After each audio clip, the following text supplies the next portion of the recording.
Hello. Okay. Hello.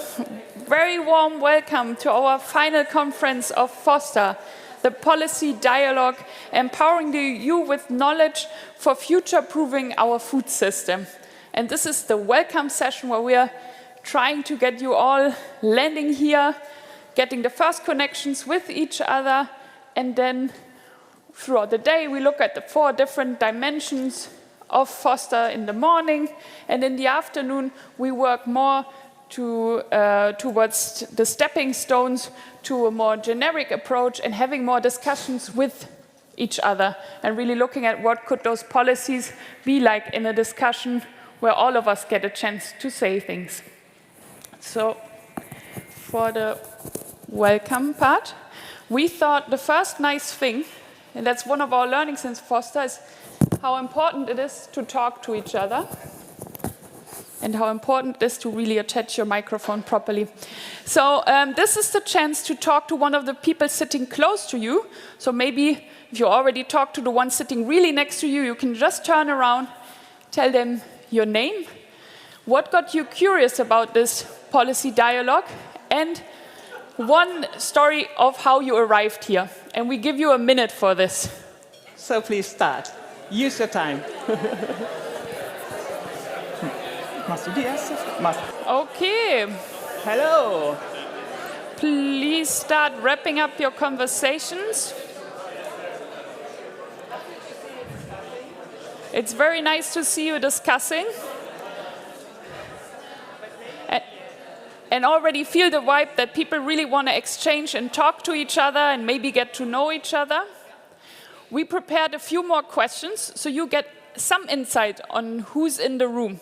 So we're going to give some statements, and whenever this applies to you, you're just going to quickly get up.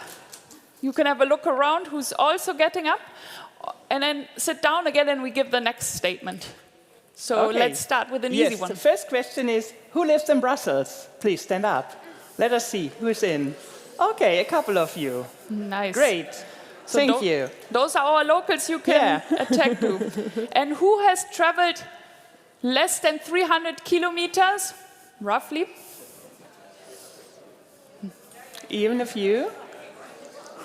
Yeah, Oh, just good. rough Some people try estimations. to figure out how far they are, yeah. Next question, who traveled more than 700 kilometers to come to this place today, to this event? So great to have you here for this long, long way you Fantastic. took. Yeah. Oh, great. Big commitment. And who on their travel missed a train connection? Please stand up, show it. That would be me too. Okay. Maybe another important question. Who had difficulties to find an accommodation in Brussels? Oh, good. Yeah, we expected something like that. And then we're curious, who knows what or who BTS is? Impressive. I Yeah. was not aware of it. That's good. I wasn't aware of it, but that's the reason why it was so hard to find accommodation. It's a South Korean boy band who's having a concert tomorrow here in Brussels. And that's the reason they're very hip that all the rooms were booked out. Okay, we are becoming more serious. Who handled food for their job on a daily basis? Not for eating, handling food on a daily basis in your job. Who for your job Touch handles food on a daily So, basis? who's touching food, working with it? Not writing. Oh, okay. Recipes, Chef, agriculture, processing. whatever. If you harvesting Farmers. things, you would also be handling food. Okay, on a weekly basis. And who considers themselves part of academia? Okay. Okay, thank you. Another, maybe no other people coming up. Who is working in education, finance, or innovation? Oh, also a few. Good. Yeah. And then the next one. Who is involved in policy making as their job?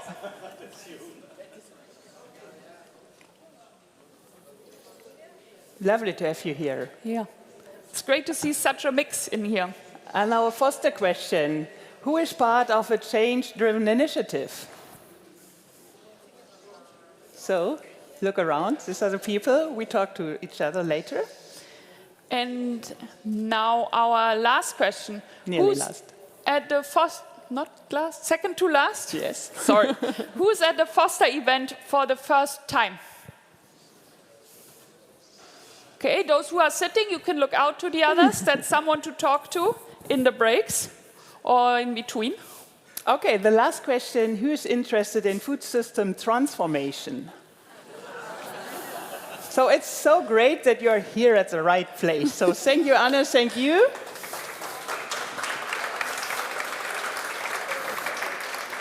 It's now my welcome and my pleasure to officially welcome you here at that place.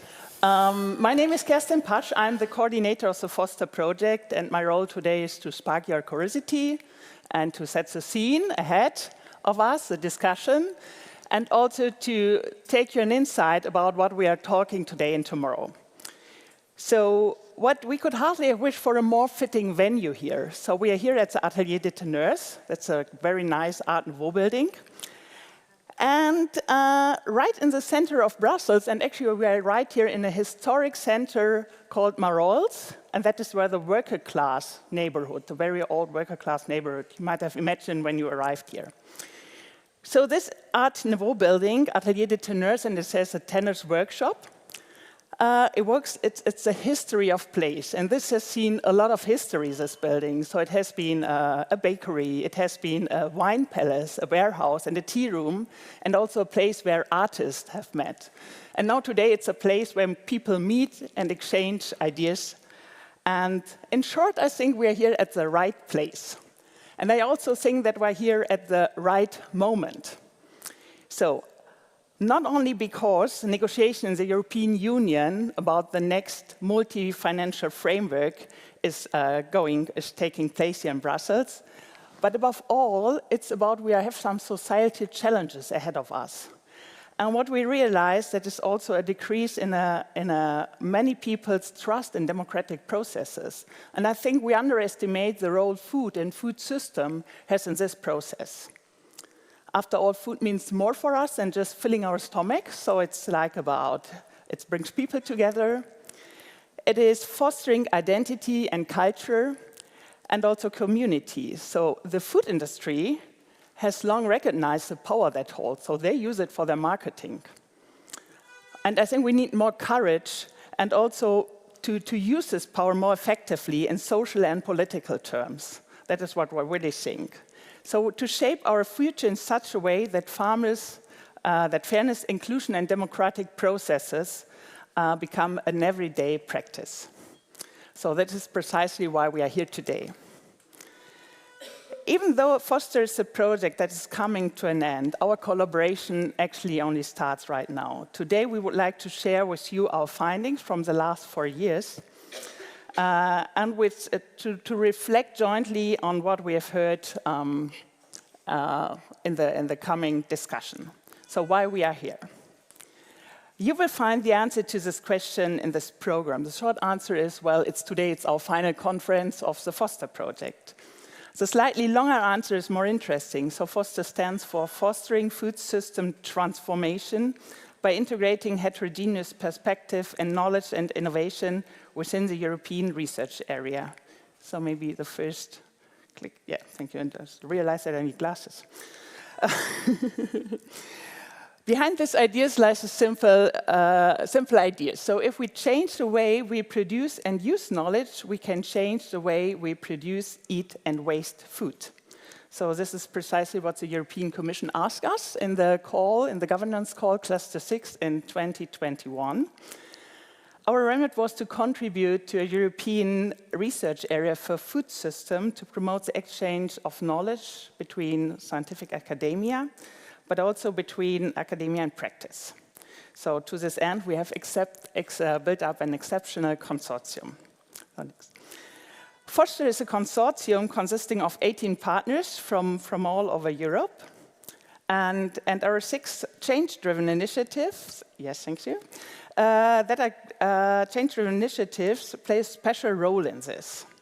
These change-driven initiatives are short CDI, and it's a term we created in Foster, and maybe community of practice sounds more familiar to you, so that is something what CDIs also are. They are non-commercial initiatives, grassroots initiatives, which are quite actively pushing transformation and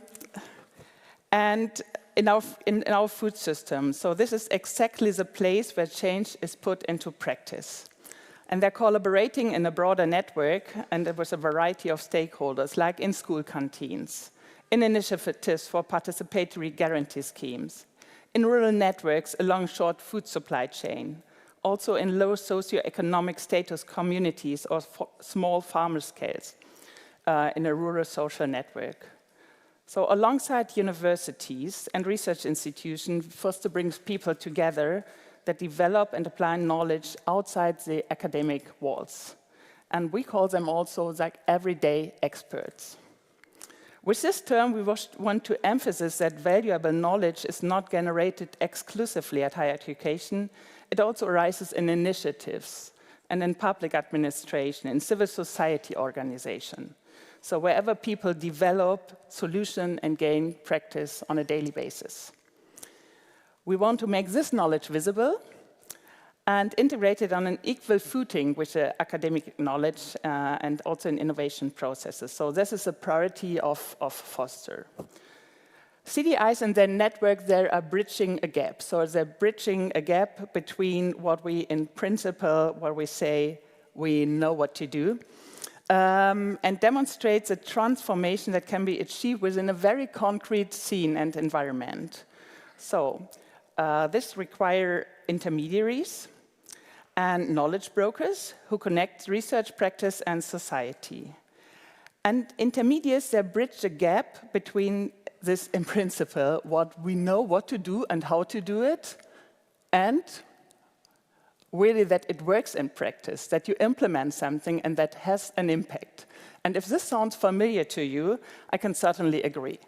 Because how we gap a bridge between this is a key question in the competition policy in Europe.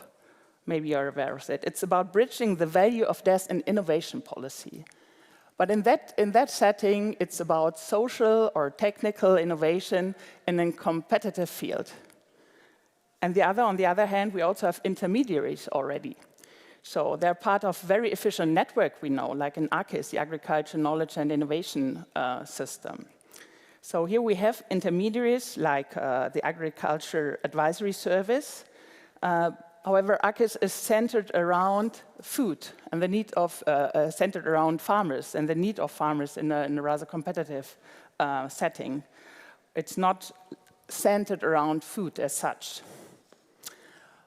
Before I turn to the project approach, I would like to share three personal, okay, you can go one further, three personal experience I've done within project. Okay, I forgot the bridge, but firstly, Foster has opened a full new network to me. So all the people I work with in Foster, I did not know before. I found them via research during the grant application stage and also by people bringing new people into this network. So this is really exceptional, and I don't want to live without that network today. Secondly, Foster has shown me just how valuable a change of perspectives can be. The openness within the consortium, the willingness to allow for different viewpoints, and to continually question our own ways of thinking that shape our collaboration. It was not always easy as a change of perspective that needs time.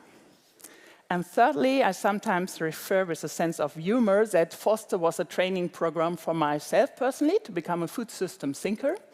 And maybe that's surprising for you as I'm the coordinator of Foster. But I learned an incredible amount myself, above all what it means to think systemically and to look at interconnections in a different new light. So the experience of Foster has an impact far beyond the project itself.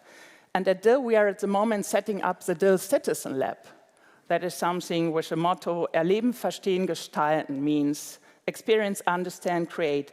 For me, this is a very concrete example how Foster already has an impact at our institution. I now would like to explain our project approach in a little more detail. At the heart of Foster lies a simple conviction, our theory of change, to change the knowledge and innovation system geared toward agriculture and food that may contribute to fostering and strengthen food system transformation. This is precisely what we're talking today and tomorrow about. It is about interplay between these two systems, the knowledge innovation system and the food system. How can we make it more efficient, use existing potential, particularly in the knowledge held by people across Europe, in the middle stream of the food system and outside the walls of universities? What are opportunities and potential in this regard? What does it mean for fairness and inclusion? Especially, what do we need to achieve this? Which stakeholders and structures are required? Meaning, what form must research and innovation governance take to support this transformation? Okay. Our vision is to lay down the foundation from which a new knowledge and innovation governance structure for Europe's system can emerge. So this vision gave us, and you've already read it, the idea of a food-oriented knowledge and innovation system. So this focus views the food system as a whole.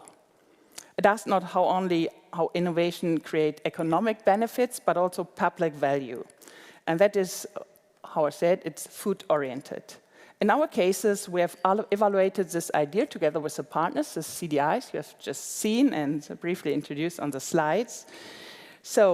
And we have recognized that that's particularly effective when we make connection and redrafting the systems borders from a food perspective, when we change the way knowledge flows and that we also foster unusual collaborations and reflect on how that works. And when we enhance a sense of agency among the actors and make them aware of their own strengths, action strengths they have. On that basis, we have identified 4 dimensions, which are food-oriented. Firstly, the substantive dimension, and enable an inclusive, reflective, and cross-stakeholder knowledge system. The epistemological dimension recognizes different forms of knowledge and combines academic knowledge on an equal footing with practical knowledge. Temporal dimension that builds on short and medium actions upon long-term consideration of the future. And finally, the governance dimension that regards sustainability, justice, and democratic participation as a guiding principle of innovation alongside economic objectives. So I mentioned at the beginning how fitting this building is. One last note on that. This building was built 130 years ago by Ernest Gateau as a commercial premises. And he was a supplier of the royal court. So he supplies pranis, wine, and also chocolate. Therefore, we are here at a very historic venue. And it's not always it brought people together, but also people handling with food and being part of a food system. So that is our task and your task of today. So we're coming, also the Foster project is coming to an end. Focus is in its starting blocks. And this is something with this very great audience here. So we have seen young and experienced people from different regions with different backgrounds, also different things you're doing in the practical life. I think we are a quite diverse group, and that is good. And we have one thing in common that's even better. So we all want to transform the food system. And this is the moment we hand over to you, to all of you, to every one of you, our project findings, and we hope that you take them over with you, get a lot of new ideas and inspired. So let us kick things off and start with inspiring conversation. Thank you for your attention.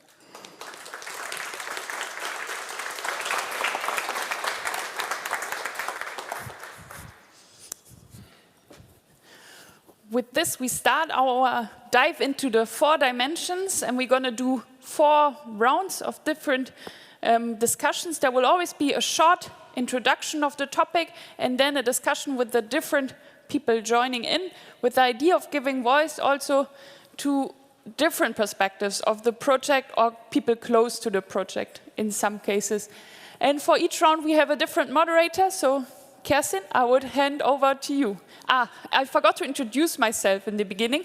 You're gonna keep on seeing me throughout the day. I'm your host of the day. I'm Anna Struth from University of Hohenheim, and I have the honor to guide you through the program and help with transitions. So. Okay, I would invite the people for the Dimension 1 on the stage, so John Ingram, Tijana Koprovic, yeah, and Tibor Porgo. So please take a seat. Yeah. Now it's more relaxed, we can all take a seat. Yes, and we would like to start what you heard now about the first dimension system, food system thinking, and why Foster promoted this approach. And I kindly asked John, if it works, to... Is it on? That's good, yeah.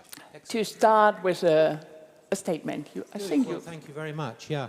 Well, it's wonderful, wonderful gathering, and thanks very much for those inspiring words. I think this is absolutely what we're all about.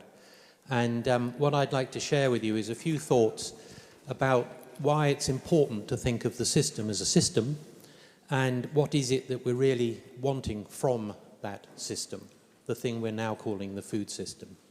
I have 3 slides which will hopefully help us through this. First of all, what do we really want from our food systems? Most people immediately think of food security, food to eat. This is, of course, very sensible and very central.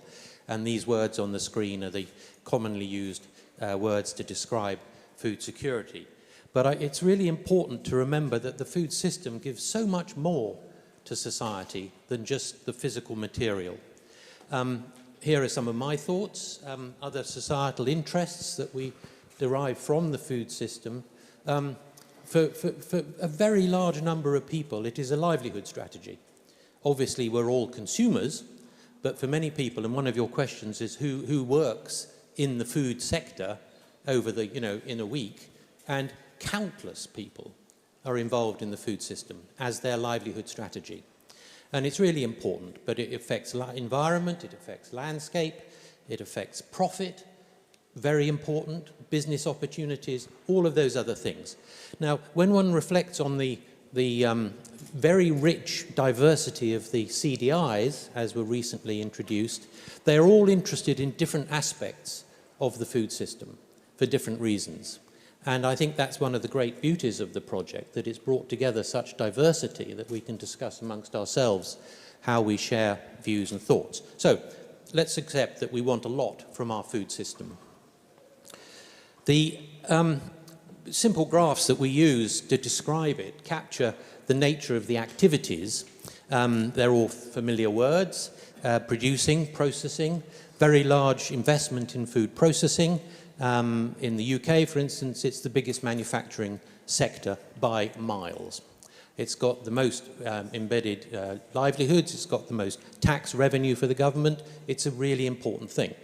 But then, of course, there's retailing and the service industries and ourselves as consumers. There is waste management and all the rest of it. So those are what we're principally calling the food system activities. But what do we get from those activities? Well, multiple outcomes. Obviously, the food security in the middle there, but all the socioeconomic aspects that I've discussed, and, of course, the environmental footprint of the food sector and the way those food system activities affect our physical natural world. So, trade-offs. Across that diagram, there are trade-offs to be aware of. But let's be bold and say there are also synergies. And if we manage our food system more effectively, we will be able to doubly win on better environmental outcomes, better health outcomes, and overall better food system outcomes as a set. So, one of the principal concerns at the moment is the state of our food security in Europe. Very round numbers, but it's about 750 million people in Europe. Horrifically, nearly 40 million people are in abject food poverty and are hungry here in Europe.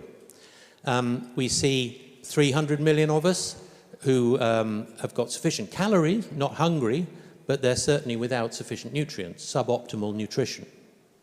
We've got perhaps over half of us with excess calorie for our physiological need, but also many of those people with insufficient nutrients, the obesity epidemic we're aware of. And the startling fact is that less than half of the European population has actually got a healthy diet. And this is something we really need to address. So what determines what circle anybody falls in? It is, of course, the constraints on the dietary choice. And those are principally affordability, but also cultural issues, cooking skills, the proximity of shops and all sorts of things like that. So there's a lot determining what I have for dinner, and therefore what circle I fall into. And so where do we get our food? Well, we basically go to the shop. Now, there are instances where we don't need to go to the shop because we can grow our own food, or we can short-circuit that system of activities and go straight from the farmer's field to the plate. Now, that's excellent, but for the vast majority of people, that is not how it works.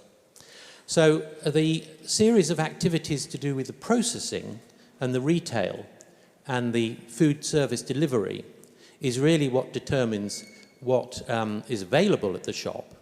And that set of activities determine the final quality and price. Now, where do those people get it from? Well, they get it from the primary production, which is very important, of course, the farming, to use a simple word. But let's not forget wild food, let's not forget fisheries, agriculture in the broadest sense, primary production.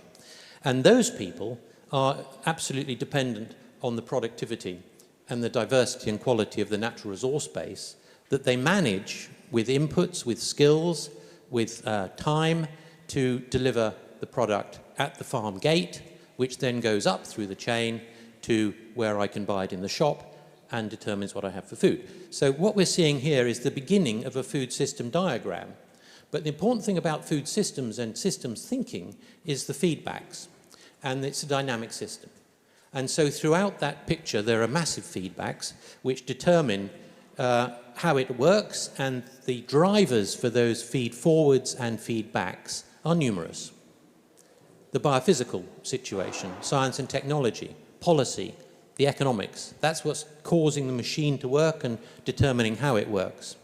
And as we look at the diagram, we have the notion of the food environment, which is really the situation that determines what I eat and why I eat it.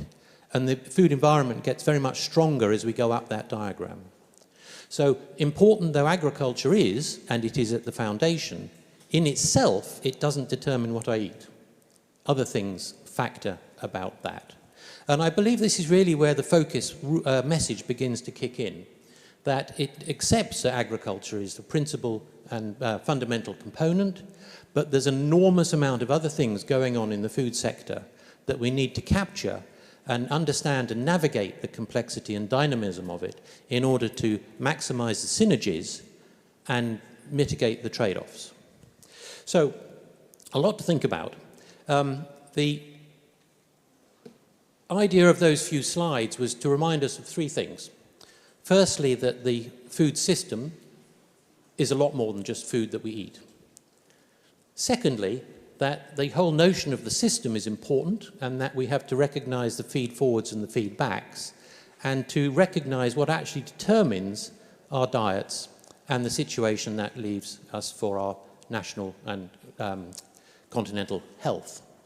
So that is an important factor, but let's not forget the environmental footprint, let's not forget the economic footprint, and the importance of the full food system, as opposed to just the agricultural system, for the livelihoods and health of the continent.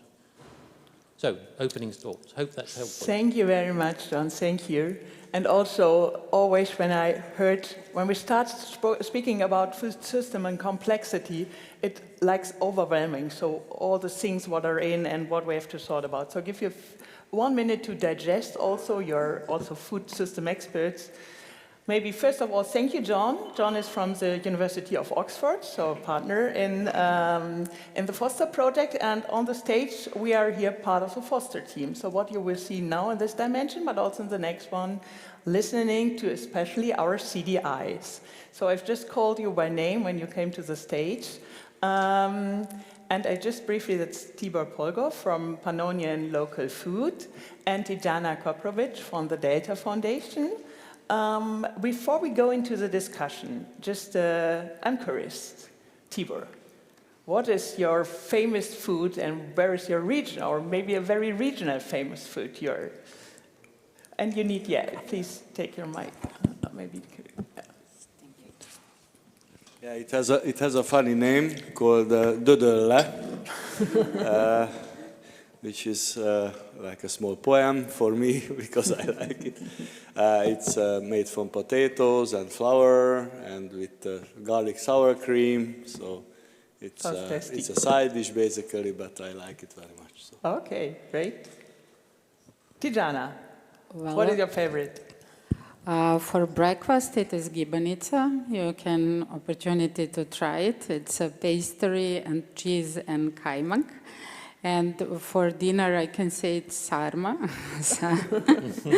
Sarma is with minced meat, which is rolled in a sour cabbage. We eat a lot of meat in Serbia. And I would like to mention a drink, rakia. So if you sometimes come to Serbia, then you must try all three. I know, that was a keyword for the recording, obviously. Right. John, we're now very curious. What's the UK famous dish is? Well, I think for breakfast, I would have to say just toast and English marmalade. I can't avoid that. But perhaps the most famous dish now, slightly surprisingly, is chicken tikka masala, which has been created magically to satisfy what the great British public think Indian food is. Nonetheless, it's very famous. Thank you, thank you. So now it's time also to know more about just not only your famous food, but both of you are representing a change-driven initiative. So Tibor, I ask you, please introduce also to our audience the CDI, your activities objectives. Recording in progress. Yeah, so Panno Local Product is quite an old NGO, also in Hungarian terms. It's been working more than 20 years now, and we were active all along, actually. We had our ups and downs, around 40 members, working a lot with local producers, improving their knowledge, their products, trying to help their marketing. But in the last 4 or 5 years, especially after COVID, more focusing on the active members. We really made a lot of projects, strategies, everything with them. But for us, Foster was really changing the game, and we are on a different track now with what we invented here. So it's I will speak later about that. We started more on from the cultural heritage preservation perspective to keep the traditional production methods and the products alive, and helping to keep the rural population with that, create job opportunities in the rural countryside. So this goal is still there, of course, and we have now an additional food system oriented one. That's very good. So I can promise, we have visited that place. It was impressive to see how the region and the roots of the people there is shown in the food and the activities. Tijana, you're with us from Serbia with a special role or a special partner as you're outside of Europe, or the European Union, not our Europe, sorry about that. And your farmers also. So please introduce your Delta Foundation and what is your we as a Delta Foundation, we started Digital Village project in 2022 with our partners, Bioscience Institute and Mokran House. And our goal is to help farmers to develop their production and by using digital tools, and because we want to try to help them to make their everyday work easier and their production more sustainable. And every partner has a specific role. There are specialists in agro-production, in agricultural production from Delta. They advised farmers how to use the digital tools, and they try to explain them benefits of it. And Biosense Institute, they are also specialized in digital agriculture. And together we develop a platform for farmers, Mokrin Sense platform, where they have all necessary data online, and it helps them to plan their daily activities and also to plan their business on a long term. And Mokrin House, they offer a multifunctional space where we held workshops and theoretical and practical also. Yeah. So in 2023, OTP Bank, they joined us, and they help farmers to invest in digital tools and to modernize their production, and because they give them loans with the benefits. Yeah. So, and till now, we held numerous of lectures and workshops, and as I mentioned, we developed a Mokrin Sense platform. Biosense Institute, they equipped a village with a weather station. We donated tablets to farmers, and so we really try to teach them how to use Mokrin Sense platform and how to make everyday work easier. And it's mainly also to encourage and give capabilities to the farmers to stay in the place, because that's also a problem. Because rural areas in Serbia, they are underdeveloped, and young people, they are leaving villages, and they, after they finish universities, they stay in cities, and because agricultural production is not so profitable. So we want to help them to cut their costs, to optimize their production, and to earn more money for their family in order to be available for them to stay on the villages. That's right. And you're also challenged, as you're very close to the Hungarian border, so to the EU borders, and that is also for local markets, of course, a pressure that you can feel, obviously. Yes, because there are a lot of much subsidies, much incentives for farmers in Europe than in Serbia. So it is not easy for them to finance production and to invest in their production and to modernize it. Thank you both for introducing your CDI's activities. We are now curious, especially our audience, about what was Foster for you and learnings in Foster. So maybe you mentioned some key activities of the CDI, but what was a key activity you did in Foster? And also you can highlight what is a key takeaway out of it. So something. What would you highlight to let them know what was special for you in Foster? Tibor, yes, Thanks. please, go ahead. For me, the highlight was a workshop we had in our region. I forgot to tell for Hungary, also coming from a border area,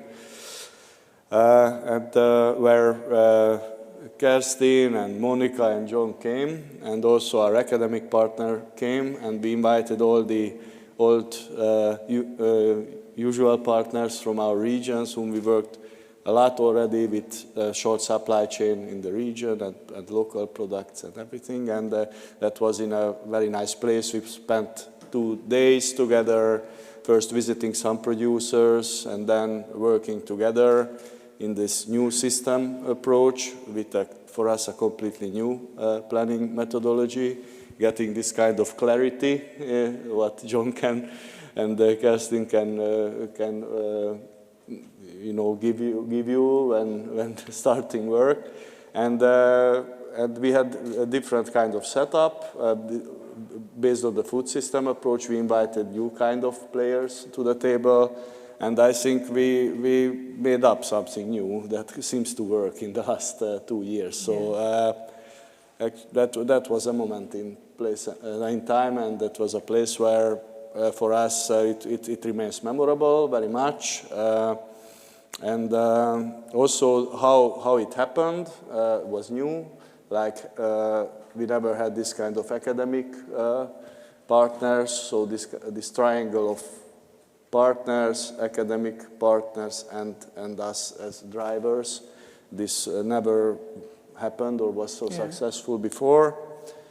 So this is a very tangible outcome that we take away actually, which is what we invented there and tried to refine since then, which is not only new in terms of thinking together in a food system, but doing things together in a food system.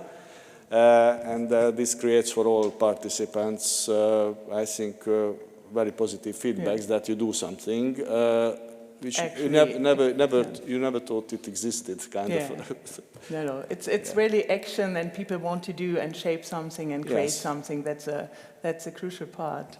So, Tijana, what is your experience, your Foster experience? Yeah, working on Foster has been really a valuable experience for us, and we learn more about academic approach and methodologies, and that help us maybe to better understand challenges in the food system and better understand the needs of all stakeholders, especially farmers, and how to help them to improve their production. And also the great opportunity was to share good practices, to share experience with other CDIs all across the Europe.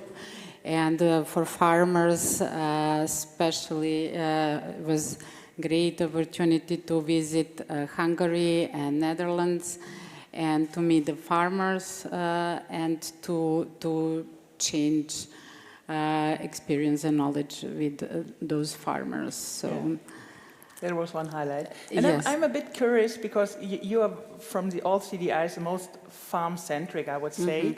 And you know your academic partner you work with, Biosense, for longer, so not just for Foster. So is the relation between the two of you, the way you work together, is it now, does Foster change that way of working together with your usual partner? Well, it mostly changed the way we are, how we see the whole system, because we were focused on the farmers mostly. But for example, when we had the workshop with the John and Oxford team, then we include other stakeholders, retailers, buyers, etc. And we had opportunity to exchange thoughts with them and to see how what they need for farmers actually, and then we can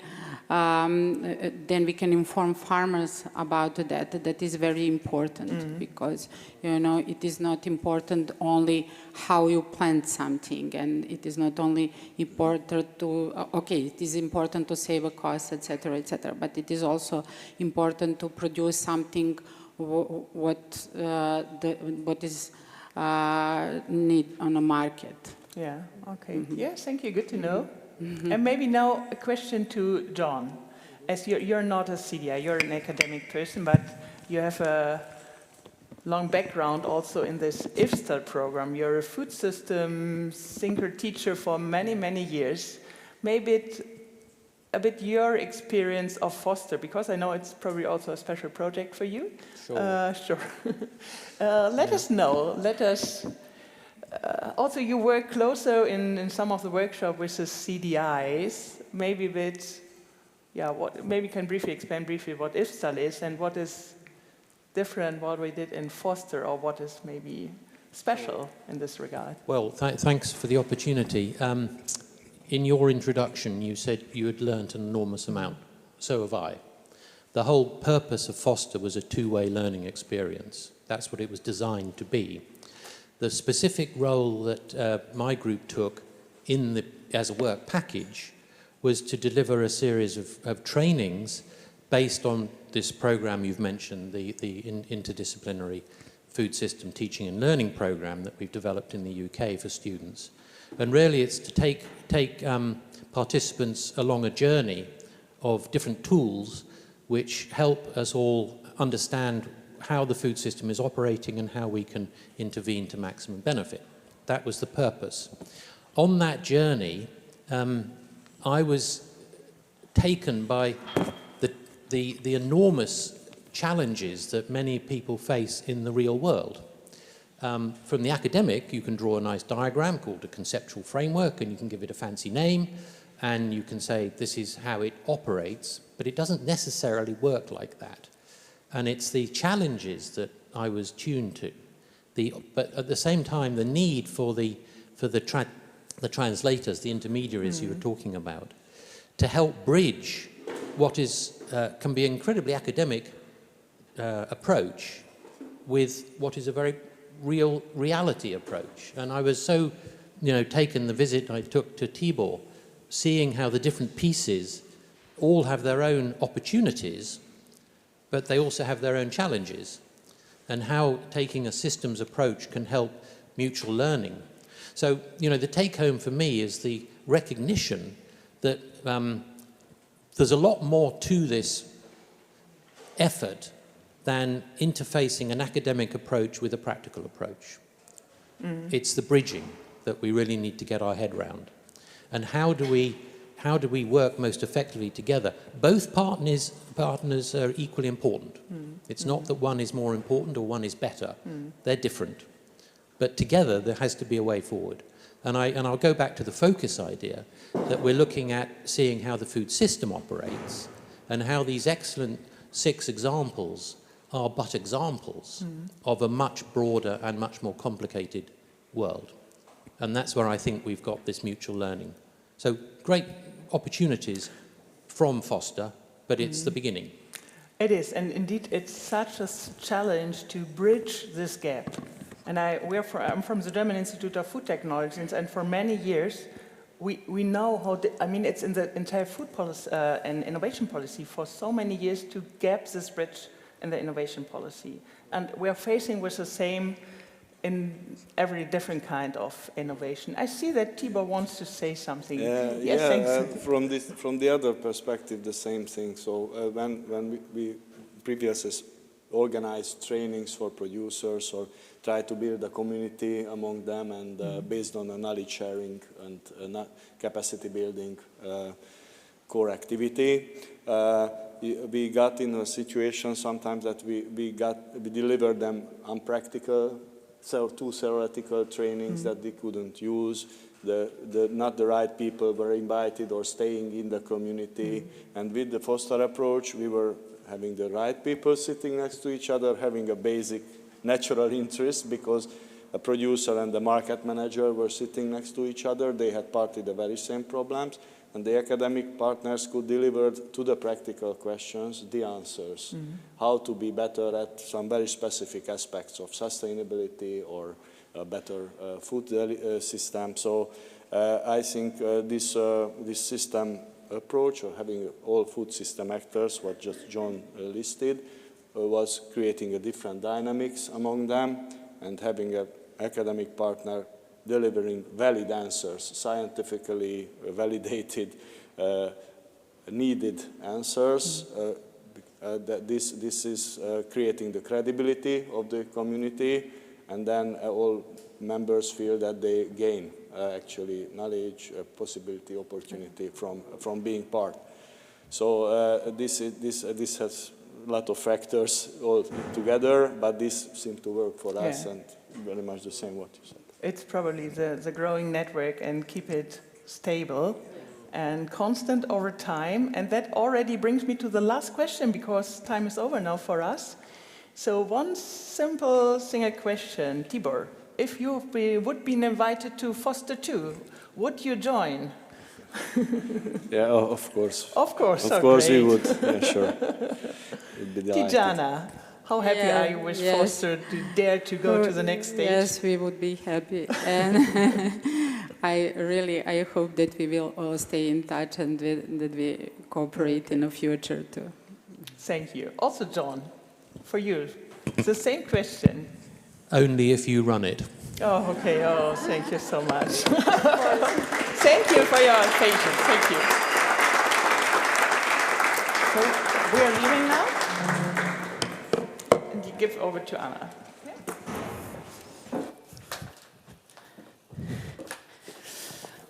That's your chance for five minutes to discuss with your neighbor what questions are emerging from the systems approach and how, in your experience, Foster has been using this or how it could be useful for other approaches. What are your takeaways from this talk? And then afterwards, we start with the second dimension and change into this. So those who are part of the second dimension, you can get ready already.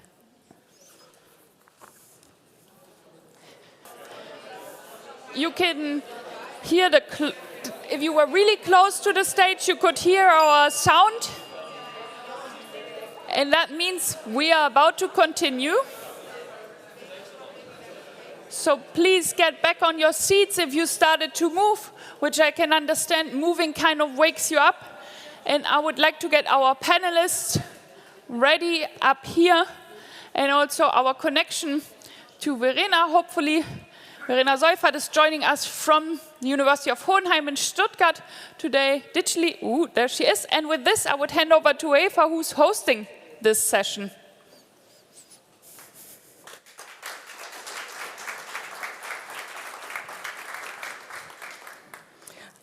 Thank you for being here. Good morning. My name is Awefa Mousouvi, for the one who don't know me. I'm working at EXA, which is the European Citizen Science Association. And EXA was one partner of the Foster project.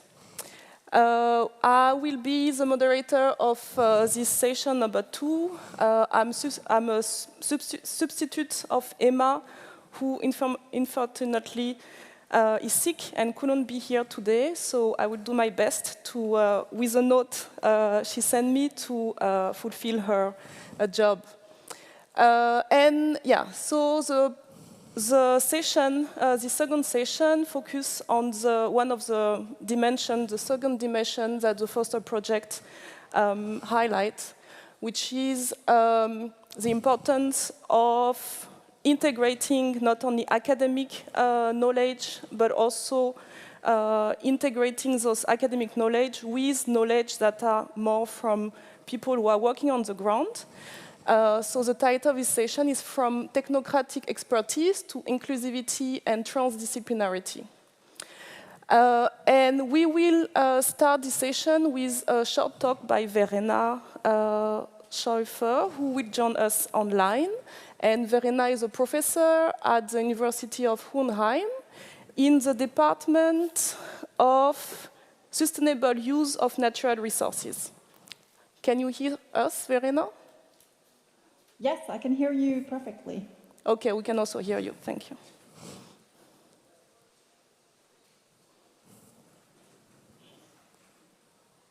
Should I start? Yes, sorry. Yes. You can start.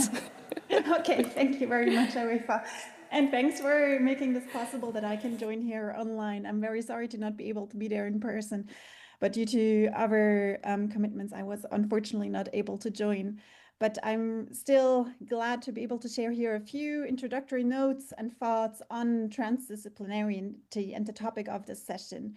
And the starting point, in my view, is quite clear, that if we want to make food systems future-proof, we cannot rely on academic or technical knowledge alone. These forms of knowledge are very important, but they're simply not sufficient to solve these broad food system challenges.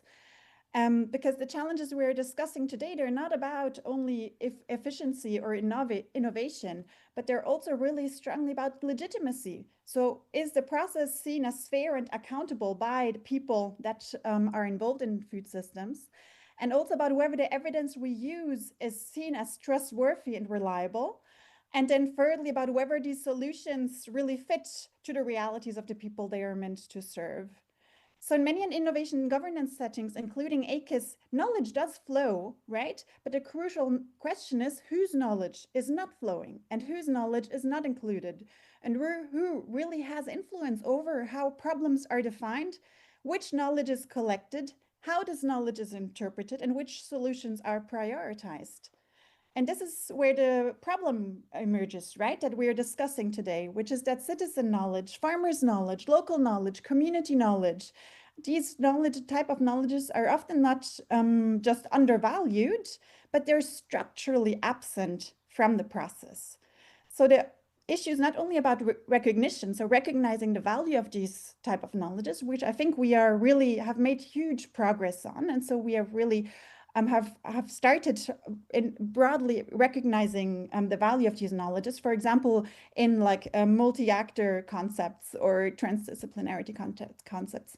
But the problem is about access to the knowledge systems, about feedback loops in these knowledge and innovation systems, and about influence in these systems. And so if farmers, civil society actors, or the citizen-driven initiatives that we, for example, in Foster work closely with, if they're not only consulted, but their perspectives don't shape the decisions in the system, then we're not talking about genuine inclusion. We then talk only about participation that may look inclusive, but remains largely performative. And we see that a lot in the systems that we work in, that these knowledges are acknowledged in values, but they're not structurally included. And this is where transdisciplinarity comes in and why the transdisciplinarity as a concept matters much. Transdisciplinarity is not only about bringing different actors into the same room, but it's about connecting different forms of knowledge, different perspective, and different interests in a way that can generate not only new problem framings, so new definitions, new perspectives on these problems, but also more robust and more targeted solutions. And this is not easy, bringing these voices into the room and allowing them to shape the way that we generate and interpret and then in the end put knowledge into action, because this really raises a lot of questions about power. Who sets the agenda? Who translates between the different knowledge systems and knowledge domains? And who decides in the end what to do with these different knowledges and how to act upon this? And this is a key learning, learning that we have developed in this project, where knowledge brokers and intermediaries are really essential and are so useful.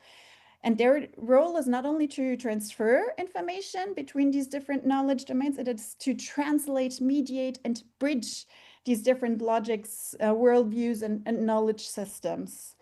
And this is especially important in a food system context, where we don't only look at agriculture alone, but we try to connect different scales, local, national, regional, EU level. We try to connect between practice, between policy and research, but we also try to connect actors across the value chain, so from consumers, processors to producers. So we have a lot of different actors in this food system, and here these knowledge brokers and intermediaries become even more important.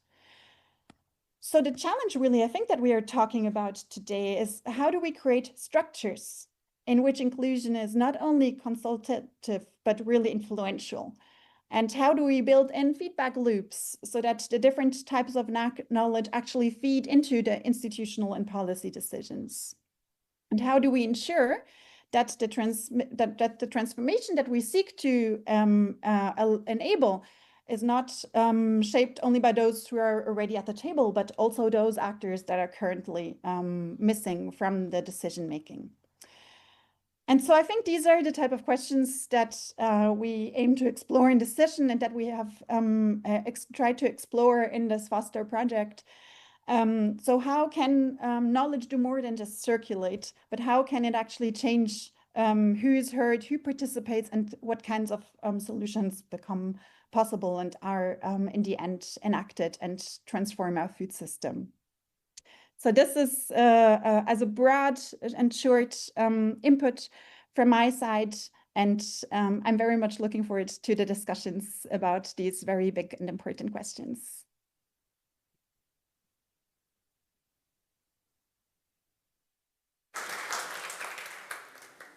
Thank you, Verena. And I will now invite some panelists to join me on the stage. So, Julia Thompson.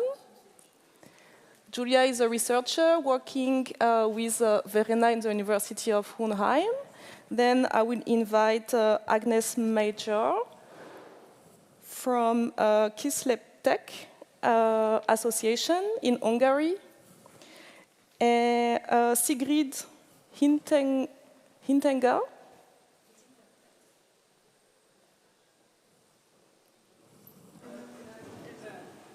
Oh, I guess I had the old program. And finally, I will invite Orchelay Frison Samoli. Yeah.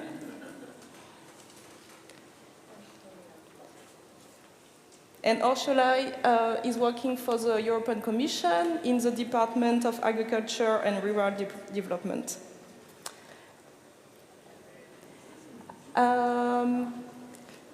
Is there someone else missing, or I think it was just like the former program? So yeah, maybe you can come closer.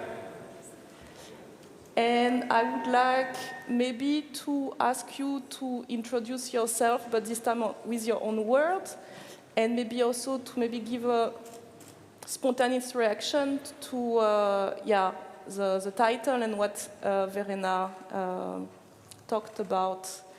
Maybe starting by Julia. Let's see, is this right? So hi, I'm Julia Thompson. I'm a researcher at the University of Hohenheim. Verena is the professor and the head of my research group, and I also work with Anna and Noray and Arizu. Hohenheim is together with VU, with the Athena Institute, doing Work Package 3, which is the component of Foster involved in action research, which is actually bringing together academic partners and the change-driven initiatives in these unusual sparring partner situations where transdisciplinarity is intended to happen. So I have work on the work package level, and I also have the great fortune of working with Uli and our CDI in Stuttgart, the Food Policy Council of Stuttgart, to actually try and get our hands dirty and work with the system. Like, how can we actually enact change? And by working together, coming up with an action plan, and trying to see, like, can we enact change together? What does it look like when academics and practitioners really get together and try to do things differently and then reflect on it? It's very interesting. Welcome, everybody. My name is Agnes Major. I'm from Hungary. I'm working for Kisleptek Association. Our organization is working for the bettering and developing the potentials of the small farmers. We are kind of doing a kind of knowledge sharing, involving farmers to explain how they can really getting a good market potentials. We're also trying to develop their regulatory possibilities. That's how we work and started to work already for many years with Pan-Local Product. I myself is a lawyer, so because it's a very important pillar in our organization, influencing the Hungarian regulations, bettering for the small farmers. In Foster, we've been called academic partner. We are not really academic partner because we are more those dirty hand party. because we are really having a daily contact with farmers and we really know how they are working, and we are also not only working with farmers but also such civil organizations who are also trying to support them, especially with the short food supply chain system, I think. Thank you, it's a good start. Or shall I?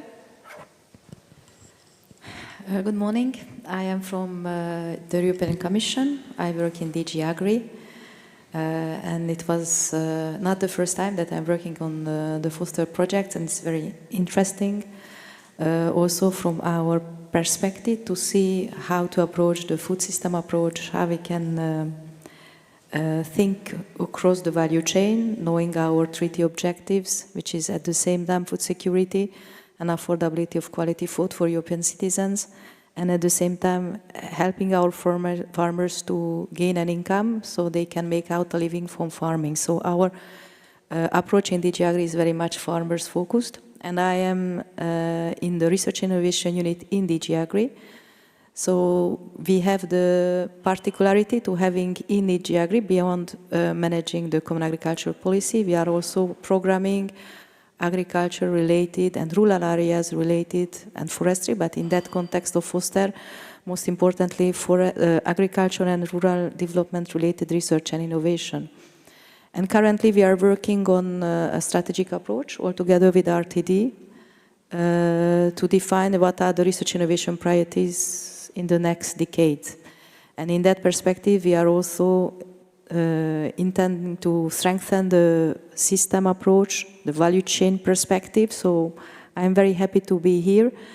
And also because I understand there is a lot of question and discussion on the AKIS tool that we are having under the Common Agricultural Policy and the multi-actor approach. And what you, in the introduction, it has been said, the multi-actor approach and the inclusiveness of the process, and how far we are listening to the people who participate to this multi-actor interaction. So I'm very happy to be here and in this discussion.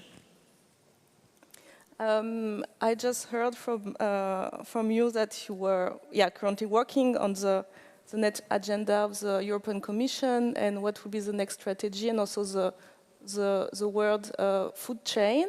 So maybe my first question will bridge with the work of Agnes and your association, because you are working especially for the interests of the small farmers and the small-scale food service producer. So I would like maybe to ask you, what is your day-to-day work in this association?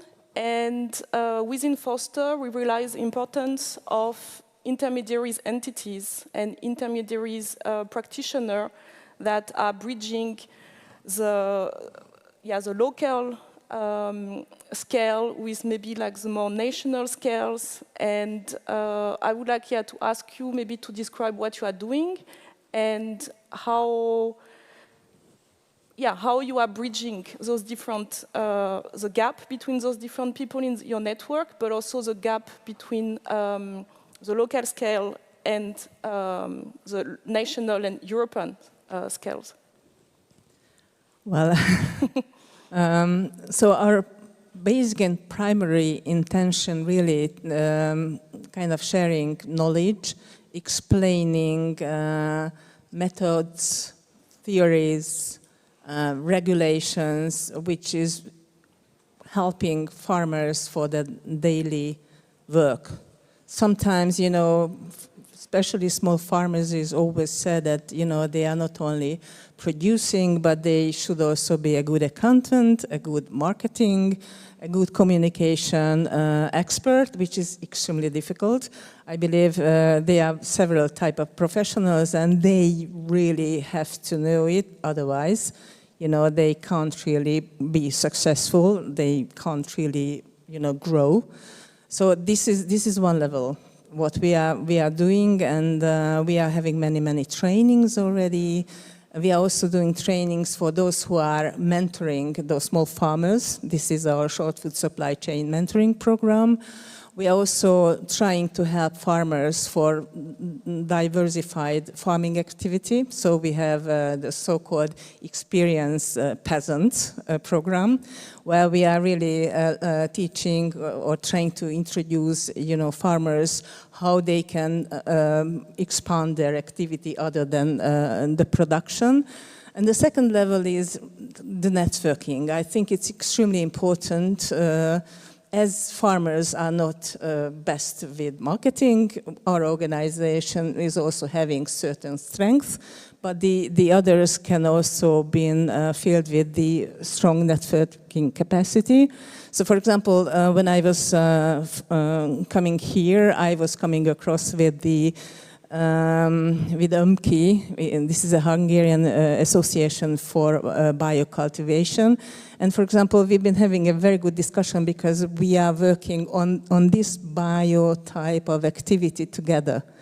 And for example, when I was telling her, this peasant experience program, she was also adding some good advice, what else we should put. So the networking is the second important aspect.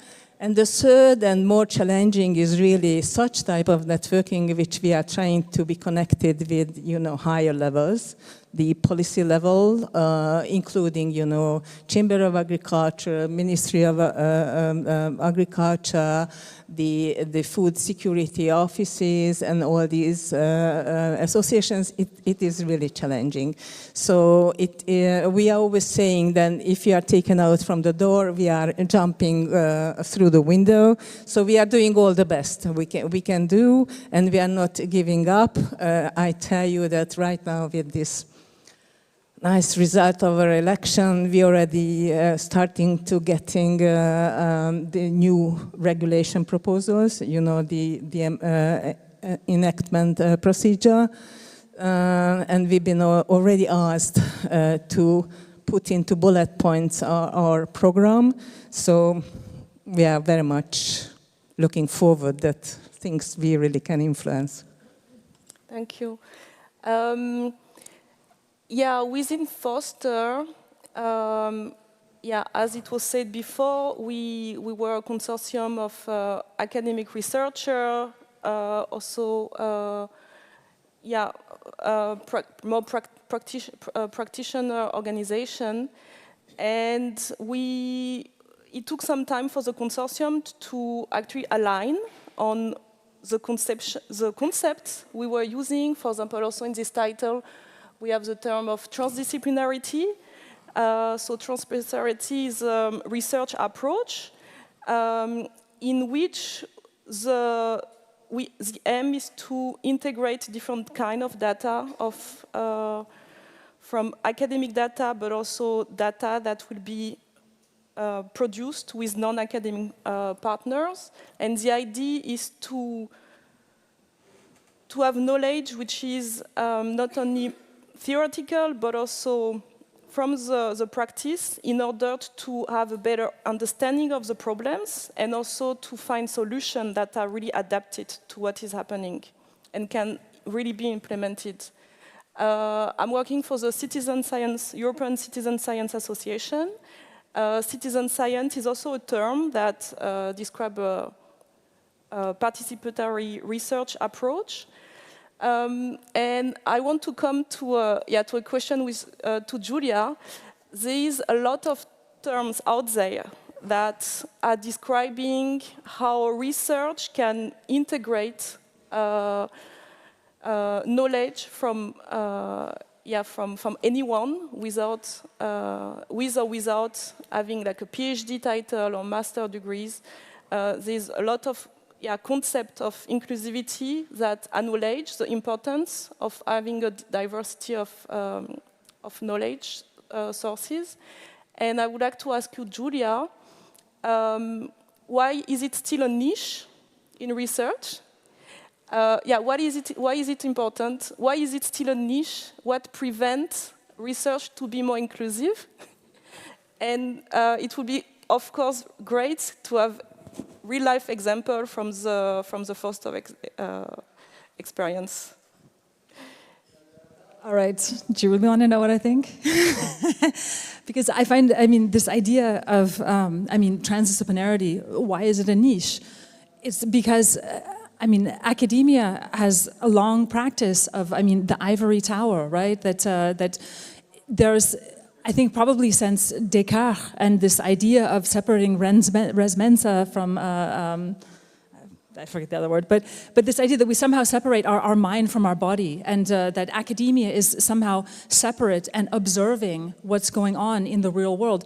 This divide, this epistemological divide, exists in our heads to this very day, that scientists are not active, right? They are observers.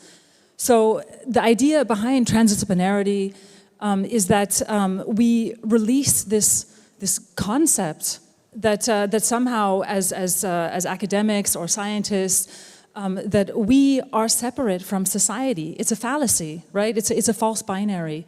So how do we actually move away from that? And this is actually, I think, one of the fundamental challenges that we have really worked with. It's a tension within Foster that, even from the proposal itself, there's a kind of a division in the proposal between the academics and the practitioners.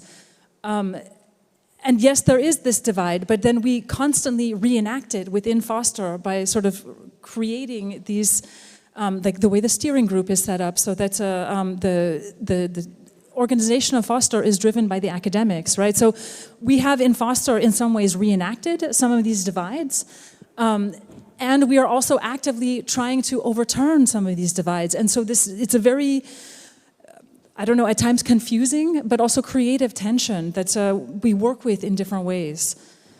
I think one of the reasons why transdisciplinarity is so challenging is because it really gets at how do we conceive the world? How do we understand the world? And so if we understand ourselves not as knowledge, creators or knowledge recipients, but in fact that we are co-creating knowledge together at every moment, right? To even expand, what do we consider knowledge?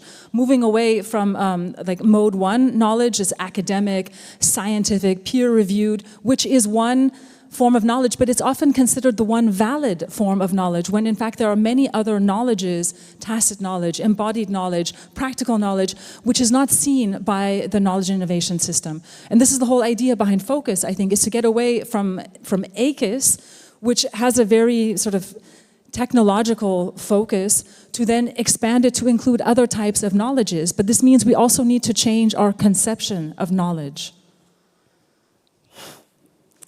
That's hard work. Yes. I did not know the term transdisciplinarity when I joined Foster. So talking about learning experiences, for me, joining Foster and learning about citizen science, transdisciplinarity, was also for me, this 4 years has been a real journey.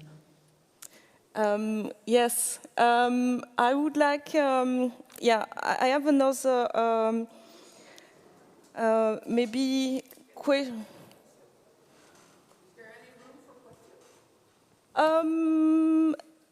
I guess, yeah. I have some more, but yes. So my name is Brechtje Hamelink. I will be also participating. We're from one of the CDIs. I have a question to Ursula, or Sonja, sorry. As you hear, if we really want to have interdisciplinarity and broader, so Foster is about two things. One is enlarging ACUS to focus, which is from agriculture to food system thinking. That's one axis. And then there's the other axis in trying to really find co-creation between academia and practitioners. It's another dimension. So I'm now talking about that second dimension. If we really want to co-create, we have to have good representation of those that are the practitioners. And if there's commercial value from that, then sort of these commercial variations are able to represent themselves. And actually within knowledge development in the EU, it's mostly, all of it is requiring co-finance. But if the value is represented by citizens' interests or small farmers' interests, then for those actors, it's very hard to play that role within the knowledge development and the way it's been set up. So if you are now discussing new ways of developing ACIS, how can you actually support those representatives of those more public value-orientated groups to play their role in focus and in the development of agricultural and food system thinking? Thank you for the question. So there are different things that maybe it's good to recall. On the ACIS, we are defining at European level a very broad concept. And the room is there to engage all type of different actors. And in fact, what we see is that, for example, on short supply chain, we are seeing all the actors all along the food system. So there, already today with the ACIS, the possibility is there, and some member states use this possibility to engage across the food system, and not only concentrating on farmers and researchers. The examples that we had also this morning are very much related to short supply chain, where there is a difficulty so far in the food system and the agri-value chain is, as what's presented by in the previous panel, is how to engage retailers, how to engage manufacturers, how to engage also consumers, citizens in this dialogue, but going beyond short supply chain, because there we have created thematic advisory networks already with Horizon Europe in the ACIS system. They are more represented in these EIP operational groups. So there we have, I think, succeeded to also have this food system perspective. Where we are not getting is the engagement in the food system when we have different type of actors because of their size, because of their economic interest. And that is a real challenging issue for us, and that has a strong impact on our farmers' income. Knowing that we have 9 million farmers, and in the upper part of the food system, we have much few actors. So the way that they are playing, and then on the other side, consumers, we have 450 million consumers. So in both sides, you have a huge group, and in the middle size, you have smaller actors who are very powerful. And if you want to have a food system that works well, and there is this interaction, as we also said in the previous sessions, a real interaction between the different actors in an equal manner, that is a challenging task, and that's also why I am very much listening what all these research projects can bring in. On the engagement of multi-actor approach, we see the limitations, and that brings back to the discussion on academics and farmers, practitioners, cooperation. What farmers are telling us is, and I assume it can be also the perception of other type of actors beyond academics, that they are used by academics to demonstrate something, but there is not a real interaction. Farmers are complaining that we are part in the multi-actor project to test something that has been thought by the academics, and they will pursue their activities even if from the first step it demonstrated it doesn't work. And farmers are not interested in testing things that doesn't work. That is an academic perspective. They are looking for solutions. So I think there is a need to change completely the mindset in the multi-actor, and that is one of the things that we try to see in our future strategy that we are drafting on research and innovation, is how to change this way of working inside of the multi-actor, because we are very happy having this multi-actor, and that now is very well established under Horizon Europe. So we have majority of our projects are using this multi-actor thinking, but that are still not in the equal fit. And that is something that we would like to improve. And then also consumers, citizens engagement, that is another part. We work with you, I think, on the soil mission. Oh, yes. Because the soil mission is also something that we are leading on in DG Agri, and that is concentrated on soil health. And there we have worked on a lot on social sciences, transdisciplinary, and how we can improve it, how to do it in a way with citizens.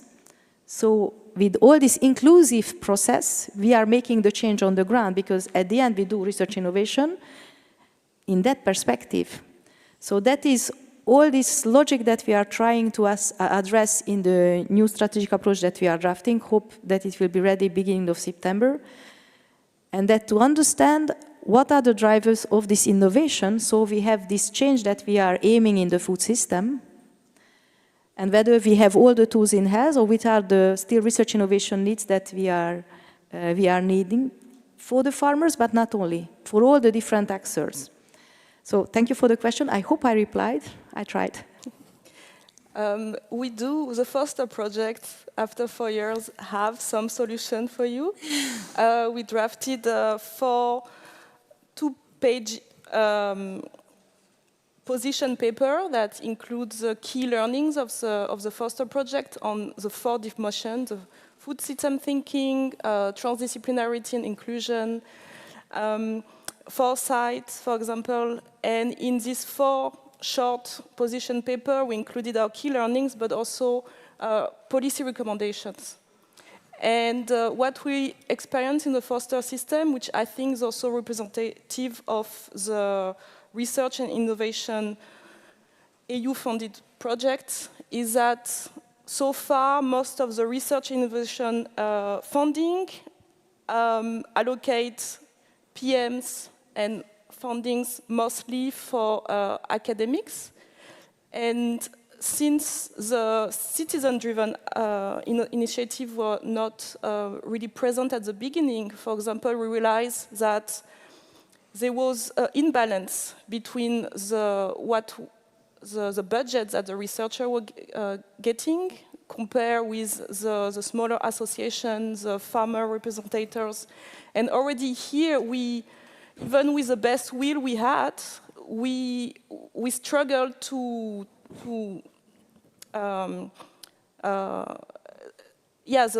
imbalance was there from the beginning. It's hard to co-create when you're Yes. starting out from very, very different starting points. Yes, it's hard to co-create where people are paid for just being more present in the project than others. So the decision making was a bit unbalanced. Also, we do have this list of key learnings and policy recommendation. I also think that it was also said that putting people together that are coming from different places and also have different aims means having time to actually getting to know each other, to align about what are the terms we are using, what does that mean. And this time is not always, doesn't always have a budget. So I would love to add something, because I feel like transdisciplinarity is also like citizen science. It's based first on a community of practice, that the questions should emerge from the relationships.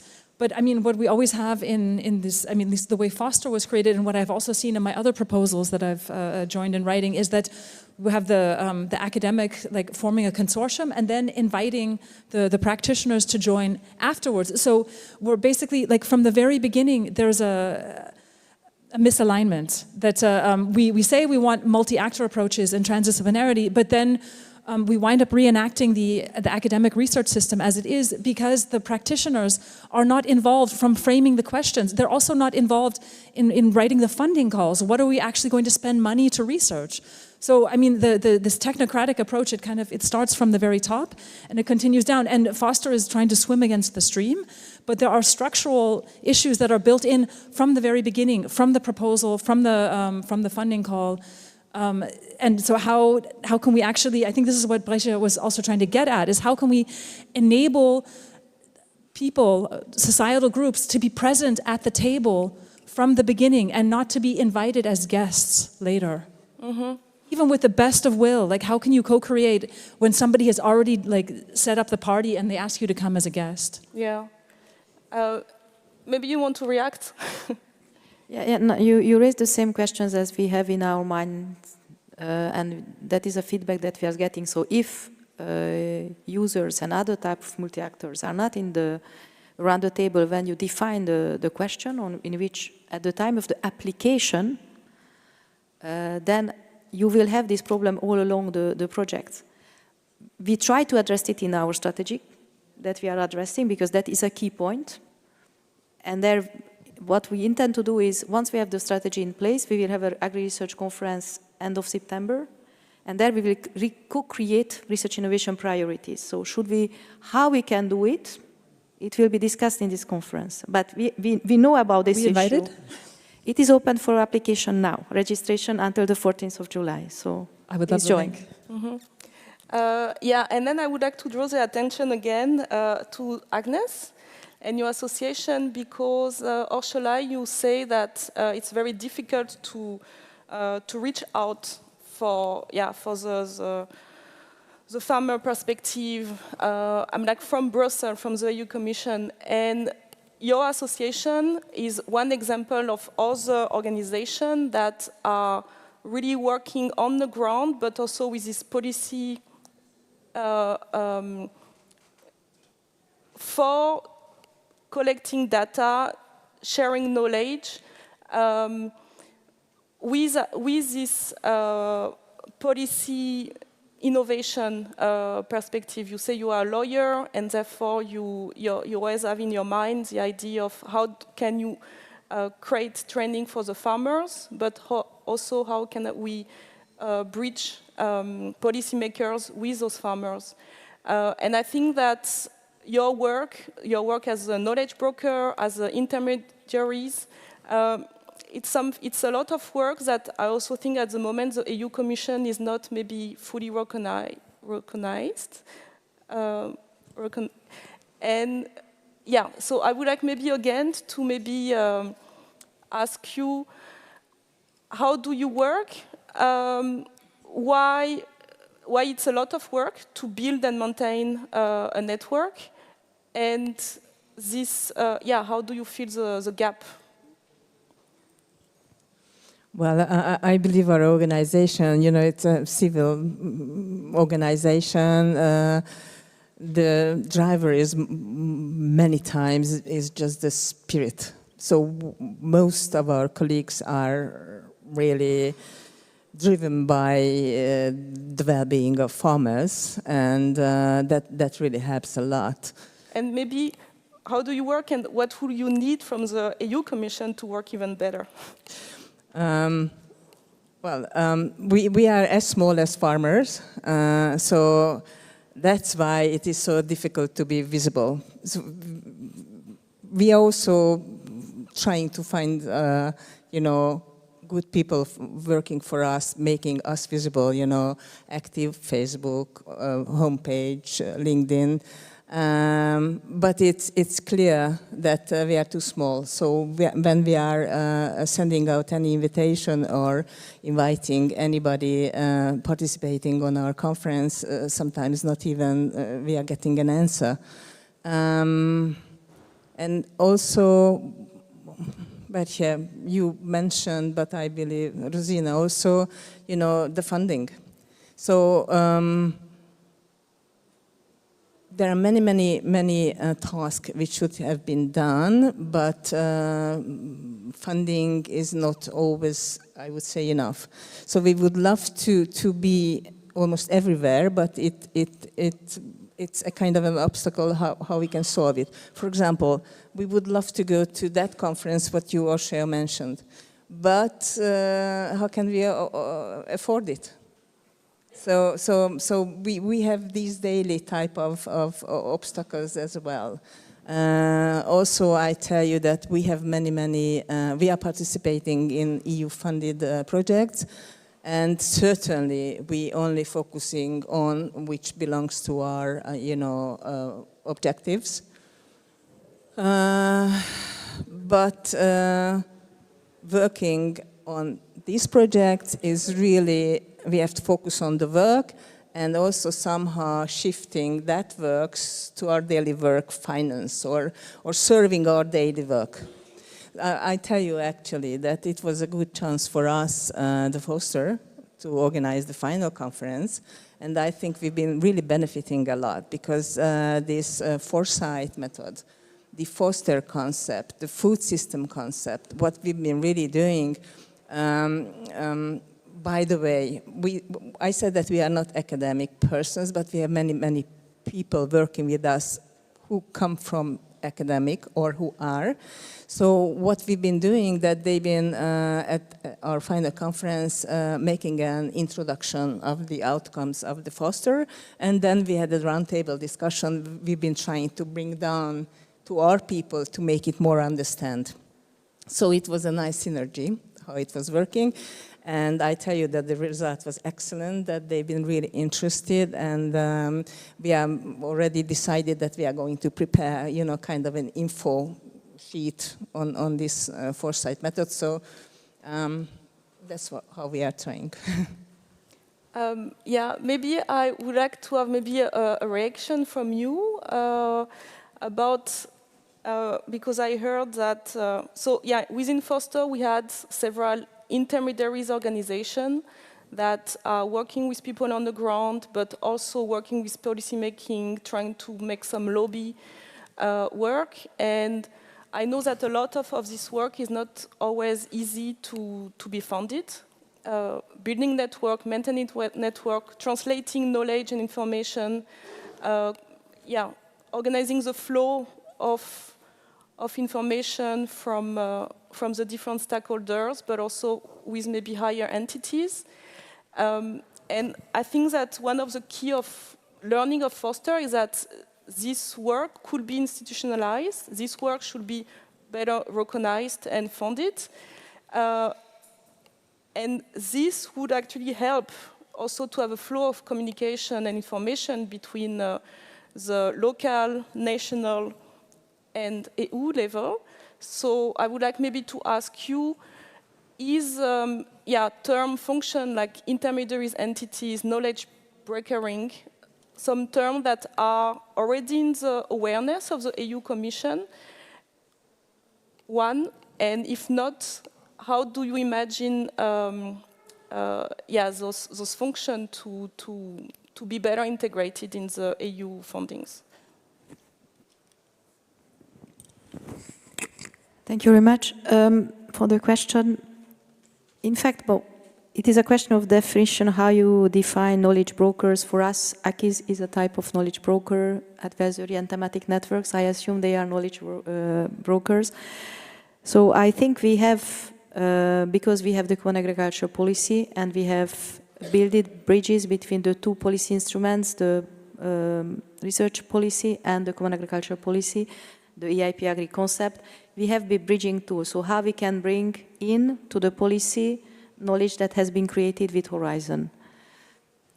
After the Horizon Europe is a directly managed fund by us, while the common agriculture policy is a shared managed fund with member states. So the final decision on what is financed under the common agricultural policy, and there we have the knowledge breakers that exist, ACIS or CAP networks in that case, or EIPOGs. It is the power of the member states to decide how and what they do. So that is the limitation in which we are working also at European level. On how far we are able to listen, in fact what we try to follow is international, and that is the only capacity that we have. So we have very few possibilities to go to single events. We try to go when there is a more international type. It's funny that I am indicated as a market officer. I was a market officer 20 years ago. In fact, I was on the rice market, but now I am the deputy head of unit on research innovation unit. And just to illustrate our work, we have 2 missions per year. So that is also the difficulty of our job. So we do our best to be everywhere and to listen, knowing these constraints that we are also having. But I have the chance to follow many different events of the Foster event, so it was nice. And now how to channel it into our implementation, that is one thing that we are trying to working on also in the strategic approach that we are developing, is how to scale what we have developed. Because we are rather good at European level in pilots, so we have good experiences as you have. But now how to make it and how to ensure that there is integrated into the system, so scaling out, scaling deep, scaling in the governance systems, making the change of those who will draft the future NRPPs, national regional plans, that will implement the funding instruments that can help. So that is a whole work that we have identified to come from pilots to us at scale change. And for that, we also need all these transdisciplinary tools and knowledge brokers. So, well, those are in the constraints in which we work. Also the timing, I understand. Yeah. With this, I think we are closing. We're a bit over time, but I would like to thank all the panelists and also Verena, who might still be online. Yes, I'm still here. It was a pleasure listening to your discussion. Yeah.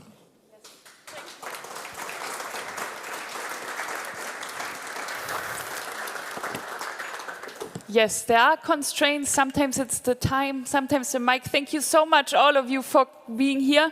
I was slowly trying to take over the stage again for Kerstin Kuhls to take over. And this was kind of in mind with the long-term vision of our day today.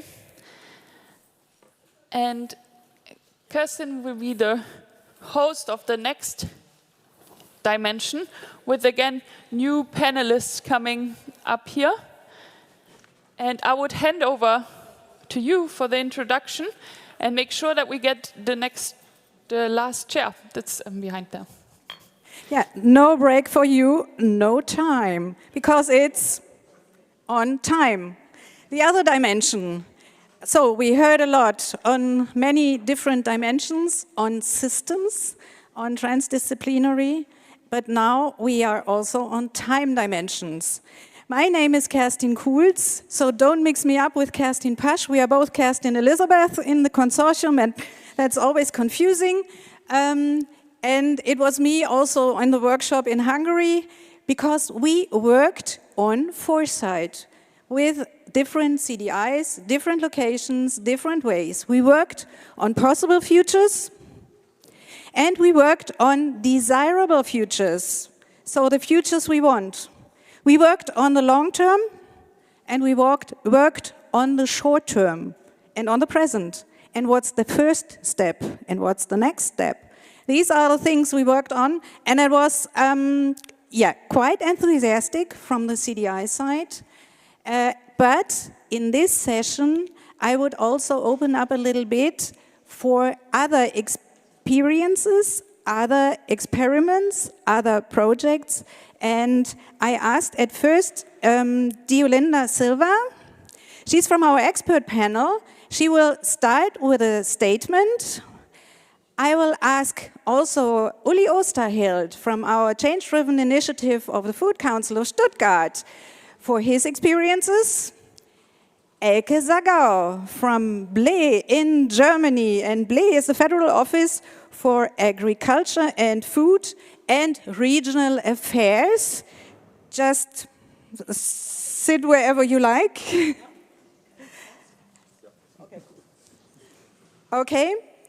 We are missing someone, but is Maria Gernert here?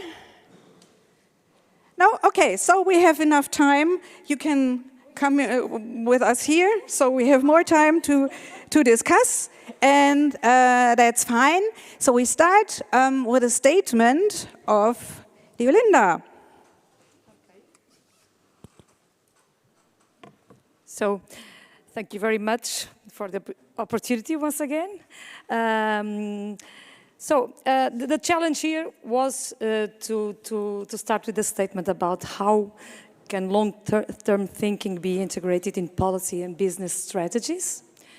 I could start merely with some topics. So we have to define a clear long-term vision, so with measurable milestones, break long-term goals into short-term actions that are realistic, measurable, and adaptable, promotes cross-sector collaboration, which is something that we have been discussing a lot here, among government, business, researchers, and other farmers and communities. Invest in research and innovation to develop sustainable technologies, use evidence-based decision-making by monitoring progress and adjusting strategies when needed, and also, of course, create policies and incentives that reward long-term environmental, social, and economic outcomes rather than short-term performance. So I thought that it would be more interesting rather than be very theoretically about this, to bring some examples. I brought 3 examples that I find that are successful. I always like to speak about examples and good practices and success stories also as failures. Failure stories, because it helps us to learn and to see how this can be implemented. So everybody knows about One Health initiative. You know quite well this European, I would say. It's not only European. I know that in other continents it's also an approach that is very important. So this initiative has as a long-term objective to create a healthier and more resilient world by integrating human, animal, and environmental health to prevent disease outbreaks and promote sustainable ecosystems. So, how should short-term strategy can lead to a long-term objective? So, first, and we know that this is happening. For example, I was involved in the Portuguese One Health initiative, and so what people were doing was strengthen collaboration between healthcare, veterinary, and other environmental professionals. Also, improve disease surveillance and information sharing, promote responsible antimicrobial use, educate communities about links between humans, animals, and the environmental. Educate communities. And what we see is by improving this communication, prevention, and coordination, the One Health approach reduces health risks before they become major crises. So this is a successful and worldwide initiative.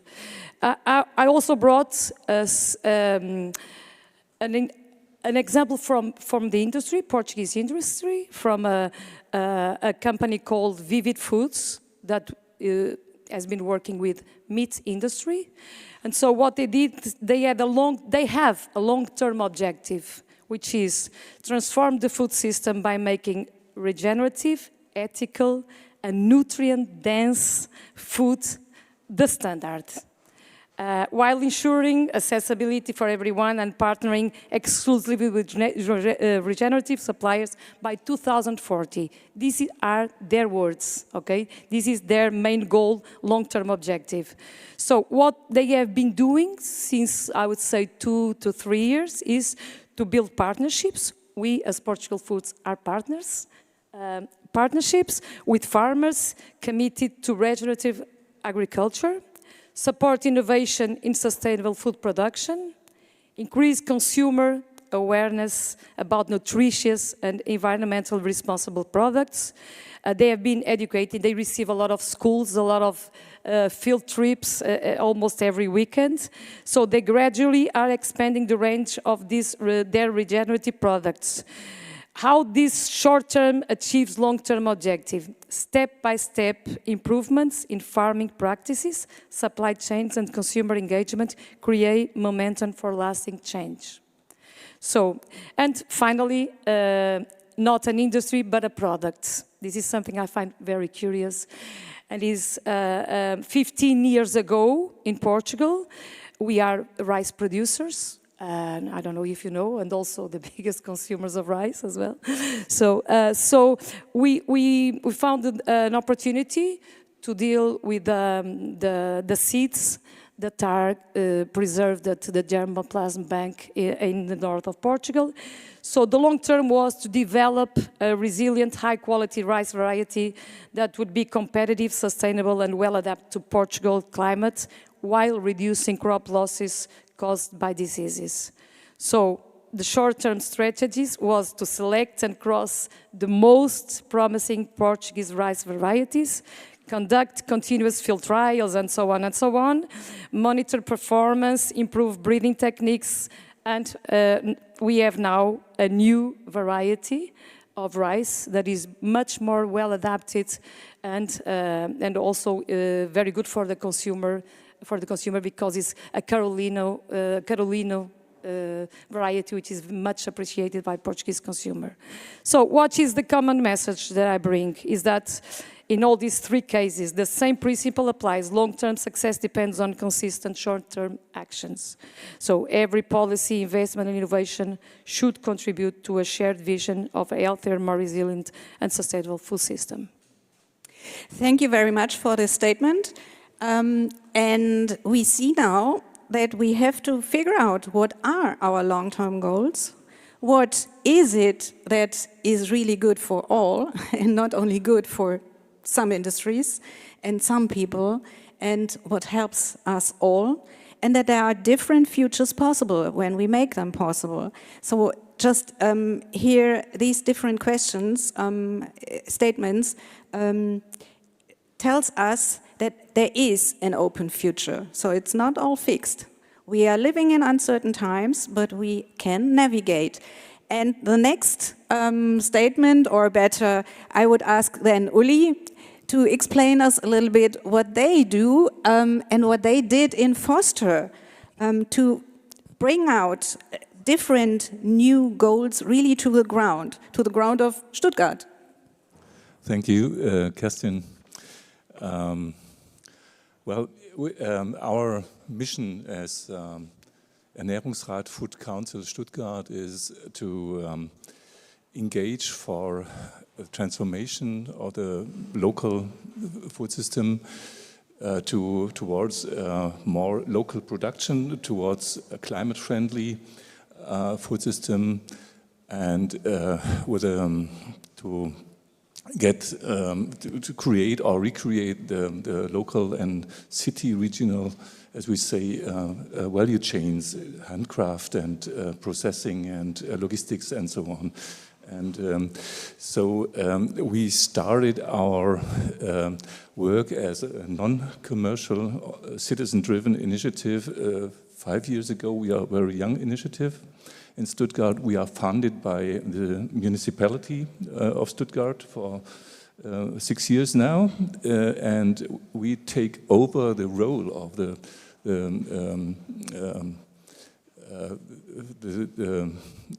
role of the municipalities of the city of Stuttgart in food system, caring about food system, you know, kind of.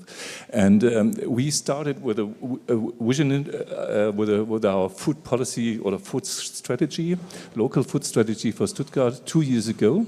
And the first question, long-term question is, what is good food? Yes, what is good food? And this is the basic question.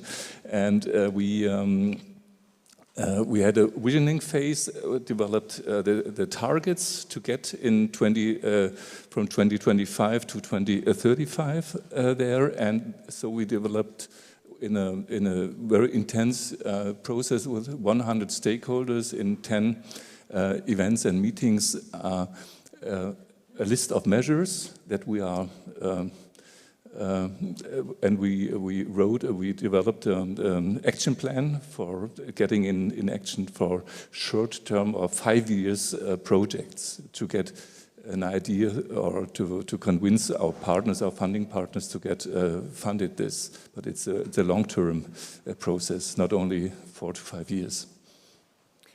Yeah, and Elke, you are representative of the SCAR Foresight Group, so you have a long-term experience. Yes, this is true, because today I have the hat on for SCAR, of course, and I'm the chair of the SCAR Foresight Group there, and we are really working together. This is Kerstin and myself. We are working together because she is, I think, from the third Foresight. That was the first, already the first. And the fifth. And the fifth. Okay, she is the expert really to carry out foresight studies. But SCAR is the Standing Committee on Agricultural Research, a very old committee from 1974.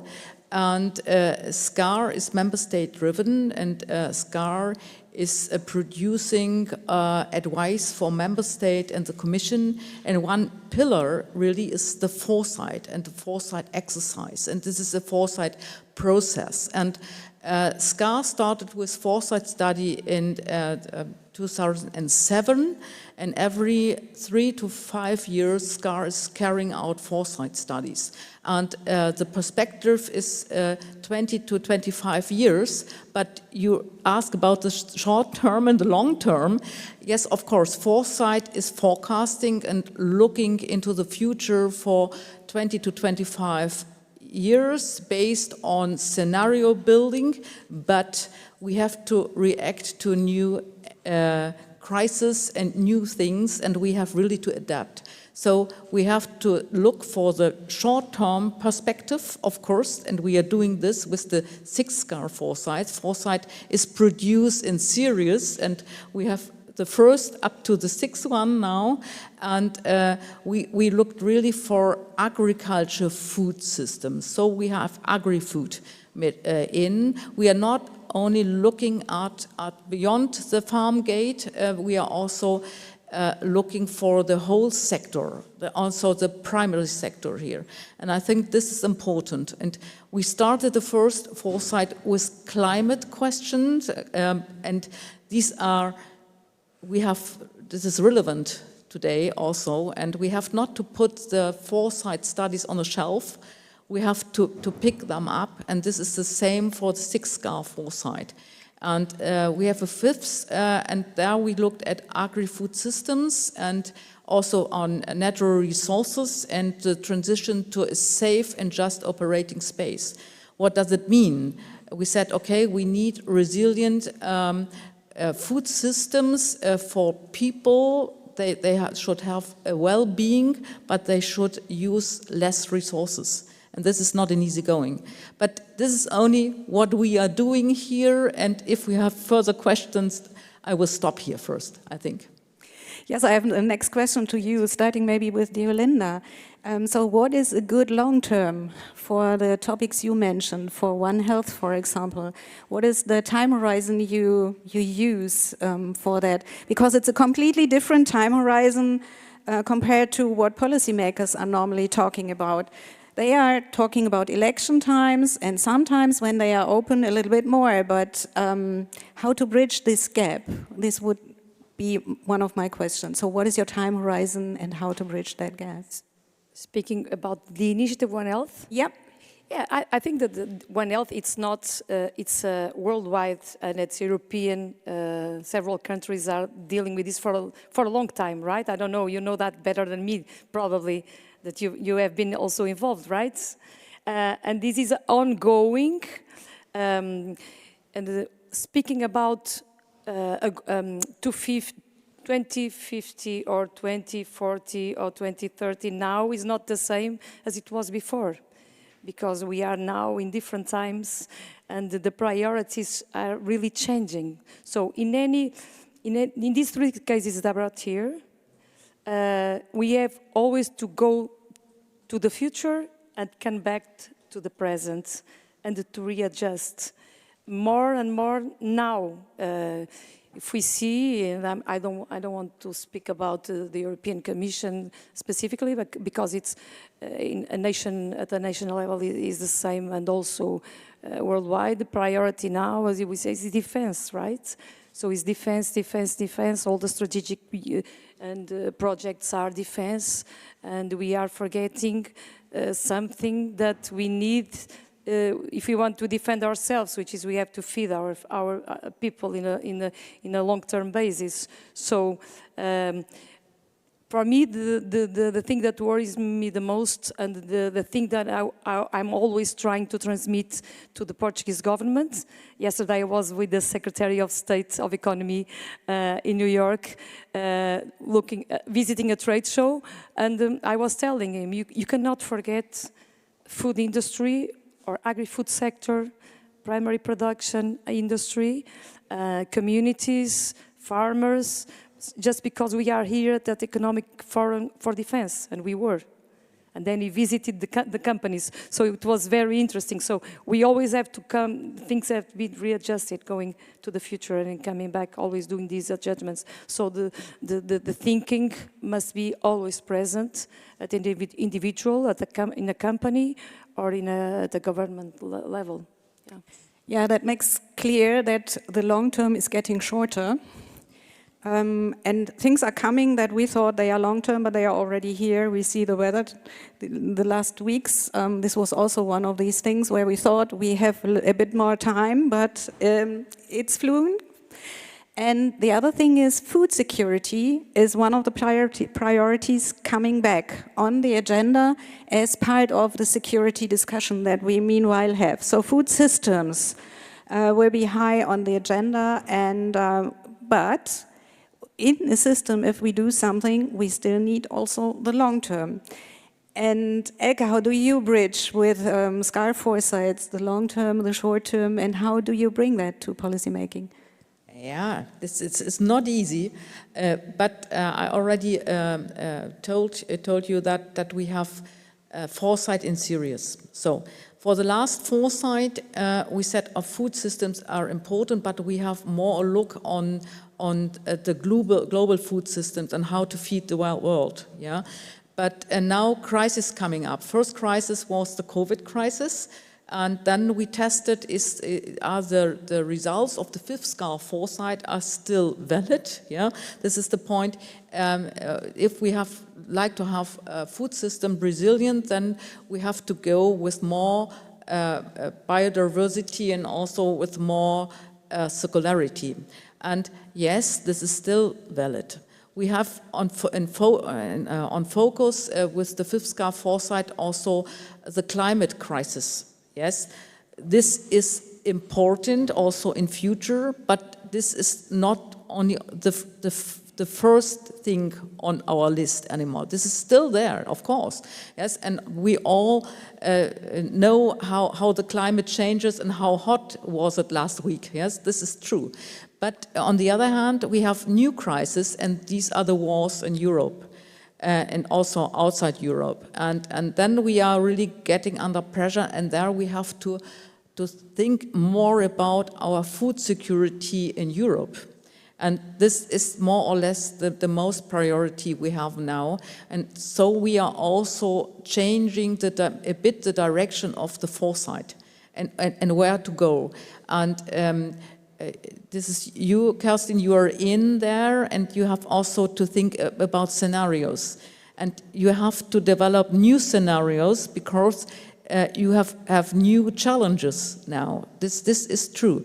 And SCAR is thinking in long term, and we are not forgetting the climate crisis and all these things. But in the short term, we have really to adapt the focus of our foresight. This is the point.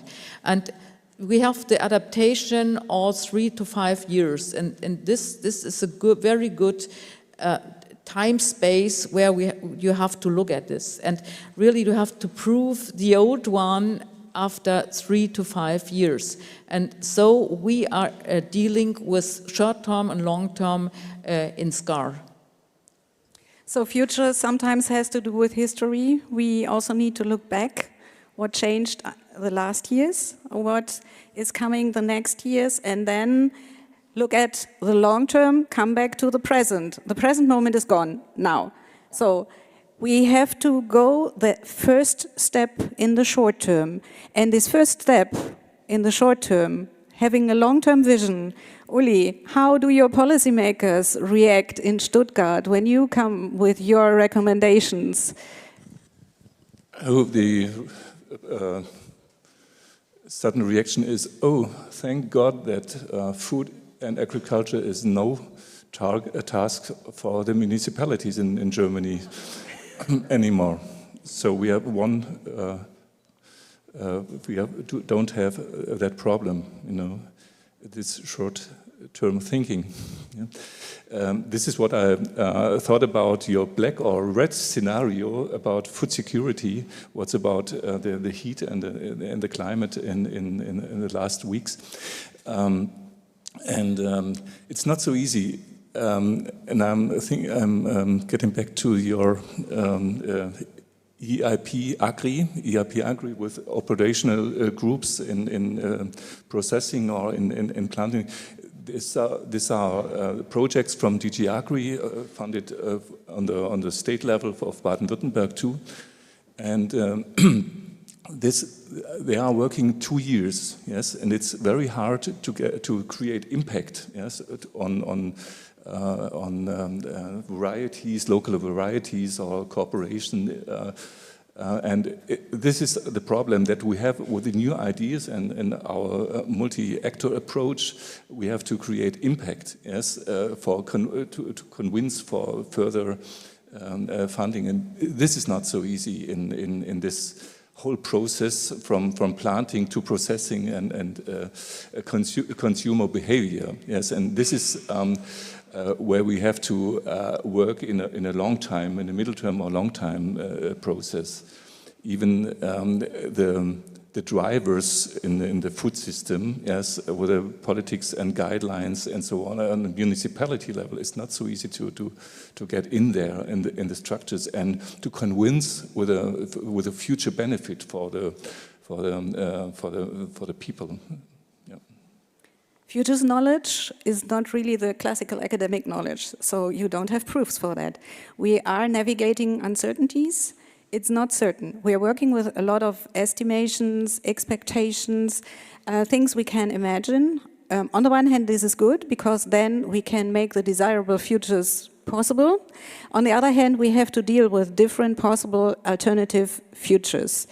So how can we bring that to policy making or to those actors who could act in the short term? So how can we convince them about things that could come, but we don't know if they really come? How could we bring this kind of attention to those people? What are your ideas? You have the One Health example, but you also had a food example. The other food example where you had the rice bag on the agenda. How did you convince people there for that? Yeah, that is very difficult. That's what we fight for every single day, right? So I think that if every stakeholder in the food chain, in the food system, is committed to changing the way people think, so going to a more systemic approach, more systemic thinking, and not fragmented, or I think the change of paradigm is that one, is that this must be a systemic thinking for everyone. So we have to fight and transmit this kind of information every single day to so that's what we do as a stakeholder. In this case, Portugal Foods as representing industry, but working also with producers and farmers and retailers and consumers. So we have to transmit, and education is very important. We have been always saying that, and we have to change the basis and change into a more systemic thinking. There's no miracle formula, or it's difficult, yeah. So is it more about education, because then it's top down, or is it already inclusion and collaboration? No, it's education for sure. Yeah. It's loads of communication, and that is something that is missing a lot. Investment in communication, and of course every single one of us continue to do this work, and for that we need support, right? So that's what we expect. Yeah. Elke, how do you get the attention? Yeah, maybe we are in a bit more comfortable situation, because SCAR is member state driven. SCAR is supported by the Commission. We have the SCAR secretariat there. We have direct channels to the DGs. Also, this is important. We are using them. We have also more groups under SCAR, for example, also ACES group. These groups are also producing policy briefs sending this to the Commission. We had with SCAR in the past workshops with the program committee and SCAR itself. So we are also looking for opportunities to really to give ideas for the new framework program. This is important.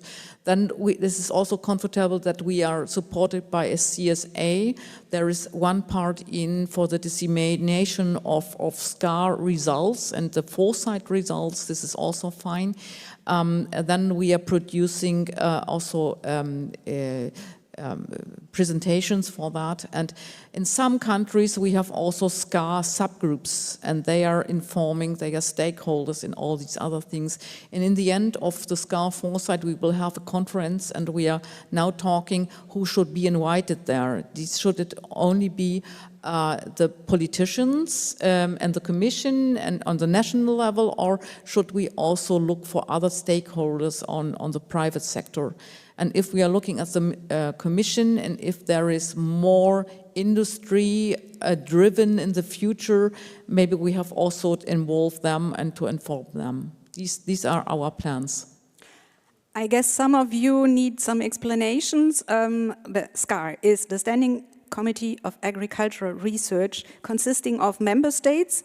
And if the member states do their foresight, they can include also people, consumers, companies, whatever is there on the ground and has expertise. No. The point is these are the member states. Yep. But if you like to inform about the results, you can also inform other stakeholders. But this is member state driven, and we have the delegates from the ministry with us. This should be clear. Yeah, this should be clear. So it's relatively structured, it's a clear structure, and it's getting also a bit bigger. This is what my impression was starting from the first SCARs. So we have a bigger outreach, but we also have a bigger collaboration, a bigger input into the SCAR Foresight. Is that true? Yes, this is true. This is true. And it's getting broader. And it's getting broader.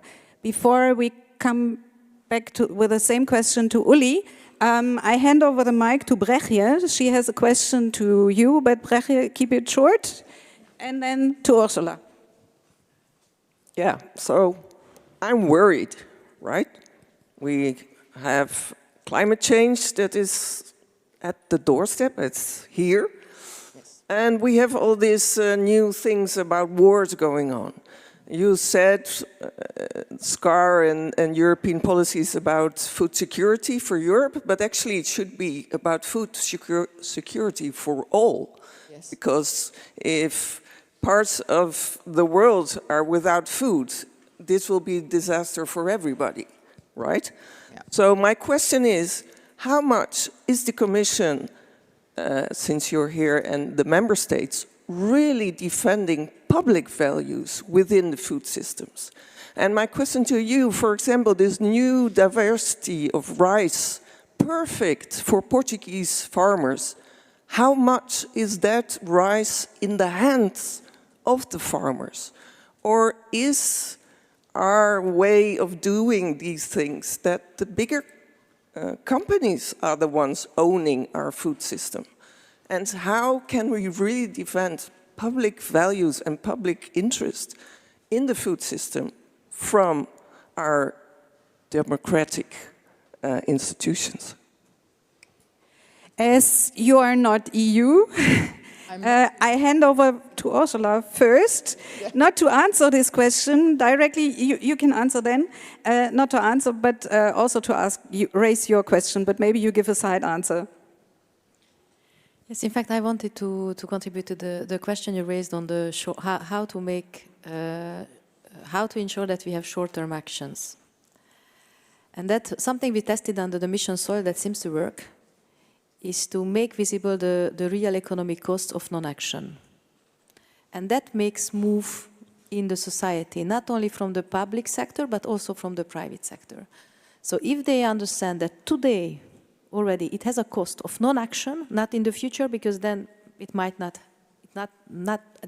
make them act. But if you can make it visible, the hidden costs of today non-action, then you have a move. And that it seems to work in the mission soil.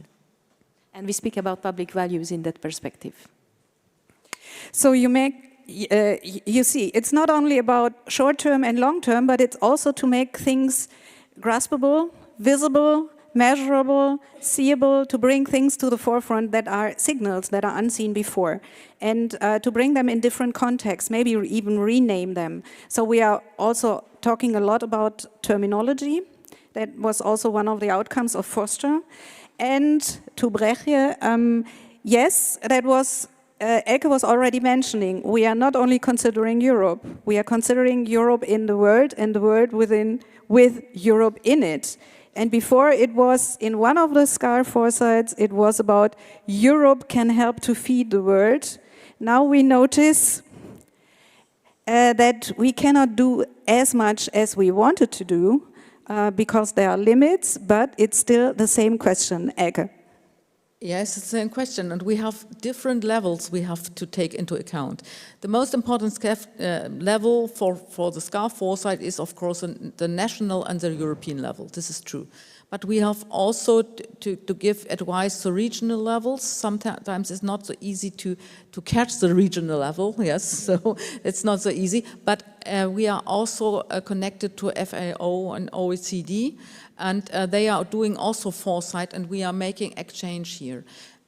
It is true, we are looking at how to feed the world, and if we are looking in the European food systems, this is true. We said, okay, how to do it and how to make food systems more resilient, then to use more or to have more biodiversity and circularity. But this is the same also for the global level. Yeah, and the point, this is true, we have a focus on Europe, but we are not forgetting the global level. And Uli, the regional or the more local level, it's really local what you are talking about? Yes, it's local what we are talking about, but one thing to the national level of funding, most of the programs are addressed to the rural areas, not in the densely inhabited regions as Stuttgart region. We have like Paris. We are very in Ile-de-France, Paris. We are very dense with 765 inhabitants per square kilometers, and no funding program is addressed to the city centers right now because everybody, it's my impression, wants to target at rural areas to keep the farmers calm. Yeah.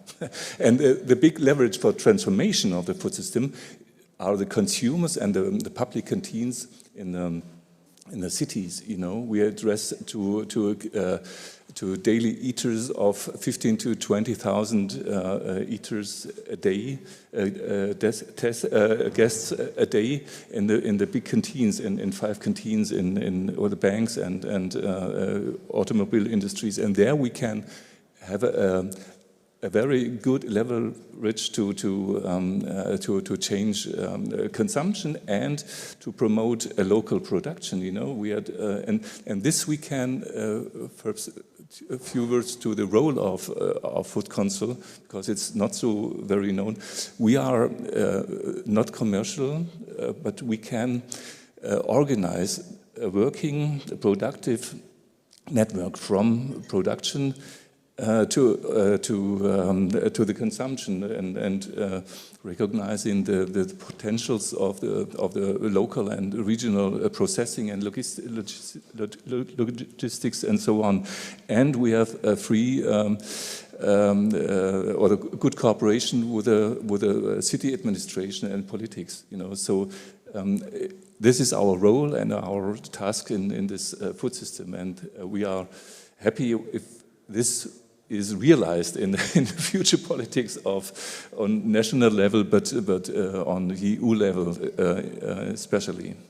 Maybe you can add one sentence about your school project, where we did road mappings and going back for your schools. yes, it's schools and consumer behavior in schools and families. It's not so easy, and but we have this action project is working fine. Next week we have an event, and perhaps we have a very prominent known personality to get this. To get known our project, it's not so. Let's talk about next week. But we addressed to the food system in school. Yes, we have there's no money to feed the pupils in the school, and they are running to the next döner and pizza. In the next streets, but there's there's no long-term thinking about this alimentation of the pupils, and so the project, the NURI is caring about this, and my colleague Jana. We are addressing to get a systemic approach, yes, to change or to transform the food environment. This is and from the menus, daily menus, but also in the attitude of the parents, attitude of the teachers, and so on, towards food culture, a new food culture in this school. Thank you very much. To sum up just in one sentence, so we need the long-term thinking, we need more futures knowledge. It adds to the complexity, but we also have to come back to the present. We have to come back to the short term. We had at the beginning systems thinking, and to add long-term to systems is even difficult because you don't know what in the long term comes out at the other end of the system if you're looking at that. We need co-creation for that. So we need all voices. We need also the information, the knowledge of those who are, well, what we called communities of practice or practitioners or consumers, however we call them. So civil society, those people who know on the ground, who are the knowledgeable people. So we have to combine that. But we need time and space to offer these kind of locations, and we need the resources to do that. And the most critical thing is coming into action. So we know a lot, but we have to start with the first step. Thank you very much, and I hand over to Aresu or Anna first.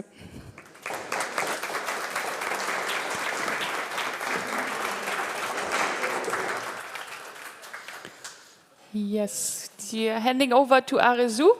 And while Aresu is getting up here, Julia and Aresu, sorry. And while you two of you are getting up here, I can already tell you a little bit about what is happening after the summary. We're gonna have lunch from 12:40 till 1:40, and lunch will be over there. But there's also many other opportunities that you can do. We have posters with information around Foster in that room next there, and about the different change-driven initiatives and what people found out there. On the way to lunch, there's some opportunity to put your questions up there, and also another sheet where you can interact with it. And of course, there's the opportunity to talk to each other and get to know new people throughout the lunch break. Also, it would be great if we're gonna move around the room a little bit. So just be aware of this. If you leave your stuff, you might have to find it a meter away from where you were sitting before, or you need to take it with you. And then I'd hand over to you for the short summary. So Aresu and I were asked to kind of give a small roundup of all of the input that we've had this morning, so in 5 minutes. So easy task, right? Of course, I was also participating in one of the panels, so I have my ideas and Aresu has her ideas, but I was just thinking, for me, like one of the red threads that I have drawn from this morning is, I mean, we've been talking about systemic knowledge, we've been talking about transdisciplinary knowledge, we've been talking about foresight knowledge, and these are all different ways of like seeing and thinking and understanding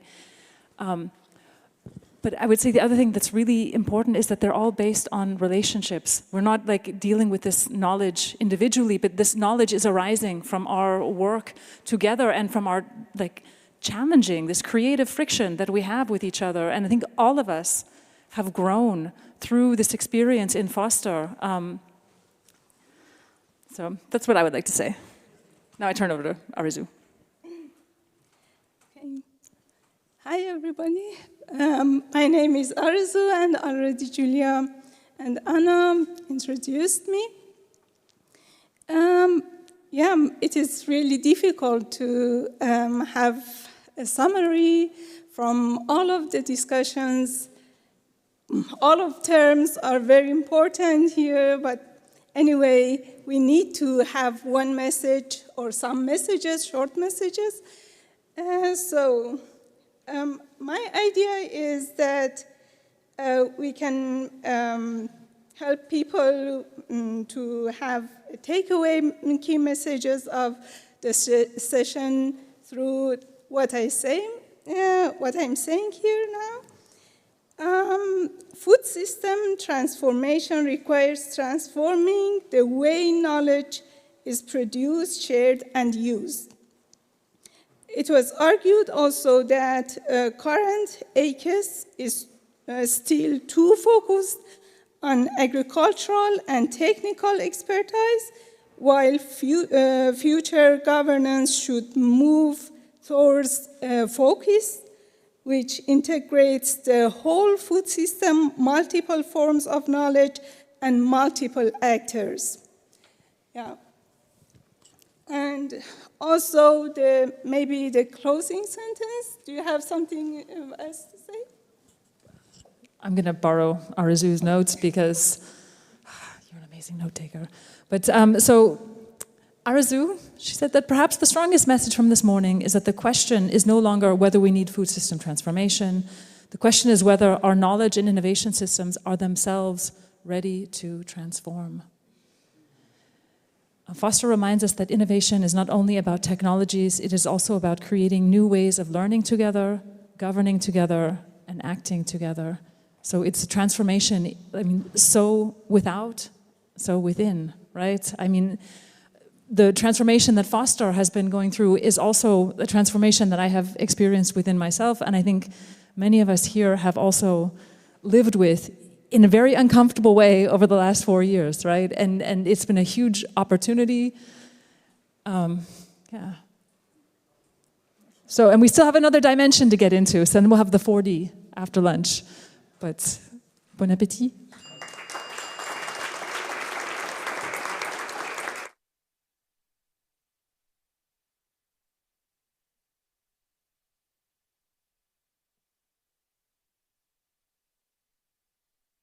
And now continue walking to your spot or new spot. This is always a chance to sit with someone new as well. Get a new perspective on the room. Yeah.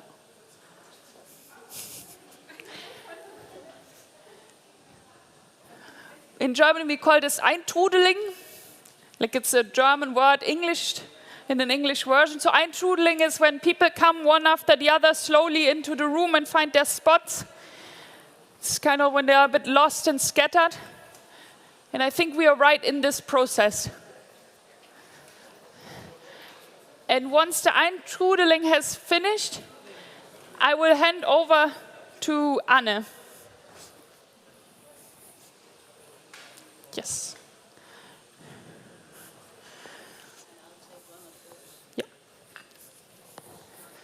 Will you sit here? Oh. Okay, and then we are here for the 4th dimension, which is the last of the 4 dimensions. And for this we have another panel. And I would hand over to Anne Löber for this. Thank you, Anna. Yeah, so my name is Anne Löber. I'm involved in Foster with the challenging task as a scientific coordinator to sort of bring all the various aspects that we've been discussing this morning and over the past 4 years together. And of course, I didn't do that alone, but that was sort of my core focus. And as you heard this morning, one of the key aspects, and it came out in all the discussions, is to think of how to govern the changes that we are after, right? So what we learned this morning, and Kirsten Paes started with saying we need to bridge gaps. What we learned is there's so many gaps to be bridged, right? We spoke about the temporal dimension. It's the long term and the short term, and doing that time and again and simultaneously. It's also, as Uli brought out, bridging gaps between a focus on the rural and the urban, how to feed our cities. It's also a gap between the academic world and the academic knowledge system and the non-academics, well, worlds and systems out there, networks out there, how to do that, how to bridge that kind of gaps. And that, of course, was also discussed. And then there is the short term and the long term, but there is also the European, the national level in governance, the regional and the local, and how to bridge those.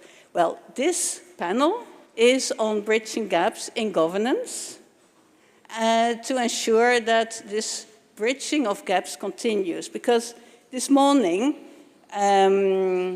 Ursulia said, which I thought was also very interesting, we're very good at the European level of piloting new ideas, but how to make them structurally land and how to anchor them in existing systems so that they move along, both the food system and the knowledge innovation system supporting that. And that's the topic of today. And I welcome on the stage our first speaker, which is Bobby Tsetkov. He's with the Wageningen Research Center, and you give an opening address, but I would love to, before I introduce you further, also first welcome other panelists to the stage, and that will be Christian Bugge Hendriksen, who is coordinator of a network of networks, Clever Food, in the field. We have Rosina Malagrida. Welcome to the stage. Rosina is part, like Bobby, by the way, of the Foster Consortium from IRSI Gaixa in Barcelona, Spain, what we call a CDI, but it's also a renowned institute. This is a very interesting case. And we welcome to the stage Brechtje Hamelink, who is from the Dutch CDI, and also present in Foster, both in the context of this CDI called Transition Coalition Food, but you've also been working on the local level with participatory schemes. I want to give the floor to you first. Thank you, Anna. I hope you can all hear me. Well, as you said, I am Bobby Tsetkov. I'm a researcher at Wageningen University in Research. And Julia, where you are, you mentioned, how do we bring transdisciplinarity into all the work we do? And Foster was actually my very first project when I started working 4 years ago. So for me, this whole idea of transdisciplinarity and working with different stakeholders has kind of been ingrained from a foundational moment in my researching career. So I hope that that's the same for other people that have started, their careers in the last few years. And so hopefully it will become more ingrained in us and the norm to have transdisciplinarity in research and in whatever we do in general. I also want to thank, as Anna mentioned, all the previous speakers. I will probably repeat some of what they've said, but my hope is that my speech on governance will kind of bridge and combine all of these together so that we are all on the same point for the rest of the conference today. So with that, I'll begin. And I want to begin from a simple observation that has come through strongly in Foster. And that's if we are serious about food system transformation, then our knowledge and innovation systems also need to become food system oriented. And at the moment, governance of knowledge and innovation remains too fragmented. So it's fragmented vertically from the European level all the way down to the local level. And it's also fragmented horizontally between different sectors. And this fragmentation matters because many of the most promising initiatives do not fit neatly into one policy box. So many midstream actors and midstream actor intermediaries like RCDIs and Foster often work across sectors and actor groups, but precisely because they work across these boundaries, they can also fall through the cracks of existing governance arrangements. And if you could switch the slide, if that's possible. I hope our slide is there. Yes, okay, perfect. So the visual on the slide captures the shift we think is needed. On the left side, we see the broad actor landscape of a food system, and John introduced the systems thinking this morning. And traditionally, agriculture, knowledge and innovation has often been centered around farmers, production, and advisory services. And this, as we've mentioned many times today, we know as ACIS. But these actors remain essential, but a food system approach requires us to connect a wider set of actors. The point is not to dilute the importance of ACIS or farmers. Rather, it is to recognize that farmers are embedded in a wider food system. Their possibilities for change are shaped by a nested system of actors and processes outside their immediate environment. So therefore, we need a knowledge and innovation system that can create the conditions for these actors to learn together, identify shared problems, and work towards promising futures and transition pathways. And this is the point of establishing a complementary knowledge and innovation system. And on the right-hand side of the slide, we propose 4 governance principles that can help structure such a system. So this is where you see what was mentioned earlier today, refreshed for all of you. The first principle is a food system-wide perspective, and this means moving beyond a narrow focus on agriculture and interrelated fields. Innovation should be assessed in relation to the wider food system and enhancing sustainability, health, and livelihoods, among others. The second principle is to do with policy integration and alignment. So a food system approach cannot be governed through policy silos. The priorities of agriculture and other societal demands need to be better aligned. And especially for EU policymakers, this is important because many of the relevant instruments already exist, but they often operate with different frameworks and groups. So the challenge is therefore not to only create new policies, but also to make the existing ones work together more coherently.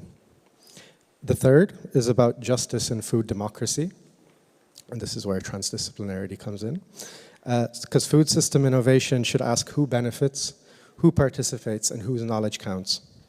The Foster experience shows that meaningful innovation demands trust and time. We've spent 4 years and we're only just about starting to agree on things, and some we still don't.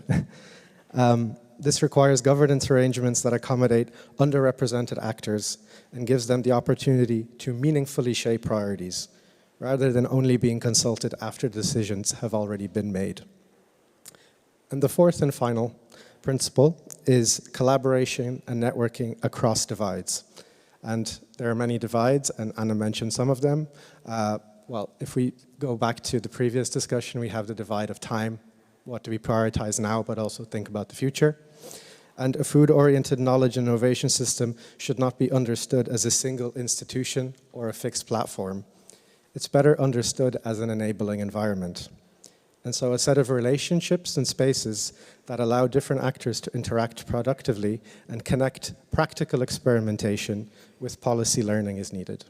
And now my final point, and the key governance point, which I hope you can all keep in your head as we have this discussion, is that we need tools and frameworks to govern a knowledge and innovation system in which midstream actors can emerge, connect, scale, where appropriate, and contribute to knowledge and innovation at multiple levels.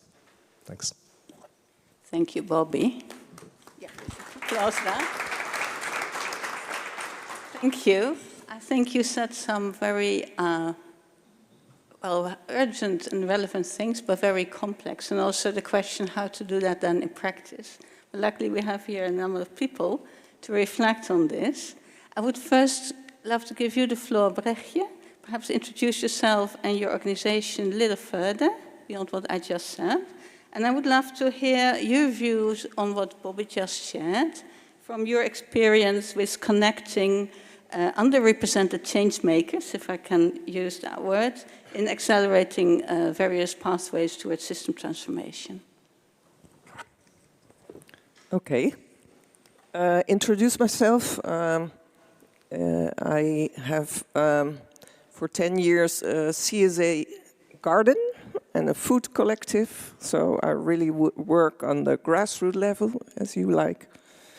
But I've also started the national CSA network and the Federation of Agroecological Farmers and the collective of, let's say, green farmers to become more active in policy making. And since 2 years, I now work for Transition Coalition for Food, where we are sort of a think tank trying to really see it in a transition and see how we as a think tank can contribute to the transformation of the food system. Yeah, so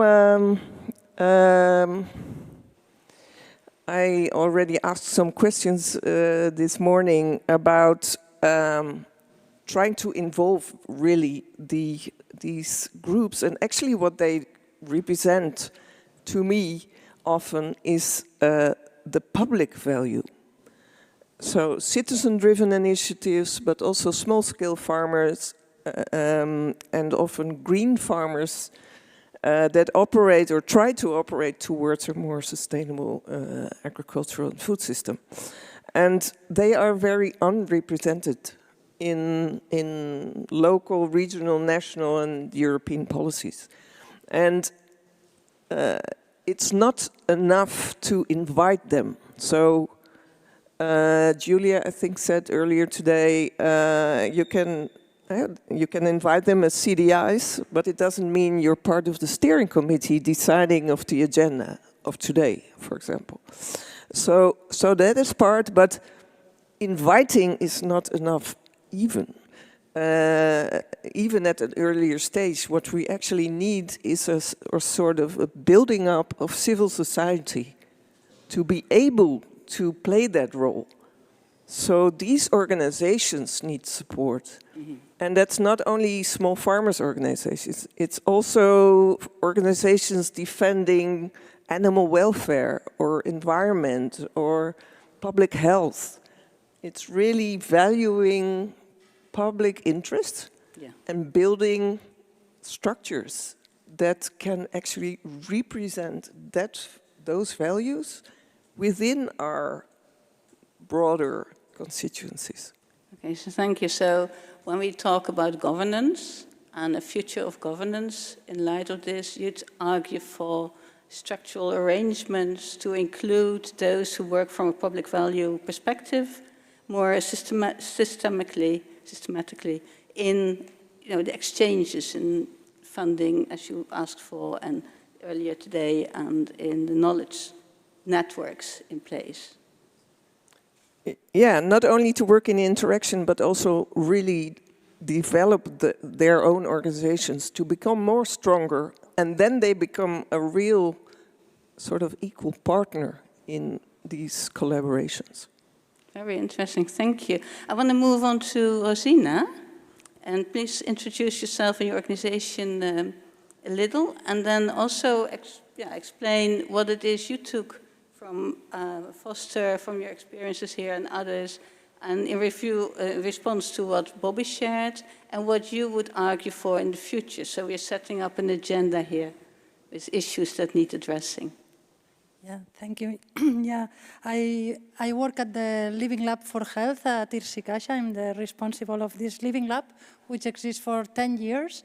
And we are experimenting with different ways of problem solving when problems are complex. And in Foster and in other European projects we are focusing on food environment transformation in vulnerable areas, because we see that the complex problems that the food system is responsible for in urban areas are more prevalent in vulnerable areas, like, for example, obesity, overweight, but also food security, of course, social cohesion, which is also very connected to all these problems, and of course, problems of global warming. And despite the efforts we are doing, we can see that we see the prevalence of most of these problems increasing in most of the urban areas in Europe. And that means that our mechanism to solve problems, which is research and innovation, is not being effective enough. If we think about the iceberg model, we need to go deeper in the iceberg model and start thinking at the lower level in mental models. And thinking in the mental model of what research and science is about, we need to start seeing that science and practice are not always different things. If we compare with the other systems, like for example, let's say the health system or the education system, we can see how we have built structures all around Europe to make sure that every single person in Europe have access to education, or every single person in Europe have access to health. We have primary hospitals, secondary hospitals, primary care, and with education we have universities, and then all the way down to childhood education, so nursery schools. However, for research and innovation, we have universities, we have research centers, which would be the equivalent to, let's say, primary hospitals, but we are missing these secondary hospitals and these primary care services in all neighborhoods. And this is what is needed. This is the structural change we need. If we imagine in the medieval times when they decided that every single citizen in the world should be able to read and write, it would seem very ambitious. But we managed to do it as a society. Only 500 or 600 years later, most of our citizens can read and write. But now it's the moment that we need to make sure that most of our citizens have spaces to participate in building the knowledge we need, because it's related to the practice, and if we don't build it with them, we are not going to solve these problems. Since the scientific revolution, we invented the scientific method, but it doesn't work anymore for complex problems. And therefore, we need this structural change. And this means regional living labs, national living labs, and local living labs. And they should have different roles.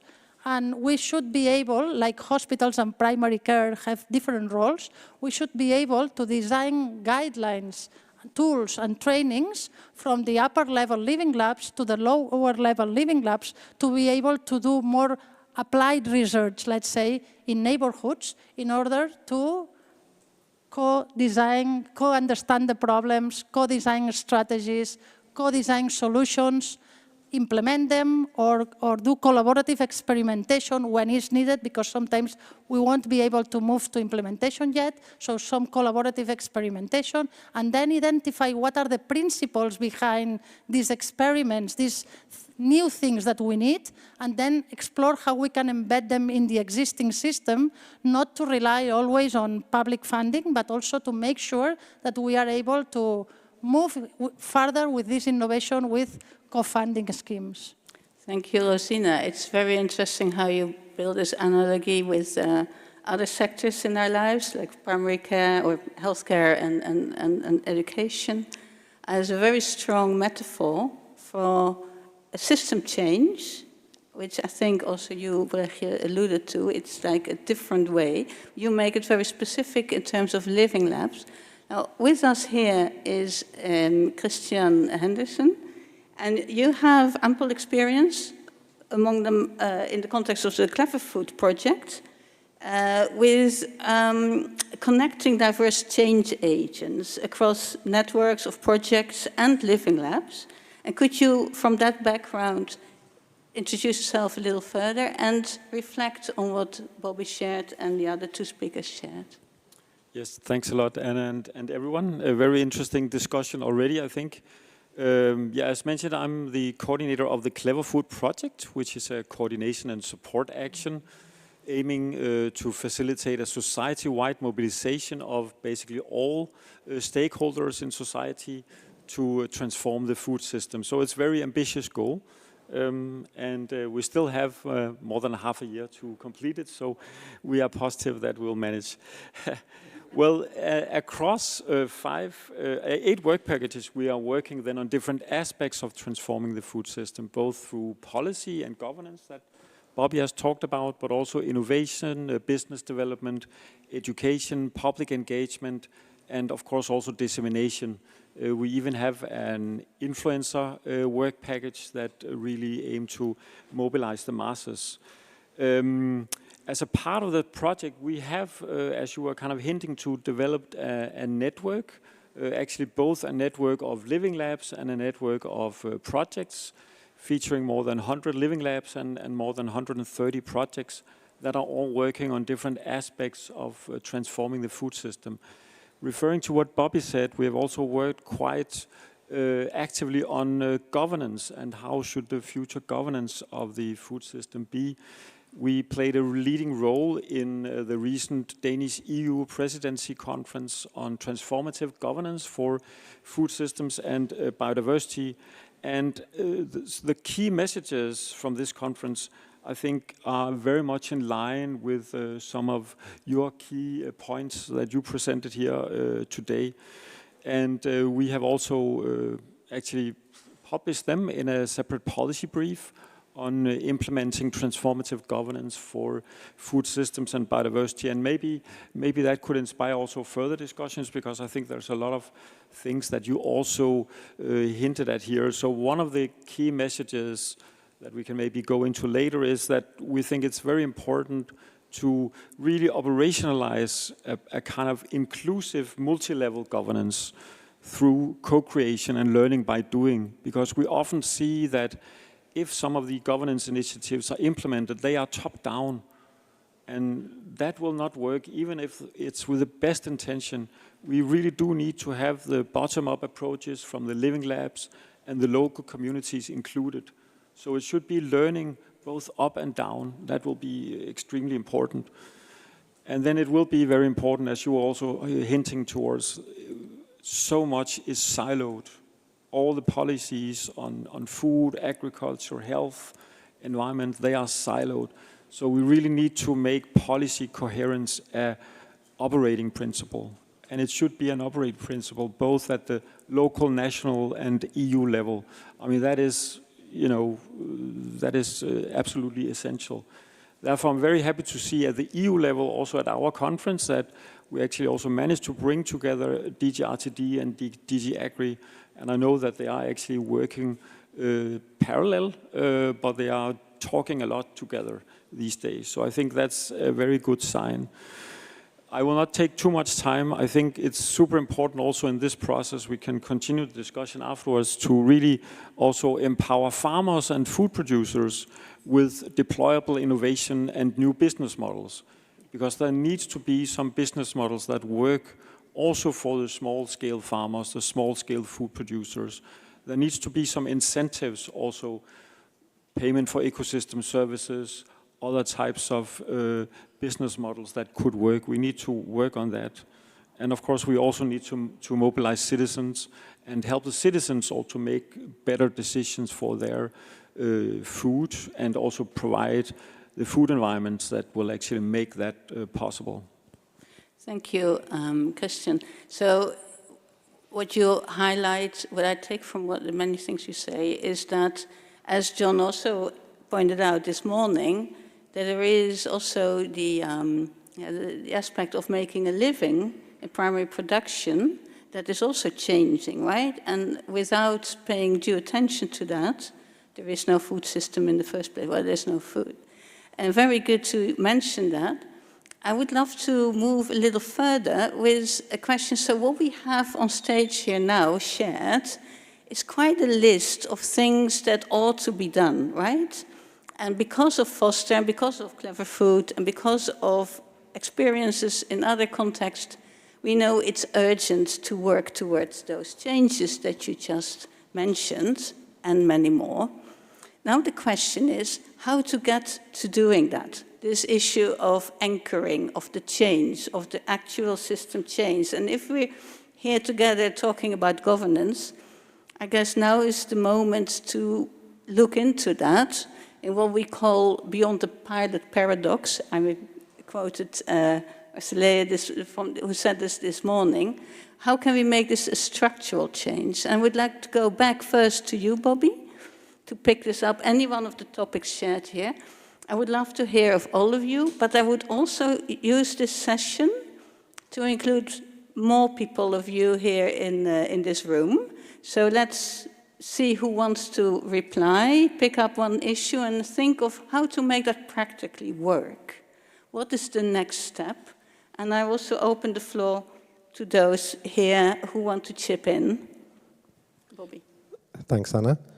Well, I think if we're talking about an agenda, the first step for me is, and if I go back to the speech, the first principle about a food system perspective, and I mean, I think we all here operate in a bit of a bubble, you know, a food system bubble, and I think from all my other projects, it seems that other people are also in their own bubbles, and they just think about, yeah, the short term and what's in their immediate problem and in their immediate sector, but they don't think about the systems thinking and how they connect to others. And I think, yeah, finding a way to not just in education, but also for professionals and in all walks of life to start everyone having some kind of, I call it like a tool in their toolbox of food systems knowledge, and a very practical way on how to do that. Well, I guess if I'm an example, just getting people from the very start of their career into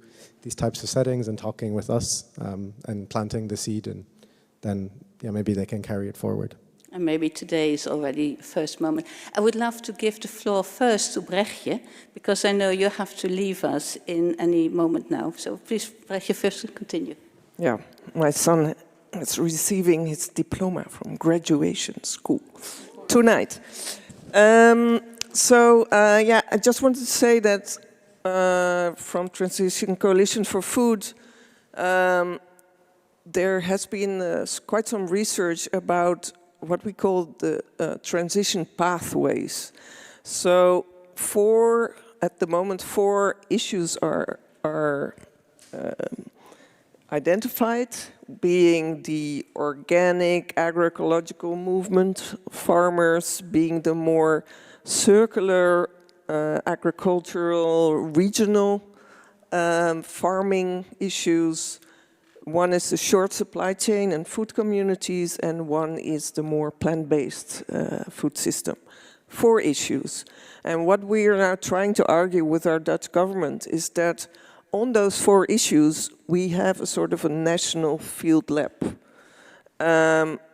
making it, transforming from different individual pilots that are here and there on those issues into a program which is actually led by the representatives of that transition pathway. And then that knowledge development can be valued, it can be fed from bottom up, and there can be the development of knowledge within such a small program committee about how to participate in those larger research projects. And I think anybody in the national constituency can think about those more topic-based programs that are actually led from bottom up, so that they can become knowledge brokers and participate better in projects that are until now really led by researchers and academia. Thank you, Brechtje, because this is really urgent. I think one of the reasons for Foster to be there in the first place was to cater for this knowledge gap that is there. There's so much going on, which what we call is in the margin, whereas it should be center stage when we think about food system change. And thank you for making this so concrete. And have enjoyable festivities tonight. And thank you for all the partners. I hope to see you all in a different project. Thank you. I would love to move to you indeed, Rosina, because what Brechtje said is, seems aligned with your plea to have a more like a in society, a knowledge system, you know, arrangements really in in the small vessels of society with a network of living labs. What would you think is the first thing to do to move towards that ideal? Yeah, Brechtje was mentioning the Transition Coalition, which could be also named as a national living lab, dealing with some sub-transitions, as she mentioned. So I fully agree with her. We need to organize ourselves below different sub-transitions, and we need these national living labs like the one Transition Coalition is running, and also regional and local living labs where we, for example, are experimenting. We are now in different European projects working as regional living lab and also as very local living lab. And not only Transition Coalition and us, but there are many different projects funded by the European Commission at the moment where we have been experimenting with these governance approaches, juggling with the different components of the different tables today. So now it's the moment to move forward to see how these experimental living labs become institutionalized and how they scale up. And the question is, okay, how can we do that? How can we institutionalize them and how can we scale them up?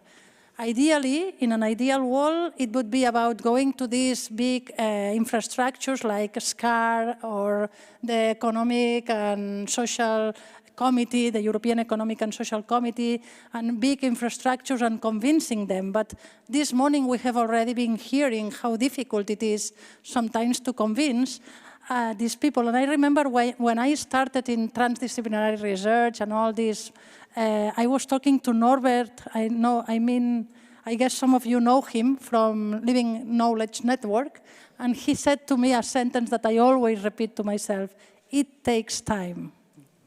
And I really like that. And in order to move forward, then what I suggest is instead of trying to convince these very powerful infrastructures, I think we first need another call of the European Commission in order to create these networks of international, national, regional, and local living labs that are innovating with guidelines, with the methodologies that we have already developed for the different transitions, and to start doing applied research at very local level, guided with the other multi-level governance spaces. And also there should be a lot of room for innovating, for doing research in the governance still, because we have these guidelines, but we need more research to be convinced and to align how we operate. And also a lot of innovation on co-funding schemes. We need to do research on how to deal to make sure that we don't depend anymore only on public money, but also private sector and third sector should be very strong here. And that was a very concrete plan. And I really hope, in the setting we're here with the variety of people present here, to also give the floor to any one of you to respond to this kind of... I first want to go to you, Christian, and then move to the audience. Thank you for this very concrete suggestion. How to move forward with this bottom-up and living lab approach in governance? Well, I think one thing that would be very important also, you talked a little bit about it, that we really need to bring also stakeholders together that are maybe not usually together. And I think that will also really be needed in the living labs, that it shouldn't be the usual suspects. What we have aimed to do in Clever Food, and I would hate to admit only partially succeeded, is also really bringing together stakeholders from what you could call the agricultural sector or the agriculture, the ACIS basically, and then from the city regions, the ones who are working on city region food systems. Because I think it will be super important that we do more efforts to bring these stakeholders together. And it can be a challenge also because sometimes we're not even speaking the same language. Because some of the ones that are working on ACIS, Agriculture and Knowledge Innovation Systems, they don't even really have a perception of what we mean when we talk about a food system. So I think there is a barrier there that needs to be somehow overcome. And I have talked with somebody who was even saying, focus, is that kind of replacing acquis, and then they would even feel threatened. So I think it's a matter of explaining what is meant by it, that it's not a replacement, but it's rather like, yeah, I don't know how you would define it actually. That's a question, yeah, complementary somehow, but learning to talk the same language and getting everybody on board. So we have both the farmers represented, the citizens, also the vulnerable citizens, because only from that we can build like something which is really a truly inclusive governance model, I think. That is always a risk when one is considering how to move forward. It seems as if there's some criticism implied in what's already there, whereas there is so many good things out there, but there is this shift towards a food system as such. And what does that mean? So I saw a hand. Matthijs, would you, is there someone with a mic? Introduce yourself briefly, please. Someone will mention the time. Yeah, thank you. I'm Erik Matthijs. I'm part of the advisory board of Foster. We talk about the local level, bottom up. We talk about the top level, Europe. What I'm missing is the meso level. You talked, Christian, about city regions, but that's a territorial meso level. But if you look at the food system and where the real power is, it's in sectoral organizations at the meso level. Yeah, not even at the European level, but in member states. These, I mean, one of the reflections I had this morning on the multi-actor approach, if I look at the multi-actor approach in my country, it's being monopolized by the farmer union. The farmer union has a monopoly, and it has a gatekeeping function. It basically decides which actors, which projects it actually endorses. That's the reality of most Horizon projects, especially in the technology arena. We are lacking, I think there's an institutional void at that meso level to give counterbalance to these other meso level. And I don't know whether it's just an addition of what's bubbling up, but I think it's something else needed at that meso level. It might be the kind of institutions that Brechtje is missing. And next question or comment is from John Ingram. Thank you, Matthijs, for this. Thanks. Just something sparked in my mind when you gave the comment from Norbert that it takes time. The other thing it takes is timing. So at what point does one try to integrate knowledges? When the different distinct knowledges are they most valuable in the policy cycle or the transformation process? So it's not just a question of integrating everything, but it's being clever as to when you do it and how you do it in terms of other people's processes. Which might hark back to the previous comment in the sense that the system is so complex. Of course, we can't have a kind of a cockpit kind of top-down overview of everything happening. It's about timing, when to make relevant connections between a variety of sites and knowledge carriers. Bobby.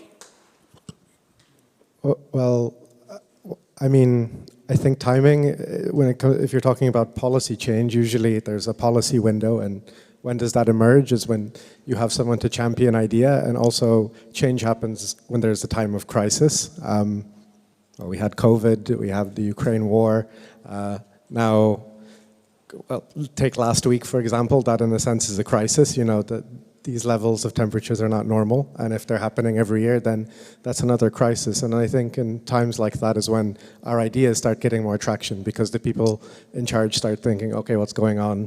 What are we doing? Who has an idea? And suddenly they want our ideas because they don't know what to do. So I think timing, it will happen, and maybe outside of our control. And that is the timing of, you know, never let a good crisis go to waste. But there is also the continuous timing of when to connect what by whom. Peter. Yes, maybe a question to Christian. Maybe you introduce yourself. Oh, Peter Hall, also DIL, also the consortium. We are talking about governance, and governance we learned needs structures to make it institutionalized, to make it long-term, mid-term, things like that. There are principally two ways: to adapt existing structures or to create new ones. What would be your advice? Akis has already been named quite a time. It's, I learned today, 40 years old. It's adapting, but it's still, of course, in a certain frame. What would you advise? Coming from the pilot phase to structural phase, building new structures, or getting allies and adapting existing structures, or merging existing structures? Are you now referring specifically to ACIS or governance in general? Just ACIS focus. That's a really good question, actually. I think there is a lot that could be done with ACIS still, within ACIS to build from ACIS. But of course, it would need a complete revision. And I see the point of having focus as a complement. So I think it's just important to emphasize that it's complementing and that it's an absolutely essential complement. So I fully support that your work on focus. So don't get me wrong there. I think that's important and necessary, but I think it's really good to balance it off with where ACIS is developing. But you also seem to already confirm that it's never meant to replace ACIS. But I think some may think that was the intention with it. So. With that, I guess we have come to a closure of this particular panel on governance. I want to re-emphasize what you just said, and it might be the case that because ACIS is developing, has its ambitions towards multi-actor approaches, towards going midstream, etc., that bringing in a new concept in the discourse might actually be strategically instrumental, because it will help center various dynamics, as we also learned from Rosina and Brechtje, into a debate that is ongoing. And so it might actually be instrumental to move and help ACIS reach its goals as they are currently articulated. Okay, well, I want to thank you all, Bobby, Christian, Rosina, Brechtje now in her absence, and all of you for your attention on this very topical issue. Thank you.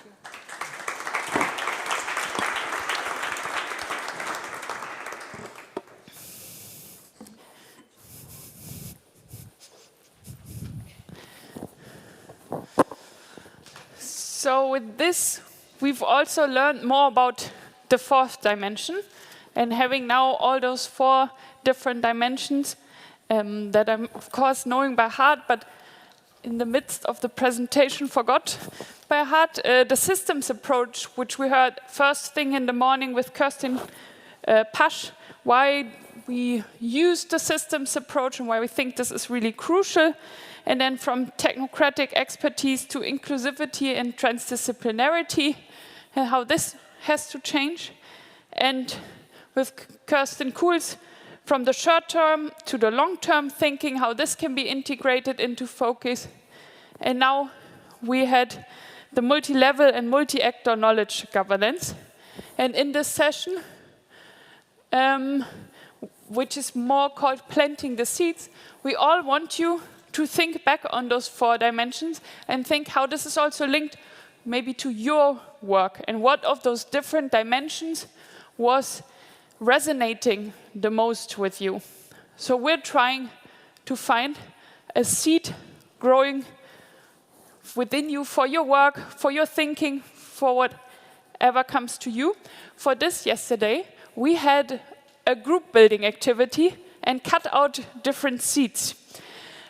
John and Rosina will hand out the seeds now that we're having over there.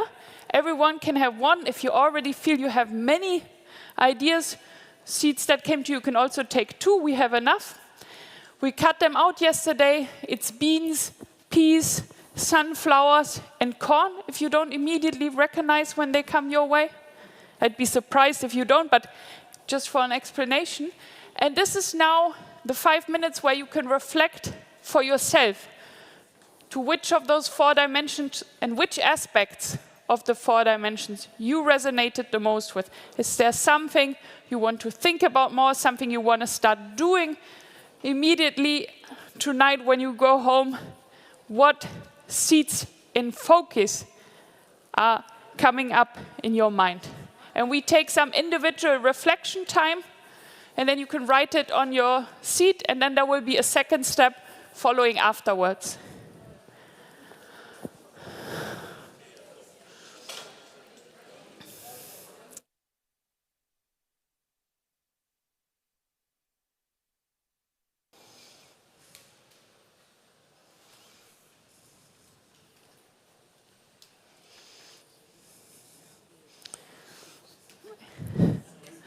And it looks like most people have written something on their seats.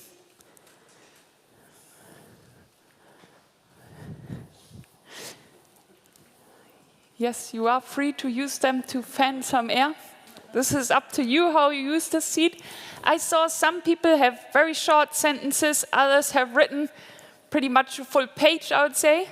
That's perfect. It's supposed to be your personal reflection. That's also something we take from Foster, how important it is to have this reflexivity and take some time to think individually and then to share. And that would be the next step, to turn possibly around or to the front, maybe to someone you didn't talk to in the previous interactions. It can also be a triplet, and share your seeds and thoughts around it with them, and we take 10 minutes for this. So in triplets, you can talk to each other about what you've written down and take from those last minutes. And you can turn around to the front.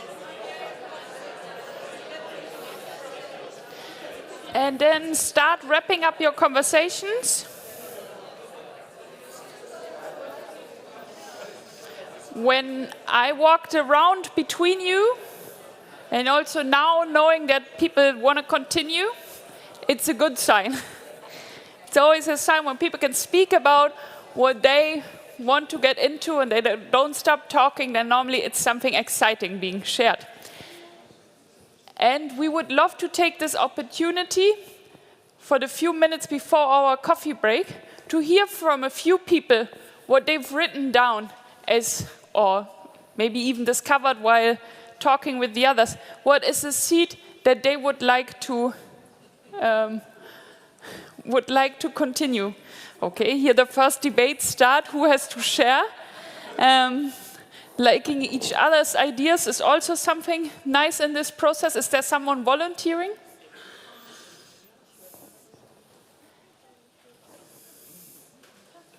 Perfect.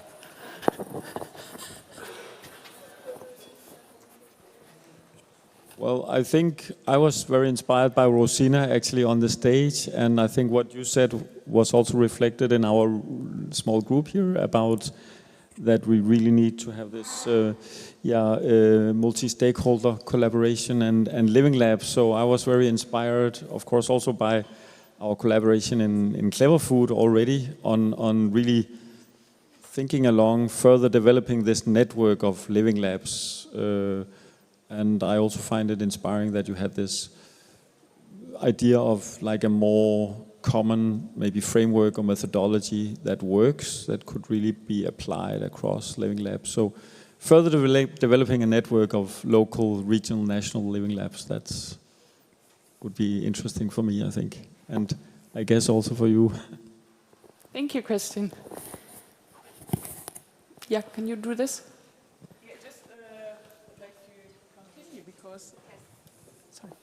Sorry, yes, thank you. Because I already told her I was also inspired by Rosina. And I was listening to her talk, also thought about, okay, but this how-to, that's always driving me. It's nice to understand a concept and an idea, but the crucial thing is really how to implement, how to really make it happen. And I thought about, at least in Germany, I know in Catalonia we have a similar structure. So we have research institutions from our federal ministries. And I think in our case, there would be a place, for example, at the Max Rubner Institute. So some institutes normally dealing with, in our case, a lot with nutrition and with agriculture. But I think that would be also a place where we have the Living Lab concept or the Skyline for Communities of Practice, CDIs. There should be really research groups dealing with that and measuring impacts. For example, what we discussed in our last summer school, how to convince a policymaker that food councils in cities are valuable.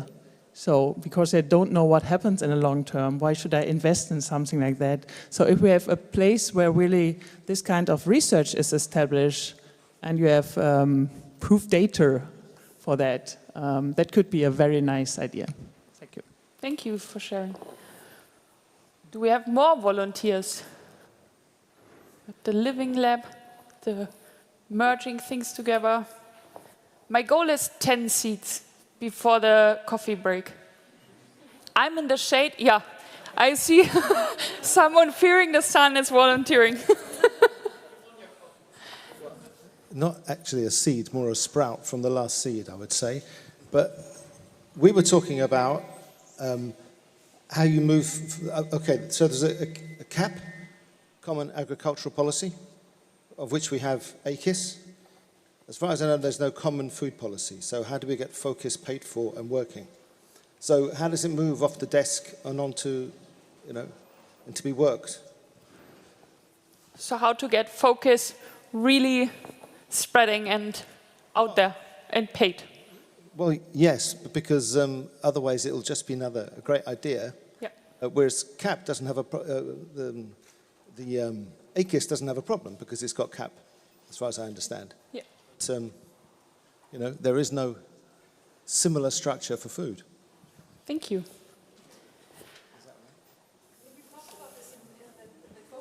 We need the microphone. I feel like we've had this conversation in Foster itself, like that focus needs an owner, a home. It needs institutionalization. Yeah, money. Okay, and then I see Tibor up there. Julia, could you take over the task to hand around the microphone? Because we will have Task completed. We very much discussed this. That's why I made the sign. Because we thought here that it cannot be, the change cannot be governed top-down. So it can only be based on the structure change, based on people-to-people interactions, and a lot of them. And you need a common language. As said here today, we have to create a common language for all these food system actors and somehow make them feel that we are in this together, so that the us feeling has to appear and we have to sustain. So anyone who is trying to coordinate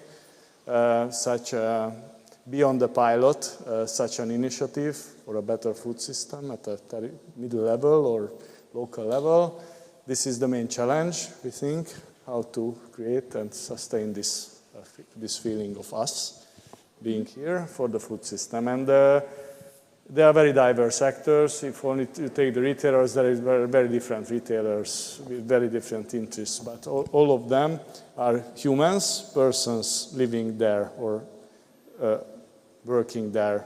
They have places that are also there, physical things. And this is connecting them. And if you make a lot of small actions and interactions based on a common framework which is food system oriented or based on this approach, then you create a consciousness of being in the same food system. So I think it's a big challenge, but this cannot happen top down because there are many barriers. If you look at the system from top down, there are national borders and a lot of things like that. But the people are there, they are moving and interacting freely. So we think that this is something that should be the main pillar or the driver of this. So bottom-up movement and this feeling of being united for the change. I see Sigrid is having her hand up there. Yeah. I just want to make it very practical, actually. Because with some investment from Foster, we did research on the Dutch ecosystem and how the people in the system are willing to change the way it's working, because it's very much compared to, it looks very much like the European system. And then everybody's willing to change. And we talked to the person at the ministry and he said, I'm looking forward to hear more the bottom-up ideas on what should be on the agenda, but whom do I call? And I have to call about 30 people, and I don't have time to call 30 people, which makes sense. I mean, so this is just very practical. So we're now hoping that we can organize just the bottom-up voices in terms when it comes to knowledge and innovation to get the voice heard at the ministry on the Dutch level. And I hope that something like that will be organized on a European level. But it's quite simple, actually, helping people who don't have time to call 30 people to make sure they only have to call one person. Fantastic. So uniting voices and taking over tasks for them so they can really take time into their voice? I unfortunately also have to ask them to pay for that service, so I hope they will do that. Thank you, Sigrid. So 4 more seats to go before coffee. That's your time to buy the groups. Oh, some more. Should I like those my colleagues' seats?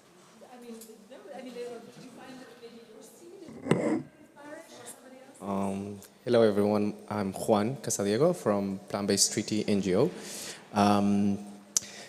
I said that I got inspired by 2 panels, the long and short term, and also the one on education and knowledge. And I said it's important to articulate today's efforts to face the challenges of tomorrow in the long term, such as climate change and health issues. And for that, we need knowledge to transcend circulation. So I think that's, I see a lot of researchers here, and some of the aspects I joined out academia a little bit, like I have one foot on each side, like practice and academia, and we need to take out, our research out there and to implement the context, adapted, and also I was very inspired on not only like bringing people together, but it's also on how we articulate these voices, because all of us come with an agenda under our arms, and it's difficult. So I think it's also not only opening dialogues and research, but also on how we open our hearts and the intentions we put into these multi-actor and knowledge co-creation processes. So that's my seed, and I love legumes, and we definitely need to make legumes cool again. So thank you for the idea. Thank you, Juan, for sharing this message about having 2 foots in different areas and really trying to get people to go all in with also their emotions into spreading focus. Kerstin Kuhls has already raised her hand. Yeah, multi-stakeholders, but we have elephants in the room.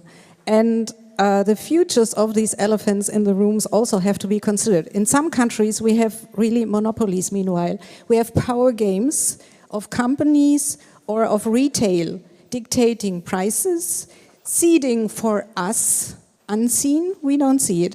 It's not only the tech companies we are discussing every day, so it's also others, and they are more than the elephant in the room. We don't know that much about them. And I think my seed there is to learn more about what they are doing, because they are expanding to the other countries of the European Commission where they are not that present until now. But it will be difficult, but I would propose also we need more research and knowledge on the big players in the game we are playing to get more power also for the smaller players in the room. Thank you, Kerstin, for sharing this seed about research about power and powerful players. Peter is on it.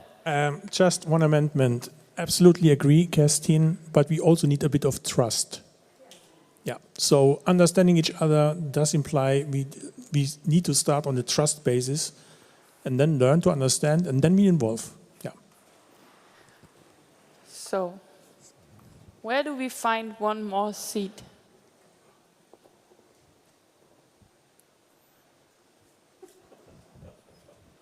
There must be more seats in the room.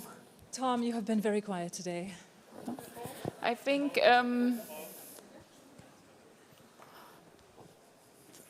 Thank you. It's good to be quiet every now and then.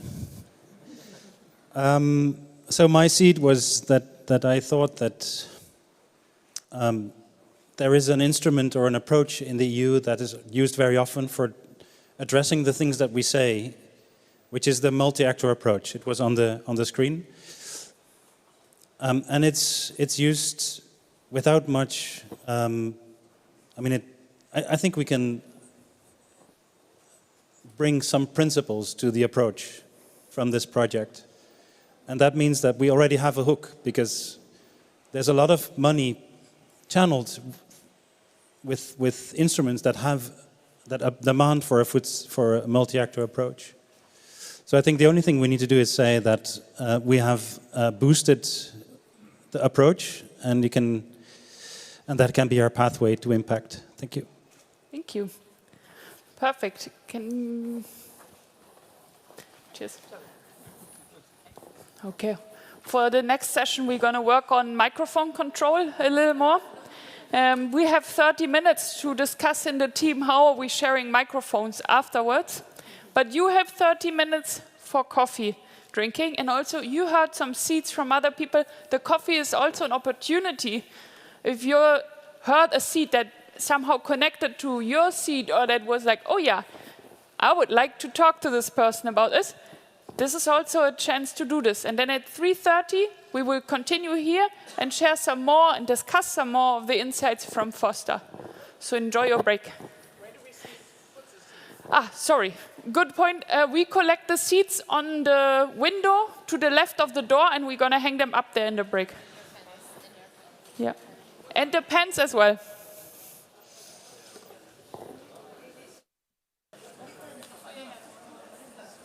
Looks like most people found a seat. Remember, throughout the rest of the afternoon, you are free to also move to a new seat, meet someone new. This tradition of talking to people around you will continue. We are now in the second part of the afternoon. That is very much the stepping stone for a more generic approach. So we're going to share with you what did we introduce, how did we test it, and how did this food system approach, how did we apply it. We're going to get some insights from Valentina and Tom, and later we have the chance also for a larger plenary discussion to really give the chance to everyone to discuss and talk with each other. You might have, did someone notice something in the room in the afternoon? Say again?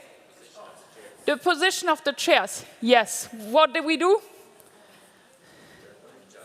We turned the chairs a little bit more to each other, trying to break this frontal position more towards seeing each other more in the room, and we're even trying to push more for this in the later part of the afternoon. But this is also a symbolic message for the shifts that we're trying to make. It's sometimes those little things that really can change a perspective and make you also interact with people in the room differently, from just seeing one way to having an easy position to see more people in the room and learn from each other.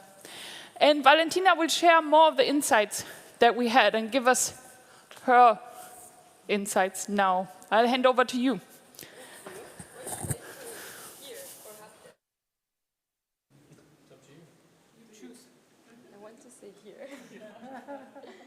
Okay, can you hear me? Okay, fine. Good morning, everyone. Good afternoon. I'm Valentina Gureri. I'm a postdoctoral researcher at the University of Oxford. And today I'm going to tell you a bit about the story of the Foster Summer Schools, a journey that included a lot of people in this room and also not in this room. And this morning we talked about the food system approach, so why we need a food system approach to deliver food security, for environmental benefits and so on. But what does it take to actually work with a food system approach? And over the past 4 years, Foster have tried to answer to this question, and so I will walk you through that journey to the summer schools, to what we have learned, and also, of course, to why we think that food system literacy is an important aspect for the foundation of a focus. So to answer to the first question, so to go to the, let's say, the main message that I want to convey today is what does it take to work with a food system approach? And really, it requires to work with the three things at the same time. The first, of course, is a changing mindset, someone mentioned, Rosina mentioned mental models today, so changing our mindset.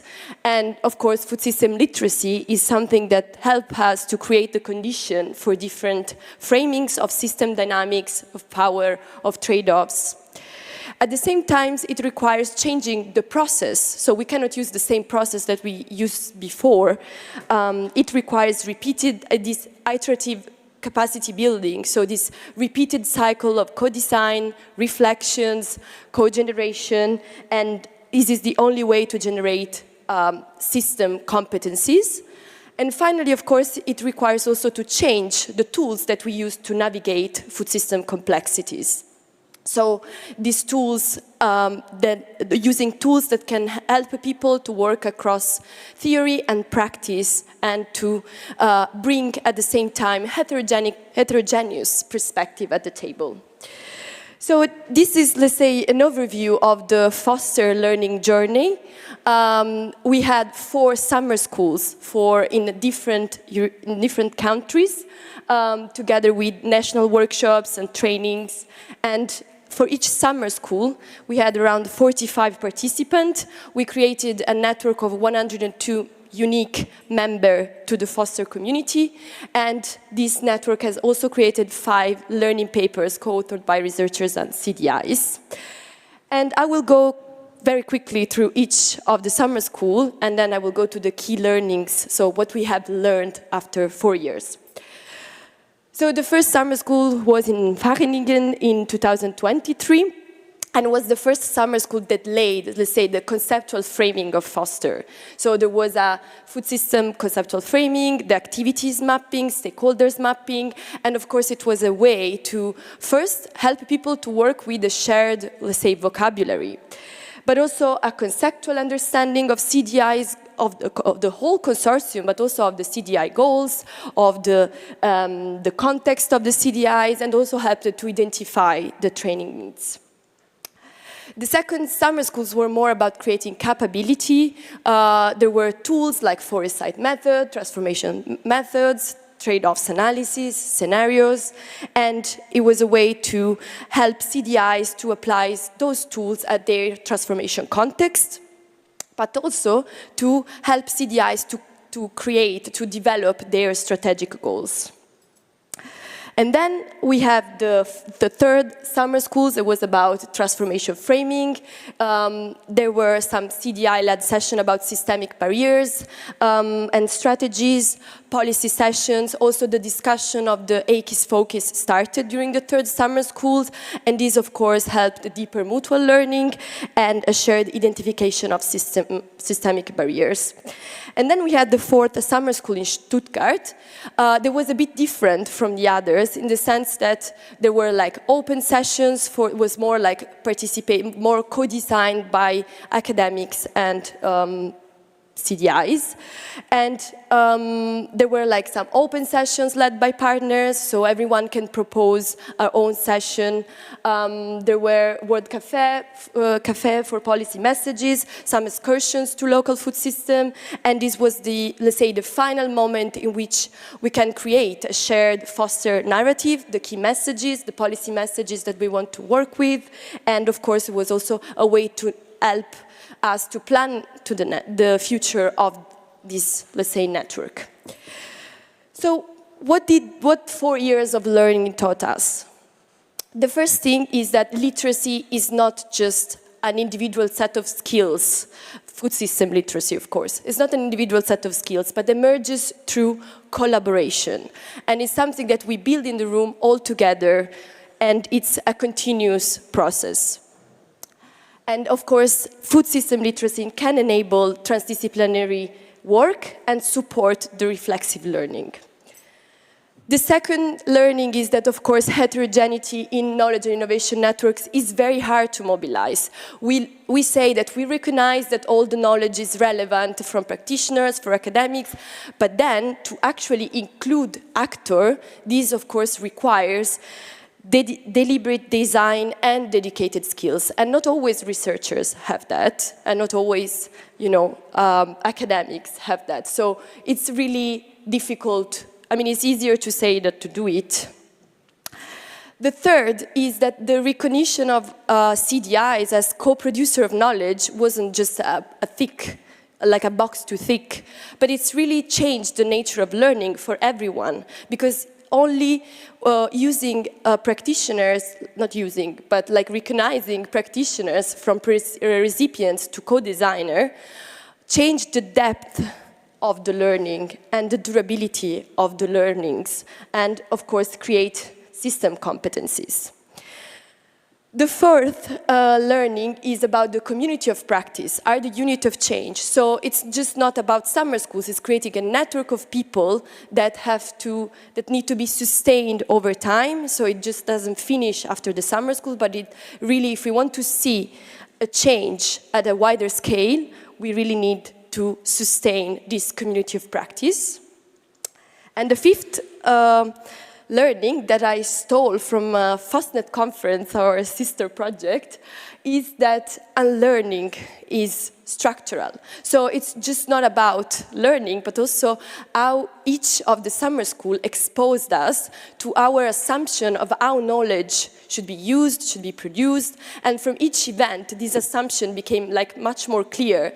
And this requires the, let's say, the ability to question, to deal with the discomfort, and to unlearn the way we do things, everyone.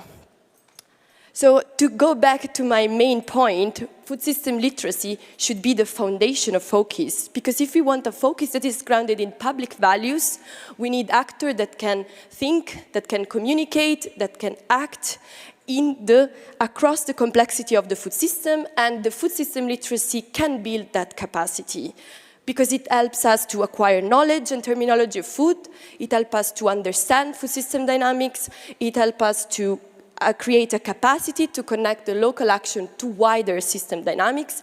And finally, the most important is the development of reflexive awareness of positionality and agency within the food system. And if you want more information about the summer schools and all the evaluation, there are like deliverables, but that's the main for today. Thank you.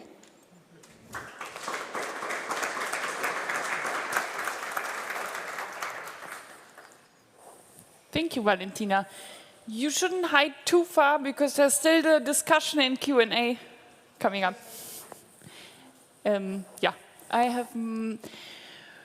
We want to turn around in some direction again and take 3 minutes to discuss with someone about what Valentina said. Would you agree, disagree? Was something unclear to you? Was something missing, maybe? And then we take 10 minutes to discuss this a little bit in the plenary, get some Q&A in. So take a moment to think with someone about what you just heard now. The summer schools, food literacy.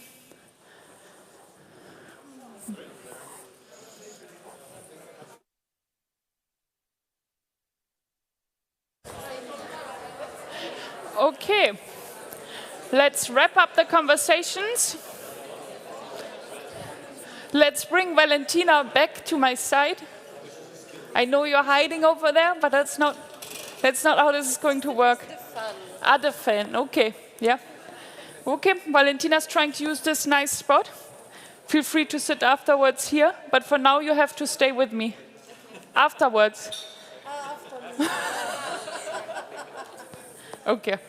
Now's the time to bring the conversations back into the plenary. Maybe there are questions that came up for you or any comments you want to make.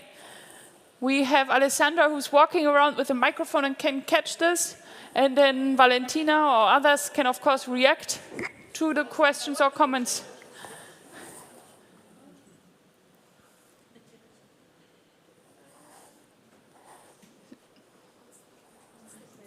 The question is, did you have any comments? Sorry. Yeah, okay, sorry. No, but... Yeah. Do you have any questions or comments on what was being said? So we have number 1, number 2 over here. Perfect. Not really. It was very clear presentation and very summarized about the conclusions for the 4 summer schools. But looking at this acquisition, understanding, capacity development, this is very compartmentalized, and somehow for me there are some words that are, but I know when you communicate, you don't have to communicate like that. For me, for example, the number 4 is really difficult to understand. What is a reflexive awareness and presidential and agency? But it's just a comment, okay? For me, it was difficult. I stayed there a long time. So we're talking about literacy. It is important to be simpler in words. But of course, it's very correct, but it's difficult, okay? I think, do you want to react to this? Shall I find a microphone for you? No, we don't do without microphone. So sorry.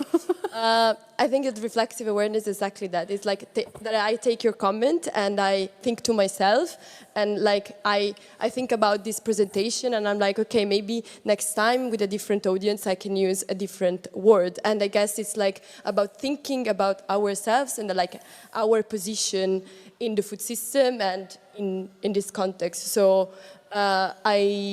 I understand that it is a very academic conceptualization, but it's also a way to say that food system literacy is not just about understanding that we need to call activities or outcomes, but like to work together and thinking about, you know, all these iteration that we have done during summer school.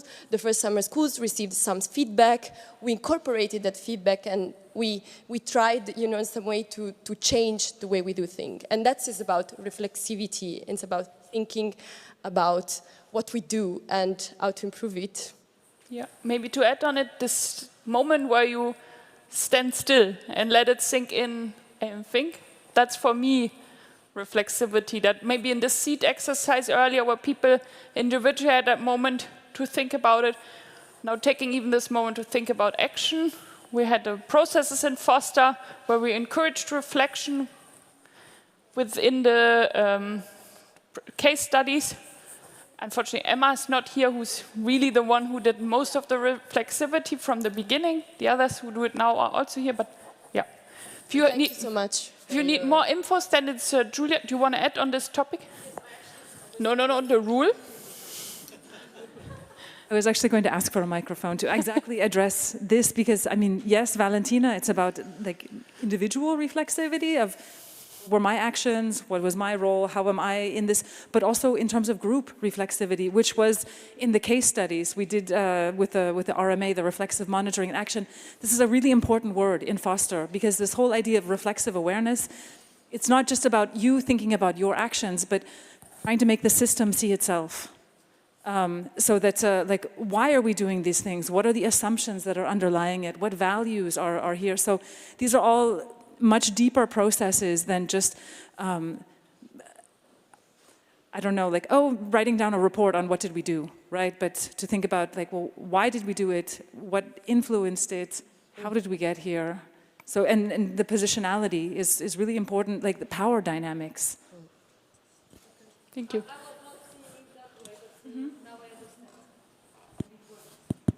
Yeah, my name is Evert Waterloos. I work with Ricolto. I have 2 points. One is a semantic point or semantic warning. It looks to me, if I read the first dimension, that it's quite univocal what the knowledge and terminology of food systems is, which is not the case, I believe. Especially if you then call it acquisition, which to me has a connotation of a one-way direction. So I would rather see something like exchange of knowledge and terminology on the variety of food system concepts. That's one thing. And then the other thing is a question. Are there feedback loops between the 4 dimensions? And why are they not emphasized if that's the case? Yeah. I think this is coming from, say, like different levels of understanding of knowledge. So these are like 4 types of knowledge. So the first one is factual knowledge. I mean, this is coming from, let's say, a functional food system literacy definition. And these are 4 types of knowledge that the food system literacy should have.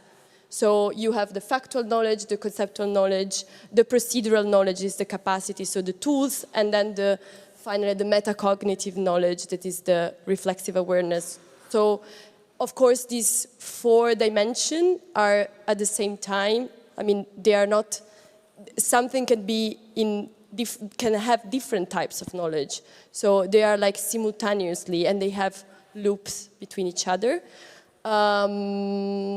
What was the first question? The acquisition. Yes, of course. I think in this sense, like acquisition is, again, this is coming from the Bloom's taxonomy, so these 4 different levels. And the first one is like sharing a conceptual language, so understanding that what we call farming is an activity, what we call processing is activity. So in this case, it's like acquisition, but I definitely understand your comment, and no, definitely there's not. Yes, yeah, I agree completely. So well spotted. I think we had more than 1 beer over discussing exactly this point. So. No, I had the same question. Okay, that's okay. It was. Just one question. Maybe I missed that and I apologize in case. I'm Alessandro Gallina from European Commission DGRTD. When you mention actors, is it the people in this room or every citizen? Do you have an idea in mind? I also think that this depends on, but I think like everyone. Like in this case, for Foster was the people that were let's say both the practitioners and researchers, but of course, food system literacy for all the food system stakeholders, of course, so like everyone. Because then if it's for everyone, I'll probably add a 5th point, which is not only build upon the number 2, understanding food system activities, but also how, since regards everyone, how myself, I can play a role. Where's my role in the system? Because here I can try to connect links and see actions on a broader spectrum, but then I don't see myself involved in this. So if you want to push for co-creation and so on, maybe also give some sort of, agency to the person participating to the exercise would be another. Yeah, no, now I get your point. So that in that case was about Foster, of course. Okay. So it's not for everyone, but of course, like the main message was the foundation of focus should be on food system literacy. Mm-hmm. And in this case, I was presenting Foster case, and so the actors involved in Foster, of course. Thank you. Yeah. Even if it was for Foster, it would be interesting to add the capacity to respond to what we learn, so to then implement it in another context. Right? I think it would be interesting to cross it with the RRI dimensions, responsible research and innovation. And responsive capacity is interesting. And it's very aligned with what he was saying. Okay.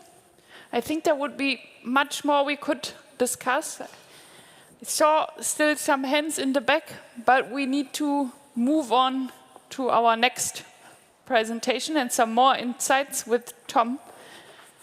And thank you all actually for thinking along and bringing up all of those topics. I think this is great to discuss our findings and be challenged a little bit or pointed out some spots. And with this, Tom, I would hand over to you. Do you want this one? Okay. Take the microphone from you. Good afternoon. My name is Tom Achterbos. I'm a researcher at Wageningen Social and Economic Research. And I've been very happy to be part of the journey of Foster. I would like to talk to you about climbing the ladder, I think. So from the discussions in the summer school, it seems as if we've been very busy identifying processes through which we can actively and collectively work to transform the food system through knowledge and innovation in Foster. But of course, Foster is not there for ourselves. Foster is there to present ideas about how we can transform this huge system called the knowledge and innovation system in Europe. So that's a heavy ambition that we put on our shoulders. I think you've been a very great audience, very patient, but maybe you're getting a little bit anxious, like, so what's in this for me, okay? Where is this heading towards? Is that the case? Are you getting restless? What do you want me to say, do, that I can change that? Let's say, I would like to talk to you about going towards some kind of set of recommendations on how to then make these changes in the food and innovation system. And in order to do that, we did a process called ground truthing. So that's a little bit like Trumpian language, maybe. But ground truthing recommendations, even this title, who made that comment? Yeah, you, about semantics. Even this title, I did my best. Ground truthing recommendations for the governance of a system-wide knowledge and innovation system. There's no jargon there, except for the title. Okay, so I did my best. The word focus has been used throughout the day. I'm very happy with that because focus was an idea that basically developed through this project. It was a slogan that we used from the beginning of the project to say, there already is an AKIS that embeds farmers in this really strong policy-supported innovation system. Wouldn't it be great if also the other actors in the food system have that same kind of embedding in a structure, in a series of processes, in a kind of scaling structure in which ideas can circulate. And that structure doesn't really exist, we thought. So throughout the project, we started to define this idea of the focus, and we defined it with these words. And I hope that what is on the screen now resonates with how you have been using focus during the day, but maybe it doesn't.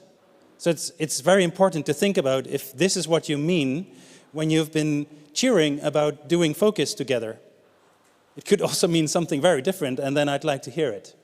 Okay, but this is what we settled on during the project. I should have memorized it. I haven't. Focus is an inclusive, policy-supporting, multi-actor governance framework. Yeah, so what does that framework do? It is for knowledge and innovation that is dedicated to fostering something on the food system. So the governance framework helps to shift the food system. This is what we've been saying with our slogan. We change the way we use and produce knowledge, produce and use knowledge, and that helps us to eat and waste and produce food differently. That's basically what it says here. But then there is a sort of ambition that we defined with focus, a purpose, an objective, and that is that we need it to guide the integration of perspectives and processes on food systems innovation and transformation. Ooh, the jargon is kicking in here quite hard. So there are processes ongoing, and those processes can be better integrated, and the perspectives with which you go into the processes, the positionality, what is your value system with which you operate, that bringing that together in an integration, this is the aim of the focus. So in the end, it's about effective collaboration, knowledge sharing, and doing things together. It would be, I think I can pause, I can stop, and we can discuss this definition, but there's actually, and if you want to make a comment on this, please make a mental note for yourself and bring it into the discussion later. Then this morning, Kerstin started by introducing that these 4 dimensions of focus, so content, domain knowledge, types of knowledge theories, epistemology, time, and the governance dimension. And my talk is mostly on the governance dimension. So the work that we led out of Wageningen, my colleague Thomas and I, was on reorienting the governance of knowledge towards the focus. And this is what we came up with in that work package with all the partners. You've seen this picture, Bobby presented it, so I'm not presenting it to you again. I'm just saying that purely with connections, this is a pointer, only with the left-hand side, we don't create focus. Yeah, we can make these connections in whatever ways across the primary producers, the midstream, and the consumption part of the food system. But it is with the theory and the principles of focus that we actually deliver that type of working together towards the integration and the processes and the perspectives. So the right-hand side is essential for that to work in the good direction. Okay, so then zooming into the right-hand side a bit, and now I'm bringing theory to you. I tried to build it up slowly. But here are the words that we suggest for the 4 areas. So improving governance means supporting this inclusive, reflexive, multi-actor knowledge and innovation system. This is how we think we best approach food systems literacy. Then, to address justice and food democracy, we propose to empower the actors in the food system beyond the traditional research actors that are the mainstream actors. Sorry for the numbering. The number 3 in the improved governance corresponds to justice and food democracy. On collaboration and networking, we suggest that it is actually critical in this collaboration and networking to integrate perspectives that are currently missing from the collaboration, which is the niche players, the disruptors, the radical thinkers, who very often, that has to be said, don't want to be associated with big structures. Okay, so sometimes there's a radicalism that brings them out of any system, but there are also very many who would actually like to be embedded in strategies of change and be funded for it and be rewarded for it and recognized for it. So that's what's happening under the collaboration box. And then finally there's the policy perspective. And there we have struggled so much in the project, but in the end, we didn't think that we could do a good food innovation policy without a good food systems policy. So in the end, the alignment is mostly horizontally across the policy domains, food, innovation, but then also health, energy, climate, all that. But then also alignment across the levels, because with focus we go from the local level into the neighborhoods, into the bio-organic supermarket here, all the way up to the European level, into the policy domains. So there's also that. And then we came up with some ideas of why that would be good to develop the governance of knowledge and innovation towards that. There is a structure, ACIS, and I think we thought that ACIS, by working through this, these principles, could link better to existing parts and domains of the food system. But also, importantly, that the midstream actors would then be better connected to consumers and producers. That is a main ambition of the focus. Mostly because that part of the food system is quite fragmented. So we are talking about strengthening an emerging focus, reducing the fragmentation, linking actors already together, or actors together who are in each other's realm, but not really in each other's connection yet. We made those maps where the connections are missing. And make the midstream more powerful. And then it's again back to the niche actors, because those niche actors bring new ideas. I don't think that innovation and transformation only comes from small, letting the many flowers bloom and letting the disruptive ideas grow. There's also a top-down approach that can work in transformation and should work, and the two should be combined. But that top-down approach doesn't normally work through research and innovation. So research and innovation is the escalator for the niches to grow.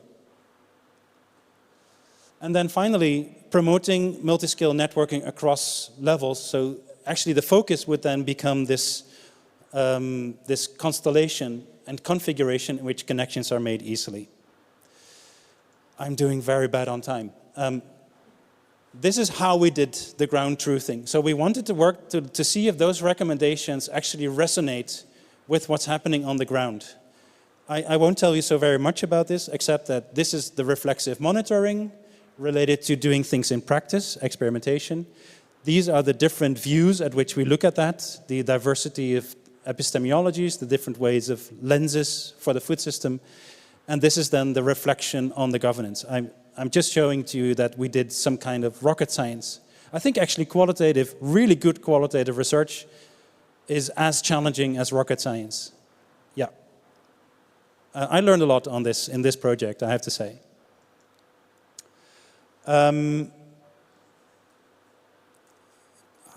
Yeah, how am I doing on time? 5 minutes. Yeah, thank you. All right, so then I'll have 5 minutes left to talk you through the examples that we think illustrate some of the overall recommendations. The first example is from Hungary, where we think that the work of the Pannonian local products in the territory with the farmers and food processors and the food waste generators and the retailers really demonstrates the benefit of broadening perspectives beyond the farm, but also beyond the product. So there's so much research and so much action on food that's related to projects, to products, that doesn't factor in the human dimension. And it's actually in the human dimension that changes occur. And the end point, or the ongoing trajectory in Pannonen is that through those connections and through the human dimension, you can equip your short food supply chain initiative, which is very common, with a food sovereignty agenda and with a food democracy agenda, and that's empowerment. Then an example from Barcelona, from Iersikaika, Living Lab for Health, and the Fab Lab.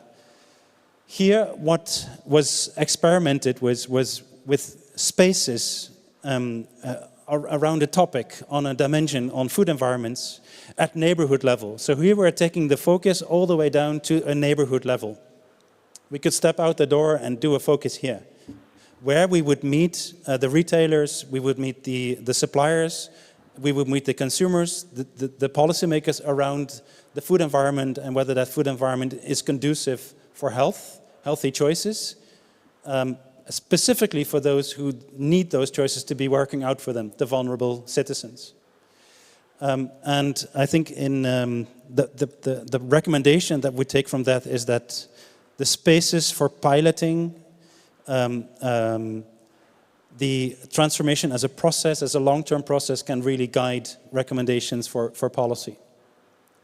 And policy is often not in touch with that reality, so that's something that the focus can actually then deliver. Third example from the Netherlands, the Food Transition Coalition, is about including these radical thinkers in policy and sector governance. Here, I think it was really nice to see the Food Transition Coalition, which was a lobby, an advocacy and pioneering group, a network, also now embracing the innovation domain as a field of work where you need advocacy and where you need good policies in order to get the transformation. It was a very nice collaboration around a study, a series of interviews that showed that in the Netherlands, the ECIS, as it is supported by the Common Agricultural Policy, is quite strong, is quite open, quite food systems oriented, but it lacks a lot of resources. And then the agricultural knowledge system that is funded through the national instruments is really exclusive. It is only there for a few key benefactors, such as me. I mean, I'm one of those. I'm in the big institute that benefits from the system. So changing that through Foster was also a really, really good experience for us. In Stuttgart, in the Food Policy Council of Stuttgart, there was a collaboration with Hohenheim University around looking at schools. Can you intersect between schools and the food system? And the interesting example why I thought this was very good is that it's not a whole food systems example. No, it's a whole food schooling example. So it takes the schooling system as the center point and then brings the food system in intersection with that, which is humbling for us as food systems researchers because we tend to think that food is our world. But food is just a small part of worlds beyond us, and that's important to realize. And then last, I think all this needs funding and needs instrumentation. And I think the example from Serbia, from the Delta Foundation and Biosense, really shows that there is a need for simplicity and flexibility in funding across research instruments, but also that some of those research instruments can be scaled or extended or connected to social funds. And the social portfolio is much larger, and it's a really big pool of money that is just not labeled for food and in which food is competing. But I think we have good arguments to say that food supports social democracy and social mobility across Europe. End of talk.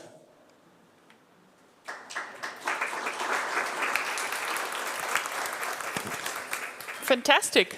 I think we could go right into the question round or discussion round here in the plenary, or would you, yeah, I think that's good. Since Tom is up here.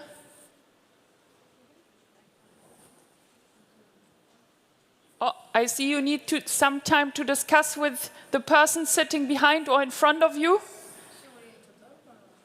I think it's a misunderstanding. It's not that moment yet. Yeah, just turn around back to front. Yeah, but maybe we give the others a second to think back and front, and then you can bring up your topic. So talk to the person in front or at your back with someone new this time for a few minutes about what you heard and what you agree, disagree, questions that came up.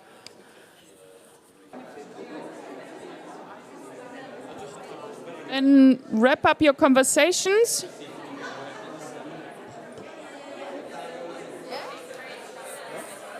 Okay. Wrap up the conversations a little bit. There will be more time to discuss.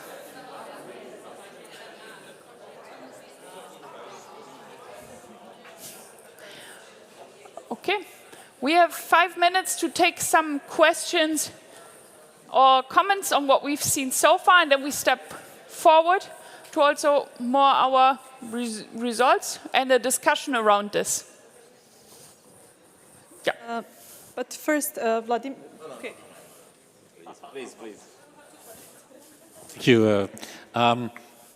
Actually, I wanted to discuss the question first in the little group, so now I'm going to poke. Actually, my first question is, what about rural areas? What about the bioeconomy? What about non-food uses? And actually, the conversation that followed actually generated the insight that actually these insights are also valid for these other fields, right? They're also valid for the bioeconomy, which is overlapping but not completely the same. They're also valid for rural areas. So I think the recommendation is that you even take this with you, because I see now I'm looking at RTD, at the bioeconomy strategy. I see for me, the bioeconomy can be a big monster subsuming the food system, whereas now you see the bioeconomy maybe in the food system, but I mean, there's also some real dangers in this concept of the bioeconomy by not taking a food first approach, for example. So it's more like a recommendation or a reflection or an observation. So I don't know, Tom, whether you agree with that? Well, I think if you change food systems with bioeconomy literacy, then you still want these other you know, the justice and the equitable collaboration. So I take that point. I would be very happy to hear from such communities if they think that these ideas resonate and are meaningful for them. I think we can try and exploit them. Because some of these streams are much more hidden by economy, right? Side streams, all kinds of hidden things. Well, that is, of course, the other thing is that the food system and the bioeconomy are intrinsically connected. If you're a farmer, you sell your materials, you know, as a building material, then that's the connection, basically. But what I wonder is whether the same types of transformations are required. You know, bioeconomy, it depends very much how you contextualize it and conceptualize it, but if you conceptualize it as an economy, as a sector, then it doesn't go through the same types of transformations as we have with food, which has the culture and the health and all these other dimensions. So I think that is where it might get off the rails. Okay, I just wanted to thank Tom for the presentation and agree with the findings that he put at the Serbia slide, that food sector can definitely be observed as a social thing. And I believe that thanks to Foster project, we came up to recognizing potential opportunities to cooperate with other stakeholders from Foster. And one thing that I talked about with Peter, we needed maybe more time to exchange information between all the stakeholders on the project. We had summer schools, but they were very intensive, so we probably didn't have enough time to exchange information about project progress, potential obstacles, to share experience, to help each other. So that's one lesson learned that we agreed on, that we needed more time for information sharing. Well, I thank you for that. The question is, do we think about instruments within the focus that help us to continue those conversations, not only between us as Foster Consortium, but with similar organizations with similar needs and interests? And I think that is the question that we have at the table, how to do that in a more structural way. Very shortly, it was very complementary to what Eric has said. The buzzwords here in Brussels, which are now in favor, is replication and scaling up. And I think we really, if you hit these buzzwords and you can contribute, and the bioeconomy would be one way to it, you open and you keep the interest. Yeah. Okay. Thank you. I just wanted to return to what you said, Tom, about what came to my mind as you were speaking is, of course, the need for knowledge brokers and intermediaries, right? Because this is exactly what Vlada was getting at, that we need more chances to exchange. And this is exactly the strength of the networks, right? That, what was it, Valentina, that you wrote that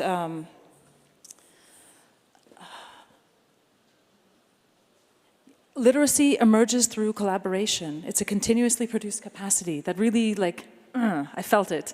And so that's exactly it, what Vlada is pointing at, what I feel, of course, knowledge brokering and intermittent structure, intermediate structures, that in order to bring people together to have this knowledge flows, not just from top down, but from all different directions. So how do we actually institutionalize that or make support available for the valuable but unpaid for work that is networking, relationship building, maintaining connections and communities of practice? Thank you. Yeah. We could take one more comment or question. Or Well, I'm just reflecting on what you say from the viewpoint of a well-resourced actor in the focus, because there are, I mean, we went down to the grassroots level and looked at the initiatives and the intermediaries, and they are scarcely resourced. But there are also actors who have ample resources. For example, in companies in food industry that is currently spent on product innovation. And I wonder if some of that resources could also be spent on process innovation to foster conversations, actually, on these new ideas. That for me is something that because we also have to move out of our bubble into the mainstream bubble with these ideas, I think. Thank you. I see Sigrid up there. Yeah, just a small comment.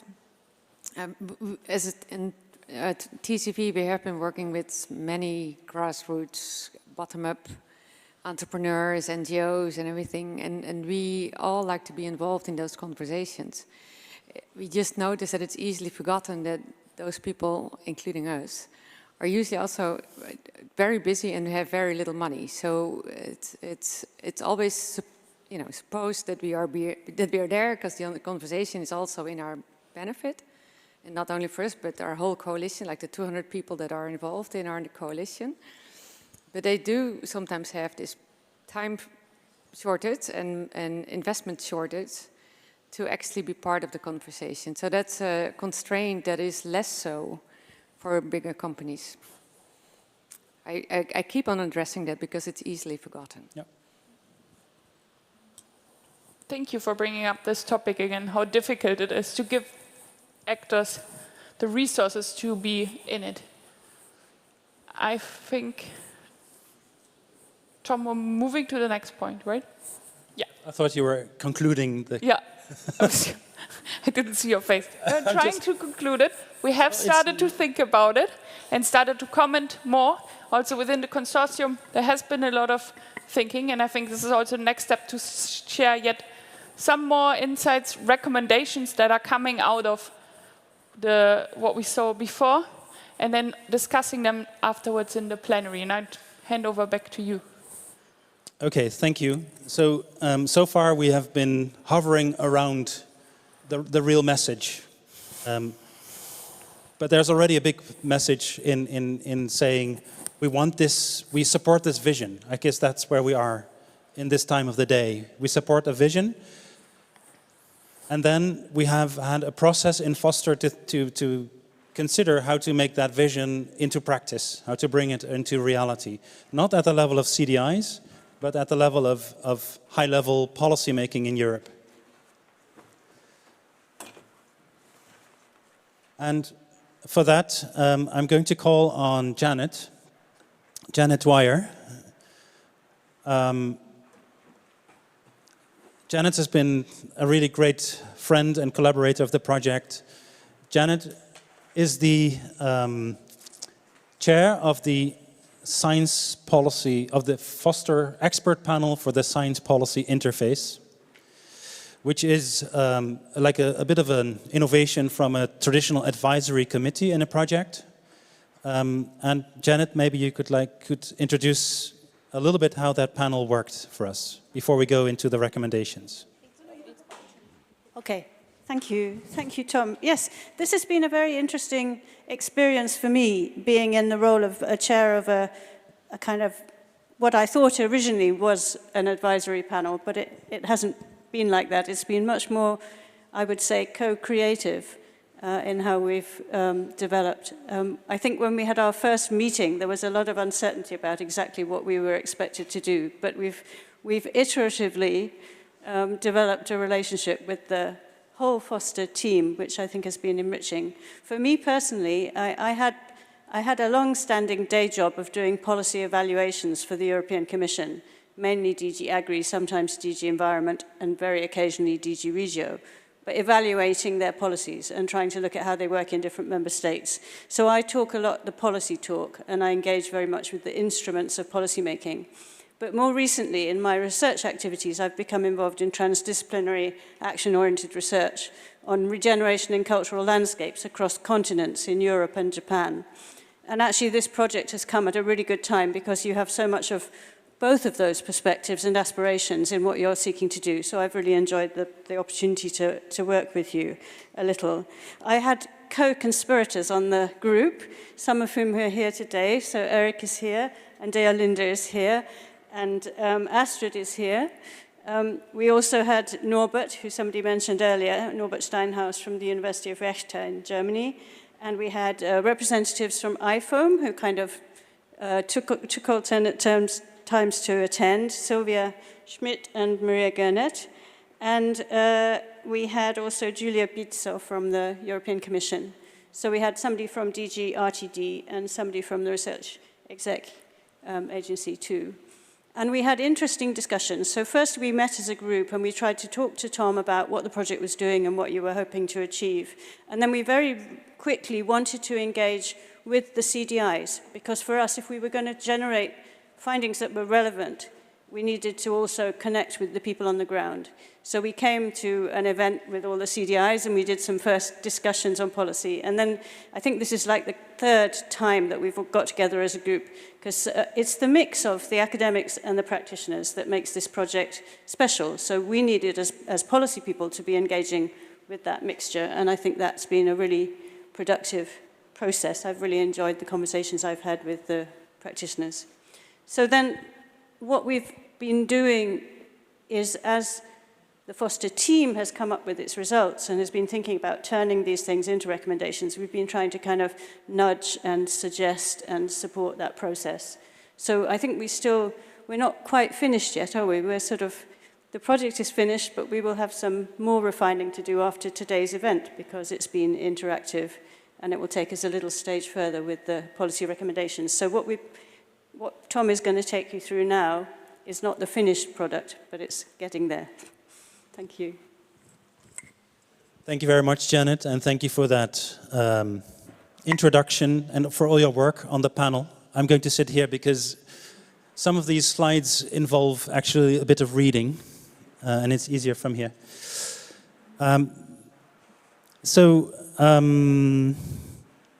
This is briefly how we set up the recommendations. First, we present a need to rethink the link between food and innovation from a systems perspective.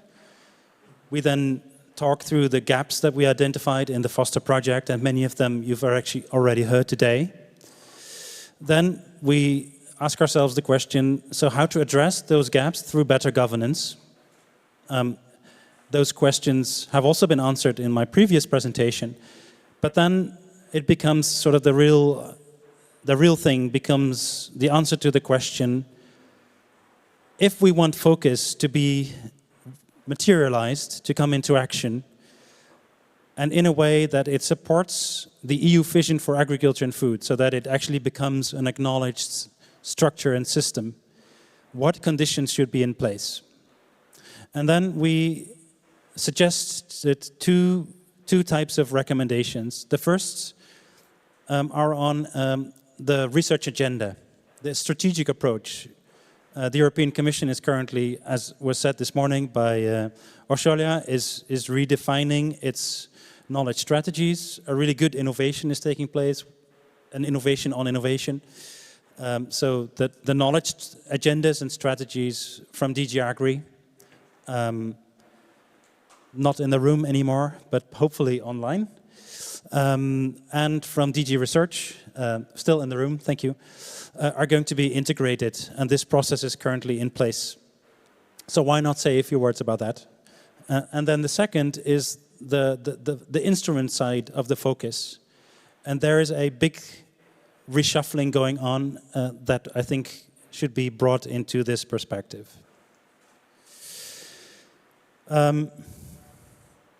And then I'm sorry for the slides, because I just have words and words and words. So I'm going to try and pick up some of the ideas in this. We're rehashing the whole food systems approach here. But it is important to bring the food systems approach, or agri-food systems, we are okay to relabel it to agri-food systems if that's the current terminology, into the words that we need of today: the sustainable competitiveness, the resilience, the just transitions. And those are kind of new orientations, or upcoming, emerging orientations. But we shouldn't forget that we have strong unfinished missions on health, climate action, soils and livable cities that need still to be addressed. And that there is this whole food systems approach that can guide the way to do that. Then the timing allows us also to look at the current policy reforms within the research framework, but also in the policy framework related to agriculture and food, the CAP, the Common Agricultural Policy, but also the cohesion policies. And that has to do with the fact, am I talking too loud? I hear myself. That has to do with the fact that the EU budget is under negotiation. And under the renegotiation of the EU budget, there are some risks for agriculture and food, but we think there are also some opportunities. Now, the lenses through which we would like the policy advisors to look at these policy reforms are mentioned here: address the pressing challenges, look at the food system as a big cluster of midstream actors. Food processing is the largest sector,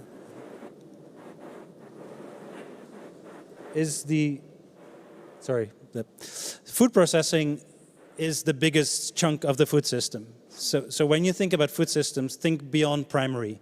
But of course, there's no food processing without primary, so they are all part of the mix. And this is where all the SMEs are. There are hundreds of thousands of SMEs in Europe in the food system that don't have this embedding in a structure. There are instruments for research, innovation, and cohesion, but there are rigid boundaries between them. And there is a long-standing debate in Brussels on simplification, synergies, and I know that we have to bring it up here again, that those debates actually need to come to a conclusion to work for the food system actors. And amongst those actors, the ones who we specifically want to nourish and incubate are the radical actors that accelerate their transitions through the research and innovation system. I'm going to take ages if I go through all this, but okay, so 4 areas of improved governance. That's one we've seen already, right? So we can skip that. EU Agri-Food 2040, the research agenda. What we suggest here is that the research agenda looks at the connections between agriculture and food, positions it in these big missions, and then looks at explicitly what we call for here on the results of our project is an agenda on the governance of transformation. We're saying this because the governance perspective in the agricultural agenda was actually, was it there at all? If it was there, it was hidden. And the governance agenda in the Food 2030 agenda was strong, but it is under threat. We call for an explicit agenda on the governance of transformation, because without that steering wheel, the food system transformation will happen, but it will not happen with the right directionality. And that directionality comes, the directions in that agenda and in the processes come from public-private partnering on the right conditions, on addressing the public values in conjunction with the commercial values. They also come with good ideas of what types of innovation are needed. Of course, technology innovation alone doesn't do the trick, but also social innovation and also policy innovation are part of that mix. So that's a core topic of the governance agenda. And then creating structures, spaces, in networks, places for addressing food system transformation as a collective challenge needs an investment, and that investment can very well be connected to research agendas and research ambitions. Okay? I see you nodding, which makes me happy.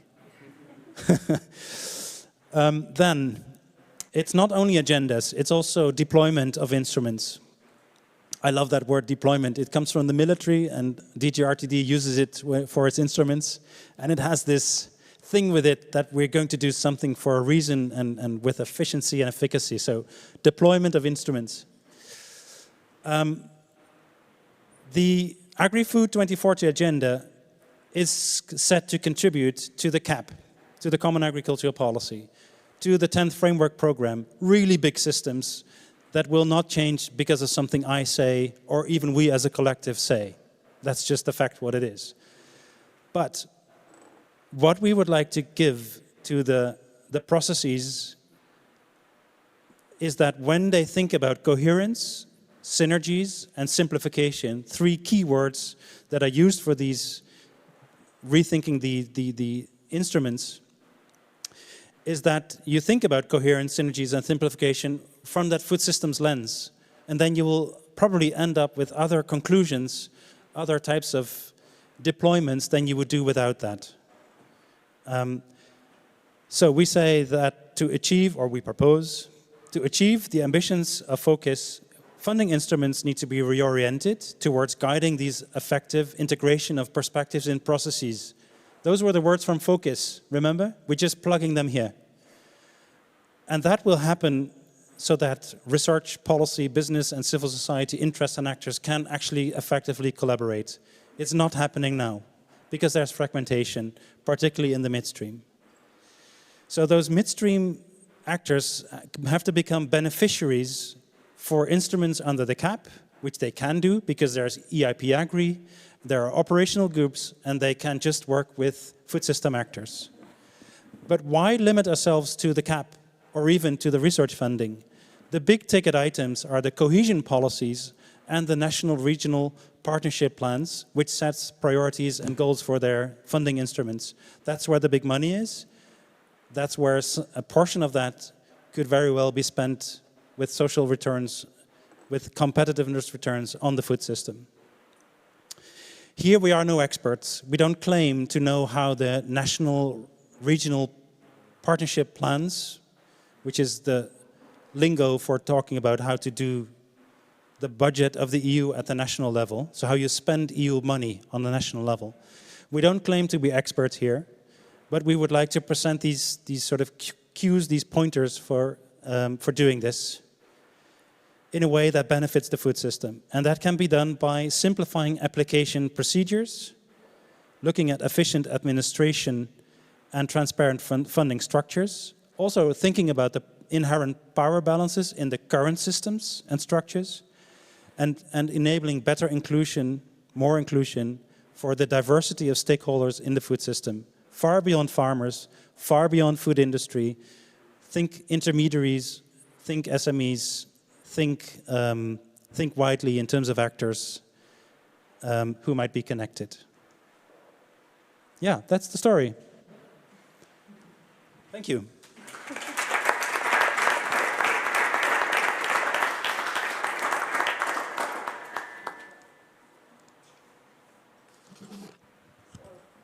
How was that? And who would like to comment?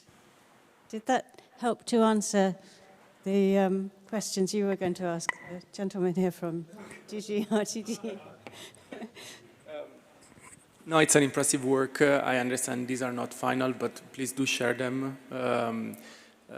And as mentioned this morning, this common approach between us and Agri, it's really, I think, really like a statement on how we want to break silos and handle the interconnected field together, and having overarching recommendation tackling both worlds, I think is key. So I understand, I don't know if all of these recommendations are targeting the Commission or it's broader regarding EU institutions or even member states. I would need some time to go through them, but I look forward to deep in. But from what I saw from the slides, some elements are already being included in from the co-creation exercises that we've done with also stakeholders in this room that have been consulted in the past months. So some of these are not new to us, and it's great to see all these points or arrows targeting towards the same direction. So thank you. Thank you. That sounds a very positive reception. I'm thinking that actually when Tom was presenting each of the CDIs and their work and showing how that illustrates the main points about governance in the system, that there's almost like another kind of learning here, which is that you can say things in principle. You should say, you know, we want joined up policies that, you know, don't leave people in a gap between what RTD policy will fund and what the CAP will fund. But if you have a tangible example, you know, this is the really, can be the thing that convinces. that this current system is not working. Because people will always tell you in policy, oh yeah, hey, you can do anything, because we have this policy that does this policy that does that, you can combine them, you can work together. But in practice, often it never happens, because somewhere someone will say, oh no, that goes beyond the rules, or no, you don't have the right evidence here, we can't support that. So I think that there's almost like another layer of understanding that needs to go on here in respect of why, when people say they have all these policies that cover everything we need, the people working on the ground still can't make effective use of them. There are lots of ways in which the process is frustrated. I don't know if maybe some of the CDI people might like to comment on that point. Please. Yeah. Today, when I was mentioning this need for a European Horizon Europe call, we were brainstorming on that in the last summer school, and we all agreed that we need more cascade funding. It is very important because the ones who are able to write the proposals are not all the stakeholders, and therefore we are leaving them outside. And cascade funding is very useful. We have had it in several projects, and it distributes the power to downstream, to the regional and local level, and allows us to identify those stakeholders that are key for the transformation. Thank you. I saw a hand go up there. Thank you very much. I think it was very important what the points about using the mainstream funding that is there in the cohesion programs, and also Orsolya mentioned in the morning that CAP is in shared management with the member states, so we cannot really influence what happens in AKIS. And I think it's, I don't think they even know much about that. So I think this is a kind of a bottleneck in the system in all topics. Let it be social fund, let it be territorial cooperation, let it be research. So I think when it comes to the partnership agreements and the negotiations between the Commission and the member states, there should be an imagination or a policy how to deal with this gap, top down, because it will not be the member states who will be the innovative counterparts in that. It's also very much the same issue in research and development. Let me say, like, we are living in a cross-border area with 4 countries. We have programs, and in the last 20 years, no research projects happened between actors who could make medical research or whatever product development 20 kilometers from each other, because it was not a topic in the cross-border programs. Because of some, it could be, but the member states sitting there, they didn't decide. So there are a lot of unused potential for micro-cohesion, for establishing knowledge and innovation, frameworks locally or regionally in these border areas. And 1/3 of the European population is living in border areas, so I think it's extremely important that somehow at the middle level has been already mentioned, somewhat to make sure that something happens. So it's not only a possibility there for the member states to decide and to think about their own programs, and this is their money. There will be layers missing in this top-down. The national and the regional level will be missing, and we can do something bottom-up in some applications here and there from social fund, but this will not be a systemic process, and this will be much, much slower. The transition will be ad hoc and slower and everything. So I think it depends a lot when the EU and the national level are negotiating on the next programming period, and we are not the experts in that, but you as an evaluator know, of course, what I'm talking about. It's I think, a very typical bottleneck. It's existing also in other sectors, and it's a challenge. So I think this very clear framework is a huge step forward, and I hope it will manage this gap too. Thank you. If I could comment a bit on this, I have a long experience with environmental integration into the CAP and different mechanisms being used to try and achieve that. And I completely appreciate what you say about the fact that there can be enthusiasm at the bottom and people doing joined-up action. And then there's this kind of very aspirational joined-up thinking at the top, but in the middle is where it all goes wrong. And I completely agree. You almost need the Commission to be thinking about how can we create the incentives for the Member States to want to do this joined-up work? How can we make it an incentive? Because at the moment, all the time, everything that comes from the top, it's another burden. And so you try and do the minimal you possibly can, because it's hard enough to cope with the system you're running at the moment without being told you have to do more things and new things. So to create something that will make member states more excited about the process of trying to go wider and involve more intermediaries would be an important thing. But the other thing that has been effective, even though it's been difficult for the member states, has been conditionality. So trying to say that within these programs, you have to show how you've done something for these other interests. So maybe some balance between incentive and conditionality in these national partnership planning processes to show that there's a broader understanding of the connections between what's happening on primary production and what needs to happen on consumer awareness and what needs to happen on social inclusion in the food domain. Could be a way to go forward. Somebody there, yeah, please. Oh, here, thank you. Really great work you're doing, and I can imagine it's very tough to work in these environments of negotiations and these layers you were also talking about. About the transition itself, I'm concerned, or I have a lot of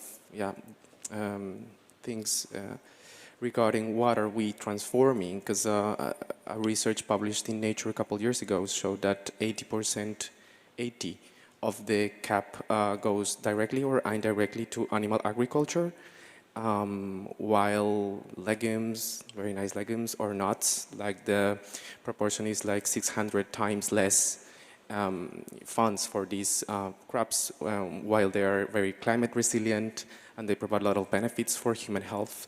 So have you considered this, or what are the barriers in terms of, like, the science is clear, IPCC says we need to transition towards plant-based diets, Lancet Committee says that more and more dietary associations are calling for a transition. So what is the issue at the CAP level? Why we're not using the available science? I think we're in the same process here, because DG Agri is now focusing on plant proteins and trying to push from the top. And people at the bottom level are saying we need to do more, and there is some very good research going on. I was involved incidentally in some work being led by a consortium in Horizon that was looking at legumes as a sector for development, and actually with climate change, legumes have so many more potential developments than they might have had with a colder climate in Europe. But I think, yeah, it's this inertia in the middle that we haven't yet addressed in transformation. But it will happen.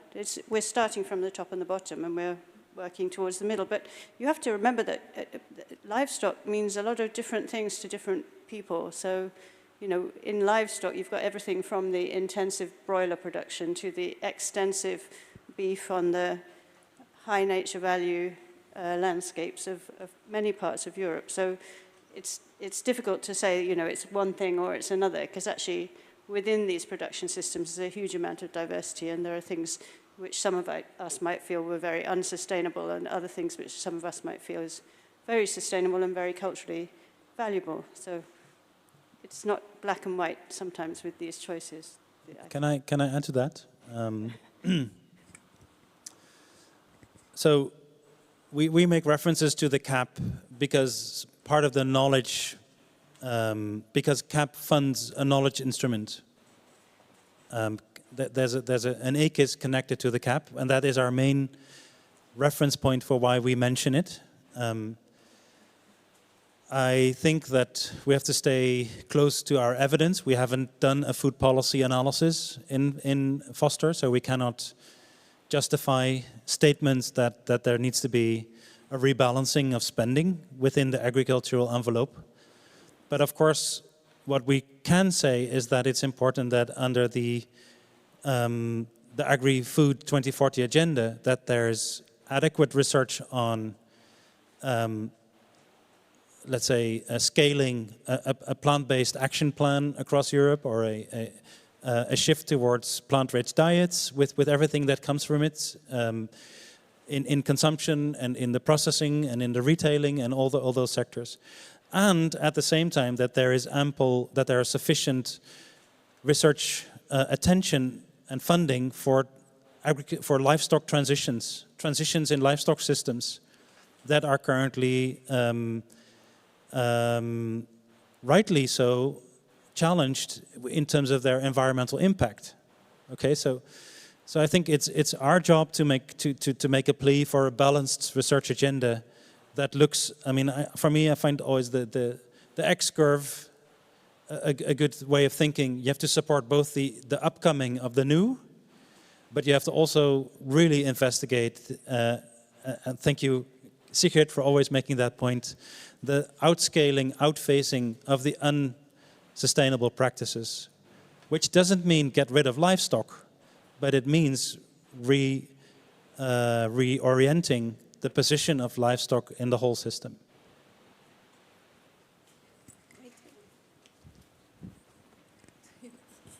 Thanks very much. On the, I think it was on the previous slide, there's a specific mention of public and private partnerships, small p, I noticed, being... Now, there's a specific mention of public-private partnerships with small p, yeah? I wonder what you had in mind there and why they were worthy of a mention, specific mention.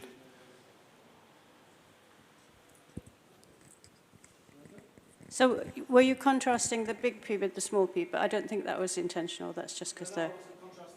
It's very healthy that it was a small p in this particular case. Otherwise, you'd be advocating a new partnership, which was also a very nice idea. But I'm sure that's not what your intention was. I think it's about... I mean, Tom, you'll correct me if I get this wrong, but it's the idea that to have a system which is obviously very commercially orientated. The food system is about market operations and commercial business and meeting people's needs, but it's intricately interdependent with a whole load of social values that come along with what it means to produce, to consume, to depend on food. So looking at different ways of getting actors across the system to work together in an open way. And it happens to an extent, but it could happen more, and it would be a way of involving more of these midstream players in these agendas. I fully agree with that. I'm also interested, given your role in the whole system, Tim, what you think about this yourself. For me, it is...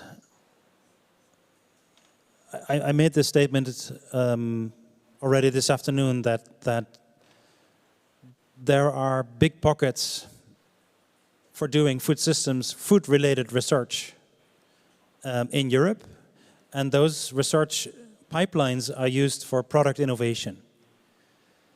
And my suggestion would be to tap 5% of all that money for process innovation, which I think we can build a very nice theory of change of how that process innovation would in the end also lead to commercial benefits, but would also be a segue towards addressing the public values that are at stake in the food system. And the partnership with a capital P was an instrument, and I think we can think about what such instruments can actually do with these agendas. But so far, we are a little bit in the silos there, I would say. But please, Tim, disclose yourself as the chair of European Technology Platform Food for Life and give us your opinion. Co-chair, I should say, right? Co-chair, and no need to disclose myself now. Thank you very much. No, yes, so I am the co-chair of the European Technology Platform, which is a group which is financed by the food industry, which aims to positively influence research and innovation policy, specifically in pre-competitive research. So that's where we're coming from, definitely. And what I can say is we've definitely moved our perspectives in the direction which we're all discussing here. Definitely moving in this direction, and I do actually see a lot of resonance with this particular statement, which is why I drew it up, why I drew attention to it, because I do really think that the type of research that we are advocating for now really does this. It's trying to embed public and societal values with market developments, not forgetting that the food industry is the biggest. John mentioned it's the biggest in the UK, it's the biggest in most European countries, it's the biggest in the whole of Europe, the biggest transforming sector, it's the biggest employer. It's not a secondary operation, it's a very, very big thing. And it's important that it is competitive. Otherwise, there's no point existing. But it really is, at least what we're advocating recently, what's come out of the Food for Life, ETP, which is part of Food Drink Europe, is exactly along these lines, embedding societal values in the new initiatives, in the new research agendas. That's great. That's really encouraging. Thank you. Anybody else want to come in? Yeah, please.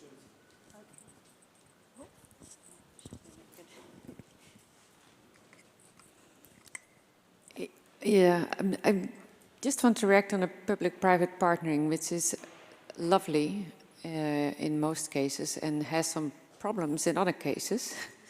Again, when it comes to very small organizations, they are not able to invest in the partnership, which is often required. So you leave out a group of partners that cannot join them. And then also, Tom, you know, I'm also a fan of the X-curve.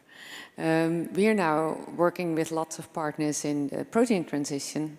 And when we look at the opportunities, it's easy to find partners and to get along with. But when we look at the curve that goes down, it's obviously difficult to find partners that want to support their own, like, road to death, so to say. So we're looking for, financing for research on how to help society get to less animal proteins.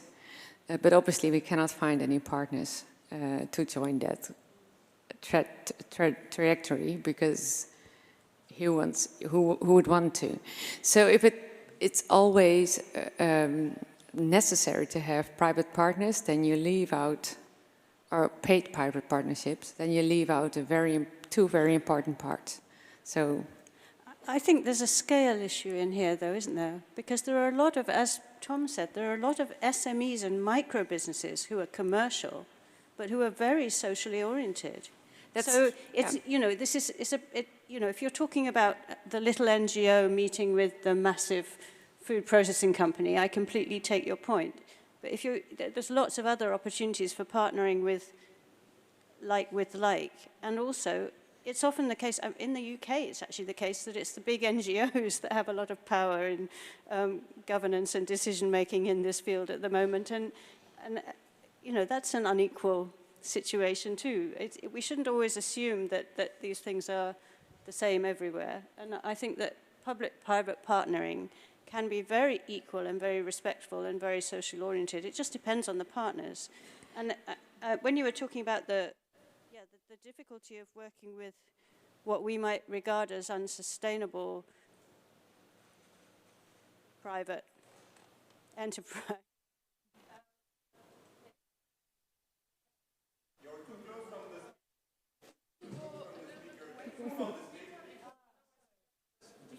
Okay, sorry. So I have colleagues in my research institute in the UK who are working on chicken production with chicken producers at scale. And it is difficult, but it is very important to think about these things. I guess it really depends on what you ask from the private partners in terms of investment. Yeah, yeah. So, very true. Yeah, but I think we shouldn't we shouldn't be afraid of, I mean, a lot of the people that you work with in any kind of social enterprise will be both commercial and socially motivated. And a lot of people in small businesses are very socially oriented. I've done a lot of work showing the social value that exists in the motivations of small businesses. So I do agree. It's just the point that whether they have, so when a public-private partnership requires the company to invest in the research, then the means are not always there. So there are very successful SMEs that can do so, but we do not see the SMEs who want to be involved but cannot afford it. So they're so there's a need to think about how you facilitate that involvement. Exactly. And we know that in the ACIS situation, you have systems where farmers' time can be paid for so that they can attend the meetings. You know, maybe we need something similar to think about how that could apply once you start going beyond the farm gate. Right, yes. Okay. I'm going to get out of this chair. We still have a bit of time, isn't it? So we thought to change the chairs around once more time and let us actually talk to each other. But I think maybe we can bring this to a bit of a different level. These are messages that we crafted to be presented towards the EU. Now, and EU, let's say some stakeholders, but maybe some of those very same messages you can also take in your bag and bring them to stakeholders in your context, at the level of your CDI, at the level of your country, in your technology group or in your interest group. So is there something here that you would like to have from us that could help you to do your work? Because we could also, like tomorrow, we will have a bit more conversation around the ways of going forward. And the EU is only one playing field, one chessboard at which we operate. The national level and the regional level, that's probably where most of the action happens. So this is your level, okay, I'm making it simple. Or it is not so much in the place-based networks, but more in the sectoral or thematic, like if you're a food waste person, what do you do with this? If you're working on diet shifts, what do you take from this and where do you take these messages? So I think it would be, these are also for you to take into your circles, into your arenas. So is that something that you could do? They're very generic. Eric is taking them into the bioeconomy, I heard. Yeah, so would that happen? Is that something that you think is possible? I really think, yes. I would really love to have a concrete explanation of the focus and what it could look like. I would feel much more comfortable talking to people because it's one of those things that I believe in but don't fully understand. I hate to admit that. Yeah. So, okay, thank you. Does anybody feel like they already cracked the puzzle? Because I'm saying I don't think that we have our story is, I think this is as far as we got it. But the illustrations present sort of models of how we think things could be organized in a more structural way. And then you have to bring them together, right? The instruments need to support the practices. So in that sense, we would like to talk about focus as something that already exists on a small scale, in pilots, in exemplary practices. And then the instruments help to scale that. So I can point you to the examples, and then maybe from the examples, what I hear from you is that they don't speak to you. I'll make it very simple, that it doesn't resonate, right? It doesn't drive it home. So let's see what other homework Foster could do. That is one. But on the other hand, we have to be honest and say our project is coming to an end. We think that this is something that cannot be owned. The answer to your question actually also comes from you. How would you make it happen in your situation, with your network, in your university in Porto, in your technology platform? How would you make it work? Because we present paradigms, right? We present ideas. So in that sense, it's also an open invitation to co-create the focus together. That's why I'm stepping into the room, because the answer is not up there on the stage. The answer is here. Erik. Yeah, what I will do is actually not go into the bioeconomy, because I left that area. I actually chaired the third SCAR foresight, but it was largely, or the fourth one was largely ignored. But anyway, too difficult messages. What about ground truthing it with civil servants in our member states? Yeah. I will try to identify the person in my DG Agri. Yeah. Which I already know who it is, and ask her, what do you think about these things? How does that resonate what you are doing, and what do you need to? I mean, is this clear for you? Because increasingly there is this tendency for our policy officers on our European projects to actually give feedback on our policy briefs, which I think is very good, and we should actually also try to do this with our member state connections.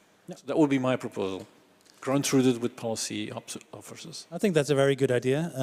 I can say that we have presented a bit of focus in the SCAR-ACIS working group, which is member states' representations talking with the European Commission on the agri-knowledge agendas and structures.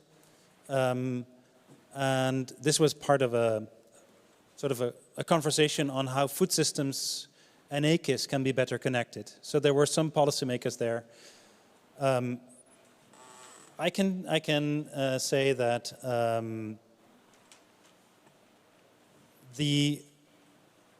there are very different ways in which policymakers look at the ACIS. Some say it is actually a food systems. It is doing the food systems work. It is making the connections from the farmer to all these other actors. And that's why I made the point today with the two bubbles, remember? There's the actors, but there's also the principles. You need to work with the actors along the principles. And that is, of course, where we think that ACIS has some limitations. But it would be very important ACIS is not one model. The agricultural knowledge and innovation system differs from member state to member state, as it should, because the context is different. So ground truthing that will be very interesting, will be 27 times one workshop. 28? Oh, come on, Belgium. No, make it 3, we go into Brussels. Huh? Right? It's 3, right? Thank you. Okay, Brussels is 3 regions, so 26 member states and 3 Belgian regions. No, I know you're not kidding. So we cannot do this, but you can do it. I'm inviting you, anyone here, to do this. So are we making this a movement? That would be effectively the outcome of this meeting. That I'm coming to you, that there's a movement where we're going to start to talk about, maybe not so much about focus, but about really rethinking the knowledge base for food systems transformation across the member states. I think that's wonderful, but maybe you think differently. Please tell us your name. My name is Paulina. I work for European Public Health Alliance, and my question is, how many actually are public health, NGOs, or civil society representatives are here in this room who are able to do the work that you would like to be done? Where are they? Please stand up if you are here. Yeah, great. Hi, so we are 3 of us. 4 of us. Oh, there's 4. And how many of us are based in Brussels? Just me. Thank you for coming, Paulina. Please stay. So maybe for the real change, we need to engage more with the civil society that is doing the advocacy work in the European fora, such as food dialogues. It was strategic dialogues before. Now it's like EBAF, okay, European Board on Agriculture and Food. it's not like the beginning and the end of it all. Of course, we also need some actions from science, but the room speaks for itself. You are missing some actors here, and I just know about this event because I went to do some networking with Rosina somewhere. Otherwise, I wouldn't know about this event. And the results from this project would be missed, and they would not be heard from by people who actually can help you. For example, environmental NGOs are your allies here. Consumer organizations are your allies here. Public health NGOs are your allies here. Yeah. We need to build the momentum with them, create connections with them. Thank you. Thank you very much. And I can help with that. Oh, that's wonderful. Okay. Well, that's a very positive, Wants to react. positive uptake. I can say something about it, but I'll first let Christian talk. Yeah, it's also partly a comment to that actually, because I was also going to say something about health. I first want, Please introduce yourself. Yeah, my name is Christian. You've been yeah, I've been on the stage. So I would like to applaud you first, actually, really to put on a slide here that actually mentioned agri and food and 2040 on the same slide. I think that is really great. I think that's great that you have contributed to that also together with Clever Food. I think bringing together RTD and agri so that you will actually now present like your research and innovation frameworks together, as I can understand later this year. I think that's already a great achievement, and I think it's good to see it here on one slide. And I really hope that approach on collaborating across the DGs will be consolidated in the future to bring even stronger connections to avoid this siloing. We've discussed a lot that we need more policy coherence, and that also goes for research and innovation policies. That also brings me to the case that I think in that collaboration or connection between RTD and agri, somehow Sante has been left out a little bit in the mix. And they were actually bringing, they were actually the main responsible for the farm to fork strategy. That is, I think, still considered quite important and relevant and should somehow still feature a place in the future innovation ecosystem, including also the health innovation ecosystem, which I think it is ambitious, but I think it should be further developed actually to take in health. And I think now, I don't think he's here. I think, I think he left, but I'm also a member of the Lancet Commission on the European Health Union. And I think it would be relevant also to inspire, and because there we have a working group actually specifically on food. So I think the health dimension is important also to include. Thank you. I fully support that, no question about it. And I think health was discussed several times in the project as an important perspective, not only the diet shift and kind of healthy diet angle, but also the One Health perspective, which ties in very, very nicely with the idea of transforming existing systems. So yes, I think that's very good. Thank you. I'm not exactly sure what she's. Kerstin, you're writing now, but are you picking up on some of these ideas tomorrow in your session? Yes, we can do that because the session is more about different perspectives. And exactly that is missing then. And we can draw definitely some conclusions from those different perspectives you bring. Or we can imagine someone from these different angles bring. But I had also a remark about what Christian was saying. So not all the achievements of the last years are still there. So especially farm to fork is being more and more ignored. So we have to be very careful about that. In some other projects, we were told not to mention it anymore.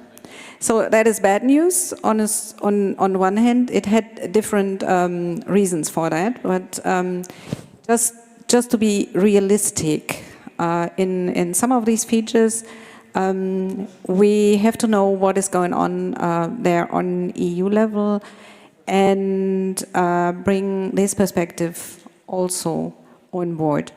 But what I would strongly support is what Paulina was saying, that we have to go outwards to very different players in the game, different stakeholders, and very different connections on different levels.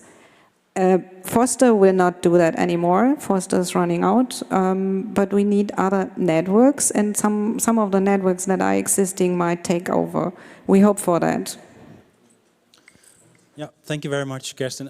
I mean, there are also, in a way, in project language, we are talking about exploitation of our findings. And there are also instruments for that. Horizon Booster is one of them. So, but it would be really good to go out of our inner circle. This is the jumping board today.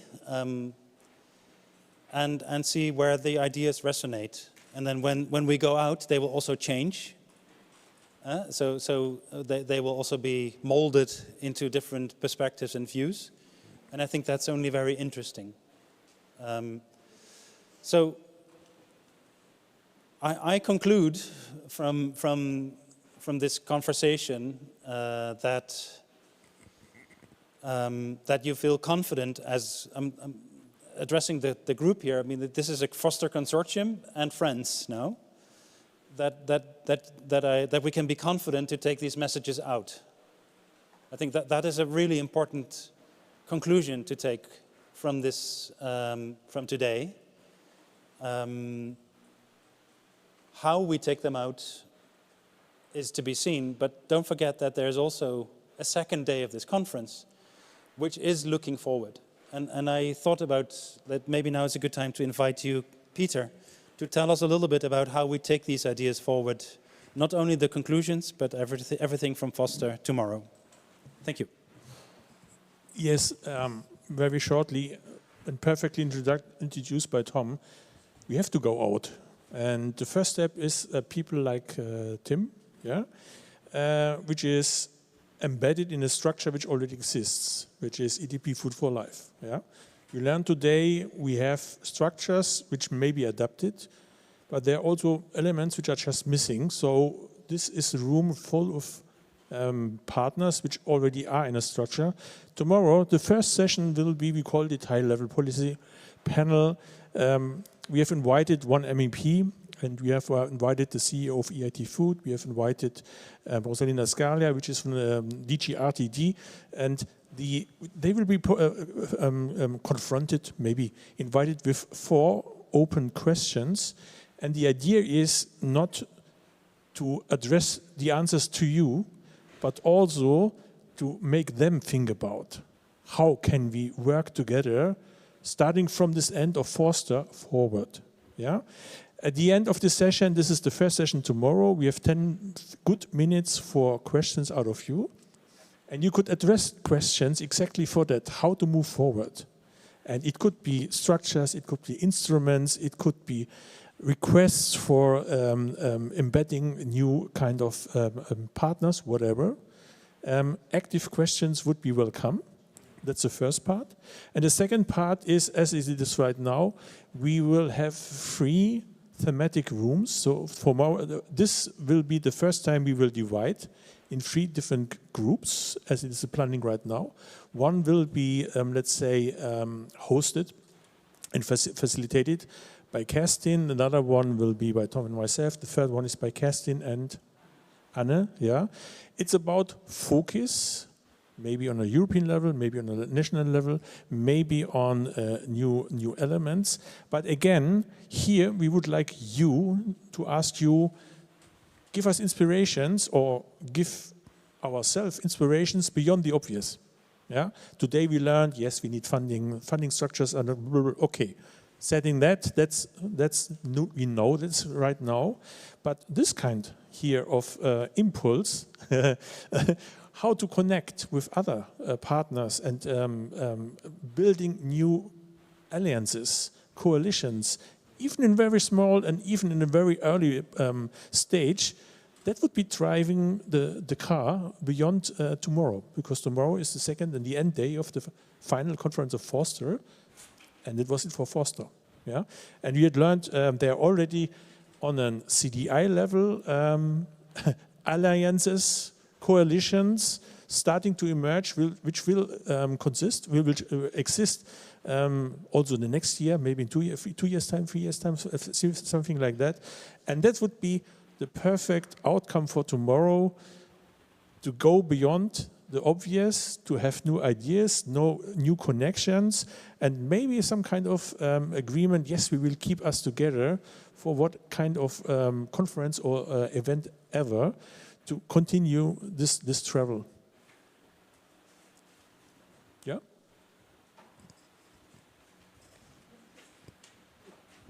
See you tomorrow. Morning, 9 o'clock sharp.